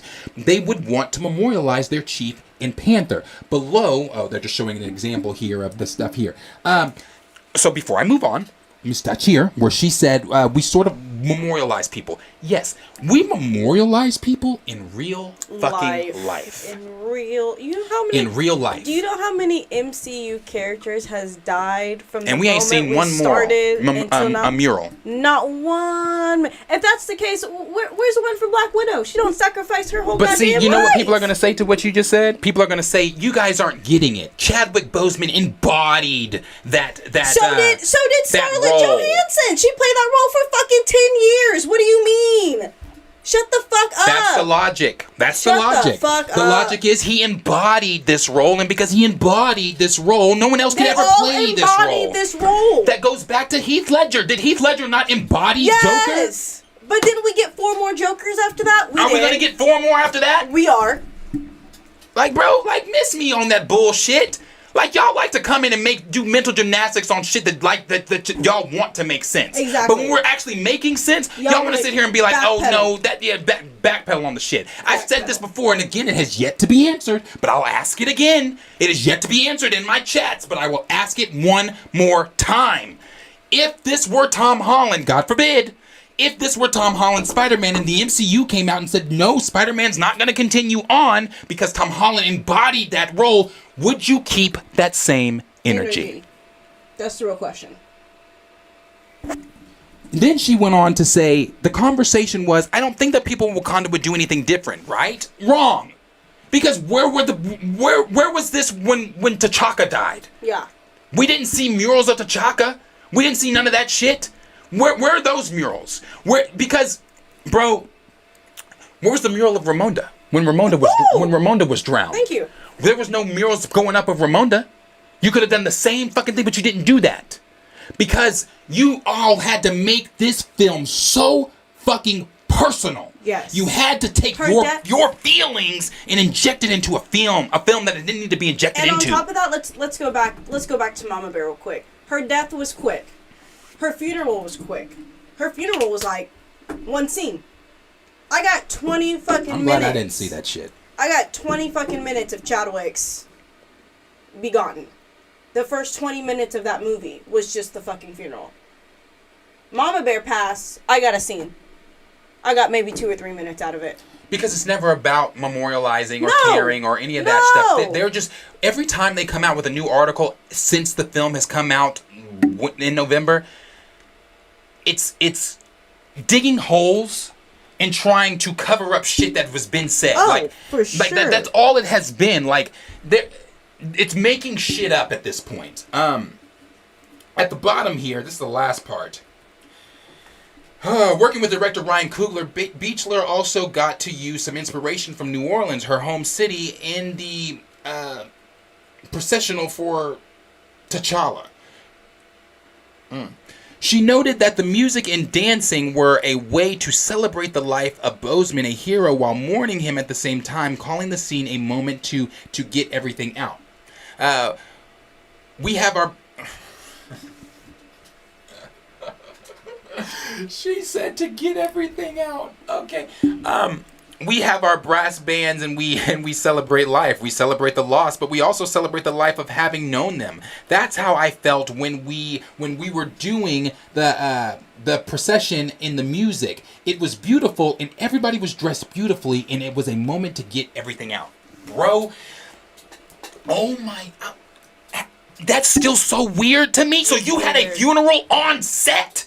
It was weird. So you all, I'm sure they all went to the funeral. I would assume they all went to the funeral, the actual real funeral. Yes. So then you thought to yourself, sitting watching the actual real funeral, sitting in the congregation and everything, listening to whatever was said at the funeral. You thought to yourself, wouldn't it be neat to recreate this on set? Wouldn't that be neat? Because what did she say there? a moment to get everything out. Did you not get everything out at the funeral? Yeah. Did you not get everything out in the 2 years? Right. And again, time heals all. So I can't tell you that. I can't tell you how to heal. I can't tell you how your grief should move. I can't speak on that. But what I can speak on is us as audiences that had no personal connections to Chadwick Boseman. We mourned in 2020. We mourned then. But then you made me relive it in 2022 because you weirdly wanted to neatly put the funeral on screen and have a moment to get everything out. No. Well, yeah, I got everything out then too. I cried I boo-hooed then. Yeah. Then it says, Jesus. The production designer explained how difficult it was to get the precisional exactly right. Nothing that not noting that it was really hard for Ryan that we were doing mock-ups and whatnot. Weird. Holy shit. Holy shit. Shut your mouth. I didn't pre-read this before I sat here. Really hard for Ryan that we were doing mock-ups and whatnot. And while it was a little hard to talk about with the moment being so heavy, she reflected on how the team took it right to the wire of getting it done. Weird. Before I finish that next thing, really hard for so what you're saying there is it was hard for all of y'all to get through that because you were, like she said, we were doing mock-ups and whatnot, and the mock-ups are you recreating his funeral, but in a fictional Marvel Wakandan way. Of course, he probably wasn't okay with that, but he still approved it as the director. You still greenlit it as the director, and I'm not giving him slack. I'm still not giving him slack because Coogler has been in interviews and said I couldn't look at the next. No, that was Nate, but Coogler said no matter how that was Coogler. Sorry, no matter how great the actor. They weren't our T'Challa. But you still approved that shit. Yeah, exactly. I was about to say, but you still approved of it. And you still went along with it. Then it goes on to say this mural was created by Brandon Sadler, who also worked on the original movie, choosing to leave him out of the Black Panther suit to make it more of a memorial to the person, to the king, in that way less Panther. Beachler explained that the team wanted to keep it simple, with only her, Coogler, and the crew that made the painting being the only ones who knew what was planned for that art piece. She remembered how much of a heavy moment it was for Coogler and the cast and crew when they saw the painting for the first time, praising Sadler for the absolutely stunning, beautiful job he did commemorating Boseman. And again, I won't say that the mural itself is ugly. It's just misplaced. It shouldn't be in this film. Yeah. You know, the mural, it's like the they said. The mural itself was beautiful. Yes, like they said at the beginning of this article, we saw many murals going up around the world in 2020 when he passed. That was our way. That was the world's way of memorializing him. We did it in 2020. We didn't need you all to mock it up, in her words, for the film in 2022. Right. Then this is what she said. This is the ending. What she said here. Well, this is all I'm reading. I'm not continuing on with this. This is the last part I'm reading. When they came on set, that was the first time the cast was seeing it. That was a heavy moment. He did an absolutely stunning, beautiful job. No one had actually seen it. It's not even Ryan. It's not even seen it. Not even Ryan at this point. He knew what we were going to do, but he hadn't seen it, and so that was quite a moment for people to have to stop, sort of take it all in. And again, I will never knock the cast, the crew, or anyone for feeling the way they feel. I want to make sure I always say that. We just had to put it on camera. But the way that y'all portrayed it didn't need to be done. It just did not need to be done. Didn't need to be done. It did not need to be done. And I just go, every time we talk about this topic, I just think of Simone. I just think of how she's feeling about everything. I wonder if she's happy. I wonder if she's pleased. I wonder if she's scared. You know what I mean? Like, it's just sad because it was just them two. And this was his legacy. And you guys killed it. And she made that very, she said that in her Oprah interview, they didn't have kids. They don't have kids. Mm-hmm. So But outside of the Foundation, this character was his legacy, and they just killed it with him. And I just think that's so sad. And I just feel like I hope she wasn't in a position where she felt like she couldn't say anything because MCU is a machine, and machines can be scary. Yeah. You know, I'll say this too. This is the MCU. Whoever, Ryan, Nate, and the rest of them should have thought took their memories back to Sandlot. I love that movie. Heroes get remembered, but legends never die. Yeah. People saying they needed to do this, to do that for his legacy. No, you didn't. You really didn't. No, you didn't. Because the same people the same people saying that only know Chadwick as T'Challa. They don't know him as Jackie. They don't know him as Thurgood. They don't know him as James Brown.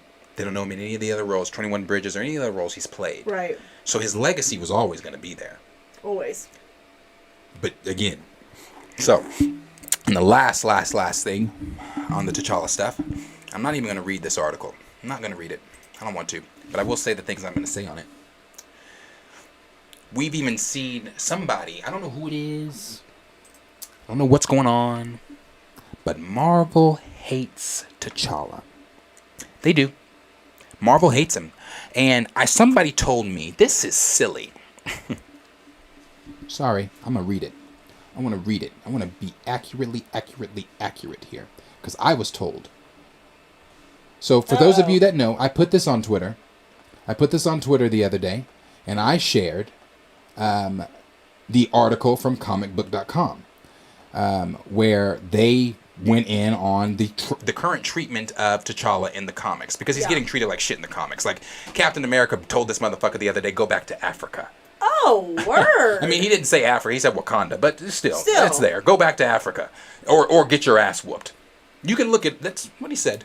And then in the next panels, because I don't read Marvel comics anymore. I haven't read Marvel comics since All New, All Different Marvel, when they all knew all differently pissed me off. Right. So I don't read those comics anymore. I will not pick up a Ridley comic. I never have, and I won't. I can't. I'm not going to say I never have. But after I saw his direction with it, I was like, nope. Yeah. So I said, people are starting to wake the fuck up when it comes to the treatment of T'Challa. I don't necessarily, because in the article they said the MCU propped Black Panther up. I don't necessarily agree with the MCU propping Black Panther up. However, this is a good read. It is a good read. That article it's a good read. Unfortunately, T'Challa's treatment in media/publishing contradicts his inception, and I meant that. It contradicts his inception. Now, this is what was told. You're not lying. This is what was told to me. This is silly. No different than No different than when Iron Man had to be the bad guy during Civil War, or Thor became unworthy. Sometimes your favorite comic book characters lose, and it's not a conspiracy. So, this is what I mean when I say, don't come into arguments. That for sure. Yeah. But there's layers to recast T'Challa. Yeah.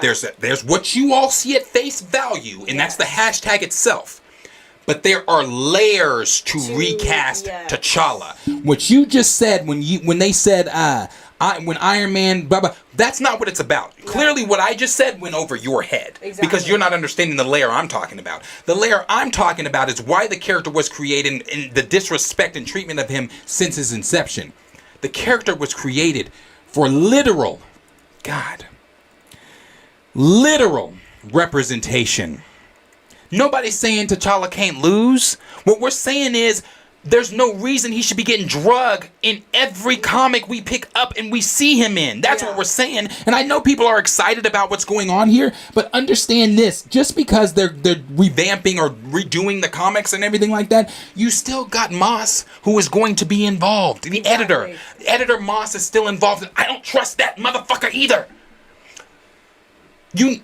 Black Panther franchise needs to be rebooted here and in the MCU. Oh, you might disagree. I don't really give a fuck. No, I definitely feel like. Well, I heard that the Black Panther comics have definitely diluted themselves since Chadwick's passing, which is sad. They've been treating him like shit, bro. Which is sad because this is a sorry, I'm reading some of these comments and they're just ooh, okay.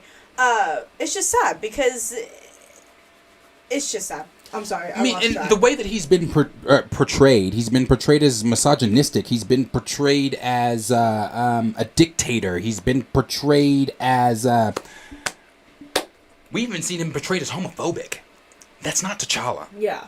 It's just not T'Challa. So when you tell me you still have the comics,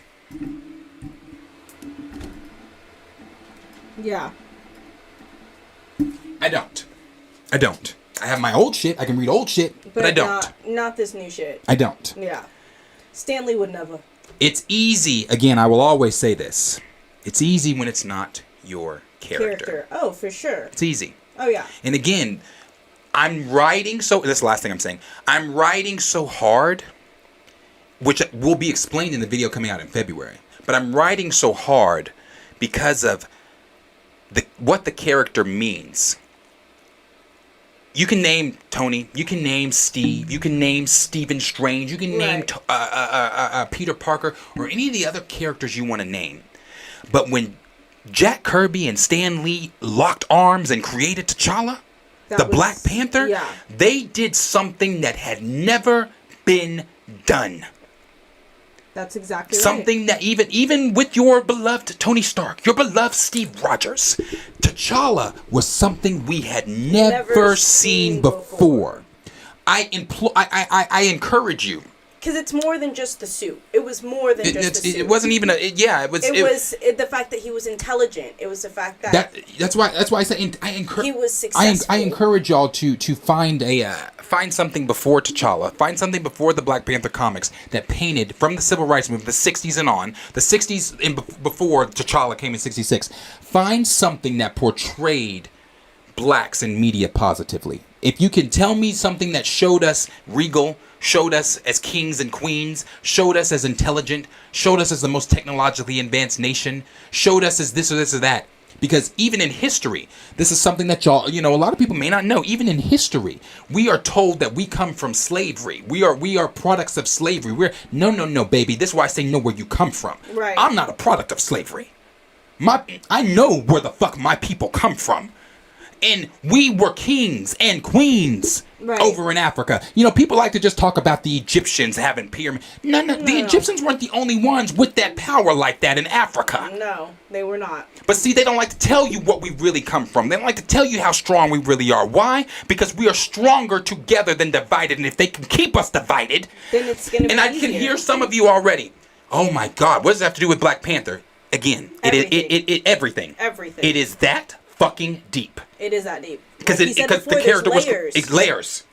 That's all I'm saying on it. The whole point of the character was to build up black people in the black community because it was the most, like you said, it was positive black representation. Media. Yeah, bro. It was more than just a suit. It was the fact that he was smart. It was the fact that he was successful. It's the fact that he was wealthy. It was the fact that he was a philanthropist. Like, he had layers. Yep.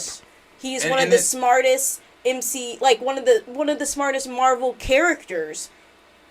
And like I said, it just there's layers to this entire conversation. So you can keep looking at it at face value. I personally really don't give a fuck anymore. Yeah. If you want to look at it at face value, you can be ignorant and look at it at face value. I mean, ignorance is bliss, I guess. Be ignorant, motherfucker. I really don't care.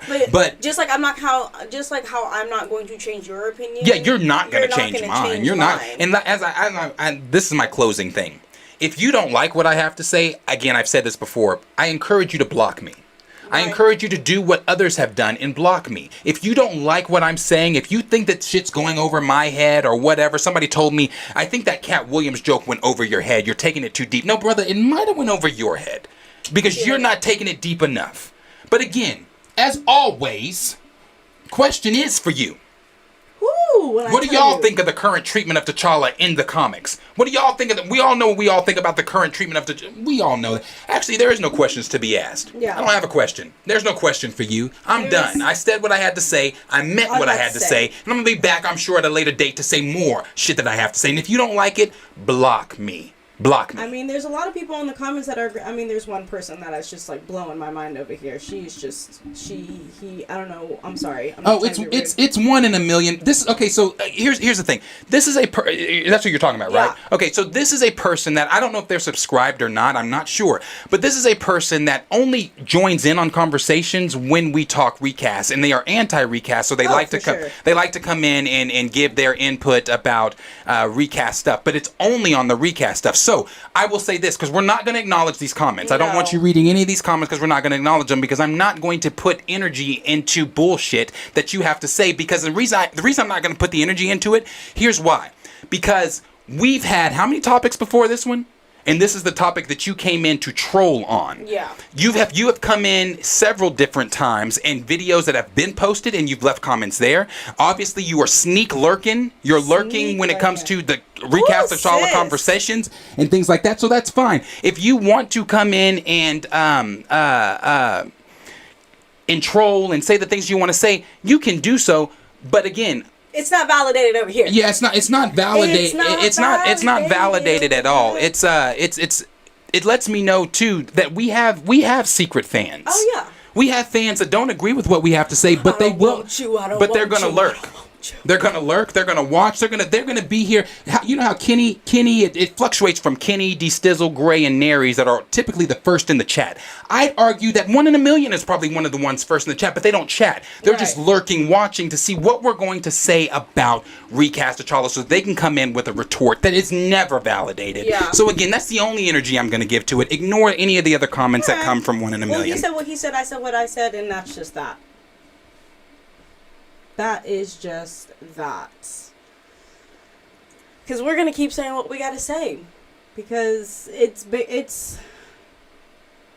I said the same thing, Cleve 17. Stan Lee would not allow this. He would not. Right. He would not. He'd be like, I'm sorry, you're going to do what now? Oh, no. I don't think he would have let them gatekeep that character whatsoever. We can read a few of these. If somebody has something they want us to read, again, we are to that point in the channel where we have so many chats going on. There's so many things that have been said that again, you heard me say I have to drive to Tulsa in the morning. We don't have a lot. We don't have the time on weekdays to really go back and read everything like we have done in the past. So if you have something that you want us to see, I would either re-put it in the chat so that it's seen at the bottom there, or send it in a super form so that way it does get seen. Right. But we're going to read a couple of these, and then that will be the show for the day. All right. Where do you want me to start? Wherever you would like. I mean, honestly... At this point, they're talking about the writers. A lot of people are just going back and forth between 1 in a million.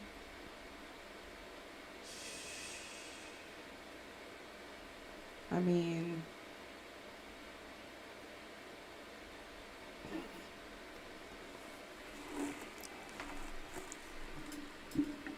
I just don't even... I mean, I guess I can start here. Cornelius said, I guess this is when we were talking about Simone. He said, we don't know what they did with her opinion, nor what perspective she had on what they supposedly asked her about concerning the film.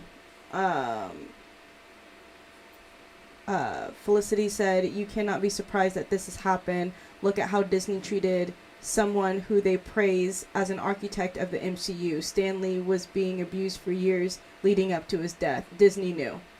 Yeah, don't get me started on that, girl. Mm-hmm. Do not get me started on that. JB Easy, you can't have a top flight black Marvel character, especially a male one. Apparently we can't. John Stephan, I didn't care for his portrayal as Jackie. Didn't like his choice for Jackie's voice. And that's just proving what you said. No, yes, he had a great background, but everyone only knew him as this one character. Do you want me to keep scrolling down? Like, it's kind of all... The comments are kind of all over the place. Yeah, no, you can go. I'm about to, because... Siri G go ahead. said, I will give Eve Ewing a chance because she's a really good comic writer from her writing on the Champions and her new Monica Rambeau book currently. So I'm willing to see what she brings to T'Challa.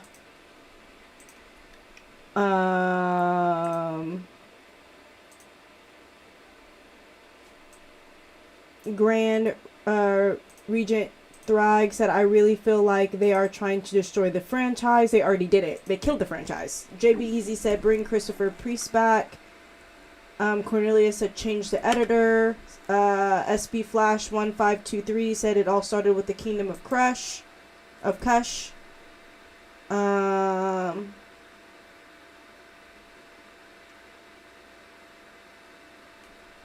going to keep scrolling down. Sorry, Cornelia you can said, keep going. I'm looking for something, but keep going. No, you're good. Cornelia said, we came through slavery, not from it. Preach it. Right. D Sizzle said, Hickman and Aaron writes a superior T'Challa over the recent batch of knobs. Dougie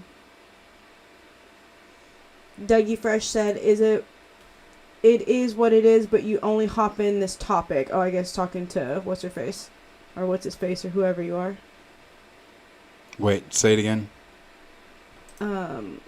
Oh, if they were addressing the other, then yeah. Skip it.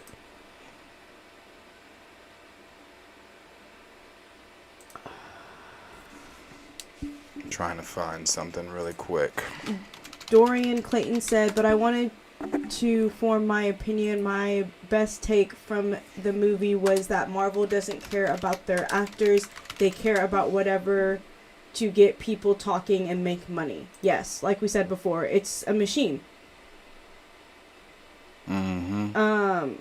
Hungry Almighty said, what's funny is Ryan Coogler said he'll keep directing Black Panther as long as they will have me. LOL, yeah, right. You're gonna direct BP3 regardless if fans want you or not.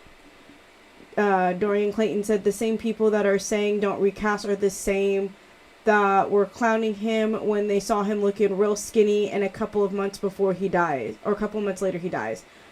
Fake fans all around. And that was kind of towards the end. Right. Does anybody else have anything that they want to say, want to get out? I'm trying to do something really quick here. Oh, Cornelia said Stan Lee had to sue to get paid for the use of his likeness. They weren't even paying him right. Yeah, I've heard that too. Cornelia said he thinks he was blind at that point. If you want to touch some of the comments more higher up, just while I'm doing this, you can. Let's see.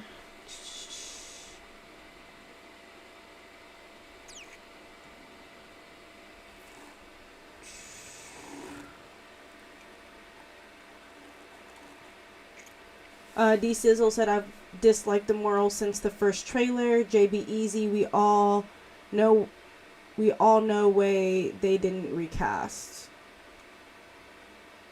Ant-Man 1991, when I saw Wakanda Forever, I didn't say goodbye to T'Challa, I said goodbye to Chadwick because of all he did playing T'Challa, even though Marvel did him dirty. Right. Cornelius,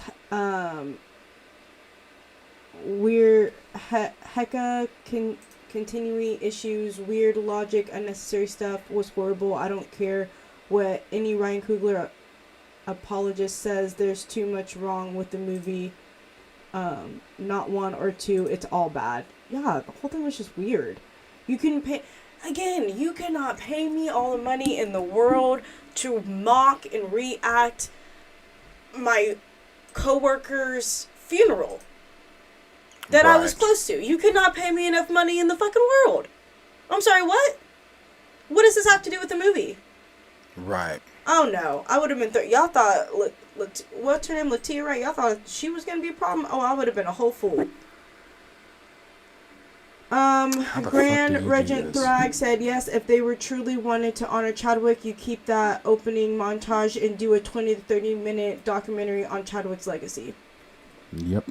You could do anything like that. Anything that wasn't killing him. Yeah. Cornelia says it's embarrassing. Indeed.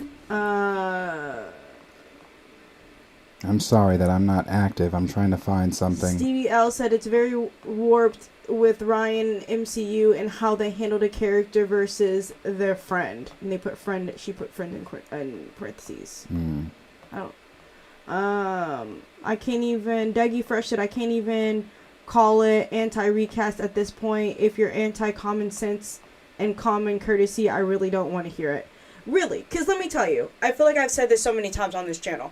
I have not sat down and read a Black Panther comic book before I met Darius. But when I first heard of Recast T'Challa, because I heard of Recast T'Challa before I came to the channel. Actually, scratch that. I got introduced to Recast T'Challa because of the channel, because I was watching the channel before I came on. It made sense. It was just a common sense thing. Well, the actor died, but the character didn't die. And I think I actually looked up if the character ever does die. And no. And then you reassured me with a no. So to me, it was common sense of like, oh yeah, that makes sense to recast the character. Because the story has to keep going on. And then the more that you learn about the character and how much the character embeds into other projects of Marvel, you're just kind of like, well, why not? So I don't blame you. If it's just not common sense, I don't want to hear it. Okay, sorry that I was not active. I was trying to figure out, I had to do it on my phone. I was trying to figure out how to do it on the desktop here. Here's the thing. I want to say this to anybody else that may be watching, and not chatting. Because again, there are 80 something, 79, 80 people here. And if you haven't, appreciate you smashing the like button. Smash that like button. It helps us out over here at the channel. Even you haters, smash that like button. It helps us out over here at the channel. But I'll say this too. What I was doing was, before I get to what I was doing, I'm as a conversationalist, I will have the conversation with you about, whether you disagree with recast or whether I agree, whatever. I don't have a problem having the conversations or whatever. But what I was doing was I was trying to figure out how to do it on the desktop. I couldn't figure out, but I figured it out on my phone because I've done it on my phone before. I had to go block 1 in a million, and the reason I blocked them, because this is not. I was on their channel. Their last 20-something comments are only on our channel. The last 20 comments from that channel are directed to our channel. Right. YouTube will show you that. It'll show you what the latest things is that they have commented on as far as if it's yours. If it's yours. And this person has commented several times on different videos, has come in the live stream several different times and said this or said that or whatever. And again, we had how many different topics today? We had like literally 6 different topics today. we had 1, 2, 3, 4, 5, 6, 7. We had 7 topics today.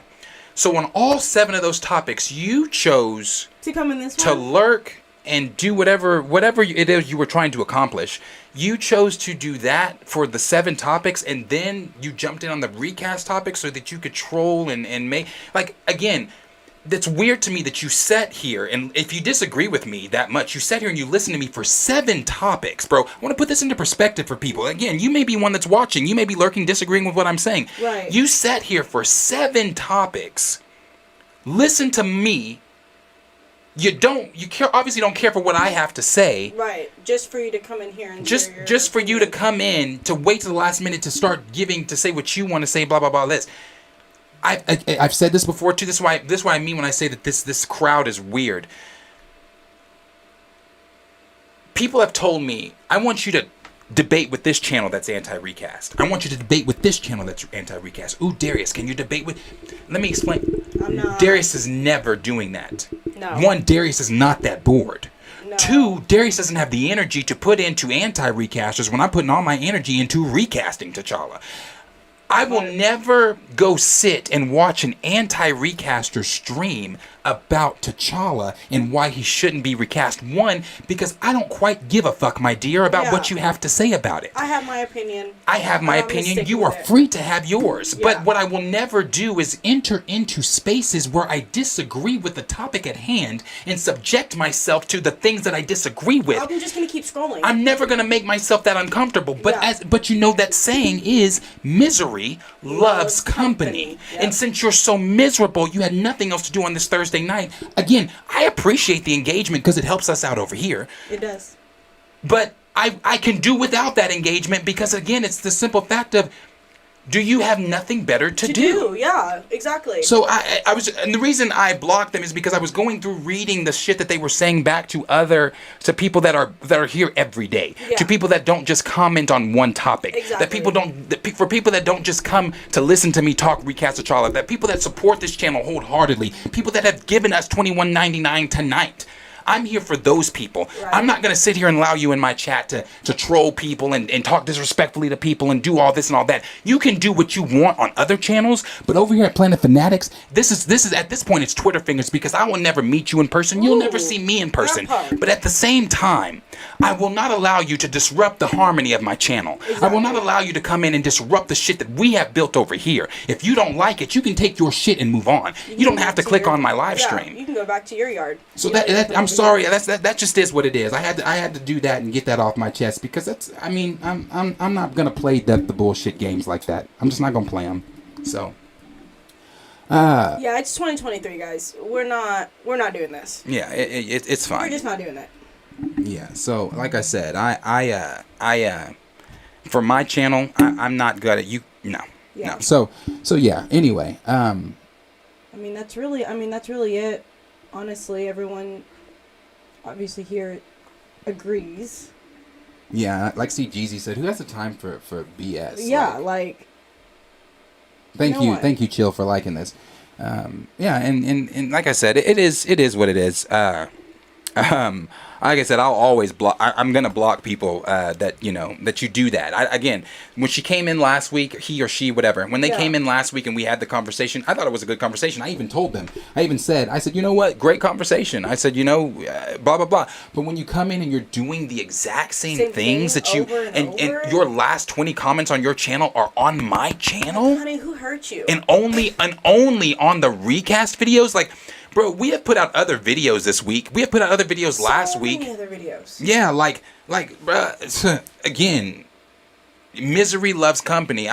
No one should ever be that bored. No one should ever be that bored.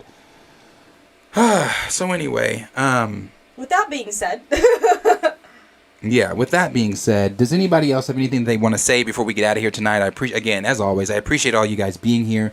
Appreciate you guys hanging out. Appreciate the new subscriptions and things like that we're constantly getting. For any anti-recasts out there, understand we are not a recast channel. We have other videos. You don't only have to comment on the recast ones. If you want to comment some hate, go comment some hate on the other videos. Help me on other content. Don't just help me on the recast stuff. The hate. Yeah, sprinkle that hate around. Yeah. You got to measure that shit out. Measure that shit out. Go hate on some of the Avatar stuff. Go hate on some of the Deadpool shit. I can Sprinkle tell that shit the fuck out. I can put y'all don't put no seasoning in y'all food because y'all don't even know how to sprinkle. Bruh. Damn. Bruh. How does it feel to have unflavored food and unflavored opinions in your life? Unflavored opinions is the quote of the night. Unflavored opinions. Unflavored opinions. I'm just. Yeah, bro. Unflavored opinions. Sir Yuri G said, LOL, of course it would be Destizzle, especially when they give you their T'Challa facts. Yeah, bro, they got from Watch Mojo. Yes. I say that all the time. These are the people that go in and watch those videos, understand T'Challa the Black Panther in 5 minutes. And they think just because you watch this video in 5 minutes, or they've gone and watched a new Rockstar's video breaking down, that they understand this character and that they can validate every argument they have. And it's just like, if you don't go sit your getting to know T'Challa's ass in 5 minutes down. Go sit down. Sit that ass down. What?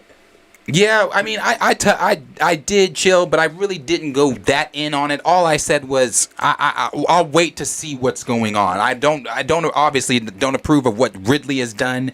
I never have approved of what Ridley has done. The panel of him, Steve telling T'Challa, go back to Wakanda, basically go back to Africa or get your ass kicked. Like, Yeah, it's a no for me. yeah, I can't. But again, appreciate all of you guys being here tonight. I'm sorry, officially MG said I didn't comment a lot tonight. Yeah, you didn't. I saw you in the chat, but I didn't comment a lot tonight, but I was deaf listening. Great stream, Darius and Corey. Thank you so much. Thank you. Thank you. Thank you. Yeah, so I appreciate you guys. I appreciate you guys as well for appreciating us for and yes, and I know that she is doing. I know, guys, that she is also doing the Monica stuff right now and everything. I've been saying I need to go pick up those Monica issues now. If I do, because I haven't. When I say I haven't read a comic, that's a lie. Like, I've read a comic, but I'm not like in it like I was. So I need to go pick up the Monica issues too, so I can read what's going on with Monica and read what Eve is doing and everything like that. I just don't want to be hurt anymore by my character. No, I feel you. I just don't want to be hurt anymore. And I think, last comment for the night, when we were talking about, Miss Marvel's last time, and you were saying you were just excited for Monica, I was even hesitant to say that just because I just do not want to be disappointed. Let down.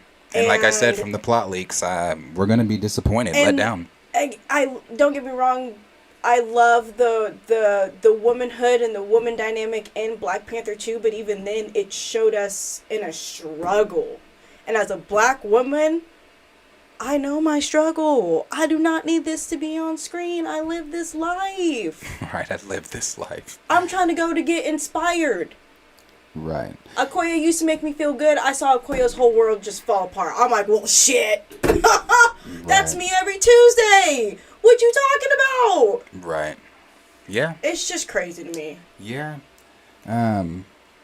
No, we didn't discuss the plot leak. No, sir, you didn't miss it. It's on my list. It's on my list for tomorrow's topics. Because I've been telling y'all we're gonna read it, so we're gonna read it tomorrow. We're gonna read the plot leak tomorrow, so you guys can know what's going on in the Marvels and know what's going on with Monica. So yeah, we're gonna get at it. Hey, Joshua, thank you. Thank you so much, Josiah. We really, really appreciate that. He said these anti-recaster motherfuckers could care less about the character, his origin, his lore, and just argue to argue. Recast T'Challa. They do. They just argue to argue. And it's like, again, I look at that and it's just so weird to me. It's so weird. So weird to place your energy there. Yeah. Like when there's so many other things you could be placing your energy into. I think it's funny because everyone's like, everyone in our comments are like, oh, Darius gets so worked up. But when I have these conversations with people outside of the studio, shit, that scared me. It's quite amazing how quickly they get worked up. Yeah. It's so weird how quickly they get worked up as if they knew this person. Yeah. Johnny Stevens said, great show, y'all, but seriously, review Shaft 2000. I will, bro, I will. D Sizzle said Monica should be one, and I appreciate that, thank you. D Sizzle said Monica should be one of the easiest characters to adapt. MCU gon' MCU and gon' MCU it. Cornelius said new rock stars cause more indicate toxicity than they realize. Put Ruckus over there thinks talking about MT Ruckus. Oh. Differing opinions are the toxic ones. Yeah. Connoisseur Triple Salute said Super Chat's got a jump scares. Oh my goodness. When you had it at the that scared the shit out of me. I jumped I don't know why it's not saying hard. Yibambe. It should be saying Yibambe. I gotta have Henry fix that. I gotta have Henry fix that. Connoisseur Triple Salute says good night, Corey. Aw, thank you. Good night. The Jinx said Wakanda Forever will now be released. Yes, I saw that. And are they finally releasing it in China? I've never seen Marvel push a film as hard as they're pushing Wakanda Forever. It was supposed to come out of the theaters when it was supposed to come out, but they extended it because it didn't make the money that they wanted it to make. I don't care what anybody out there thinks. That's why they extended it. Yeah, that's They extended it because it didn't make the money that they wanted it to make, and now they're putting it in China because, again, China lifted their ban or whatever, so they're going to play it in China China, so that they're going to get to make whatever money they're going to make from it there. And then the argument's going to be, well, you saw it released in China, so look, it made that one bill that you guys were all saying it wouldn't make. Well, here's the thing, too. Like I said, I've never seen Marvel push a film as hard as they're pushing this one. Never in my life. And I'm not just talking about like with it going to China and with the extended date in the theater. The commercials that are still going, the advertisement for stuff, the merch that's just unnecessarily in the aisles at Walmart. Number one movie. Where? The number one movie in the nation. Where? Selling fucking Wakanda sheets and comforters, selling Wakanda makeup. You know, got all these action figures that just aren't selling. I mean, they're on clearance now. Oh, Jesus. Thank you, Don John. Thank you. That scared me again. Fuck. Don Juan Studios. Monica Rambeau is initially immortal in Marvel Comics, and she's more powerful than Carol Danvers and Miss Marvel combined. Yes, she is. Right. Yes, she is. You know. And again, watch. They're going to downplay her. No, they do. I'm telling you. We're going to read it tomorrow. Monica, one of my favorite things with Monica is when she, I think it was some of her origin stuff, not origin, but when she but when she appeared in one of Spider-Man's comics, before Spider-Man could even, she's faster than Spider-Man's spider sense. Before he could sense Monica, she already hit him. She already blasted him with the energy blast. Like, Monica, like, that's one of the reasons why I believe, well, there's no way you could have put Monica in Infinity War anyway, because that's not a fight between her and Thanos. Yeah. That is not a fight between her and Thanos. Monica, and like in the MCU I'm assuming Monica's dad is dead. I don't like that either because Monica's a fucking daddy's girl, bro. Yeah, like she's a daddy's girl. So many things in the book, in the comic that didn't get to go in the MCU. That's just, again, the whole point here. It just seems like there's always has to be a struggle. It can't ever just be a positive outlook. It can't ever just be a happy. No. It's just we always have to. The black men and the black women in this universe have to struggle. We have to struggle. We have to struggle. That's what it has to be. We're about to watch Sam struggle. That's what Nate said. But anyway, guys. We'll be back here with you guys tomorrow. Raymond said Monica is going. Oh, Felicity, thank you so much. Felicity, thank you so much. That means so much to us. She said, word on the street was that BP2 marketing was actually $500 million. That is why they are pushing a China release. Really? Wow. Huh. That's interesting.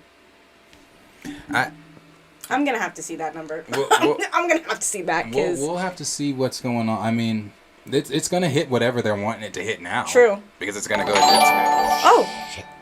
That scared me. Oh my God, why is it delayed? It's delayed. Why is it delayed? So it's throwing me off.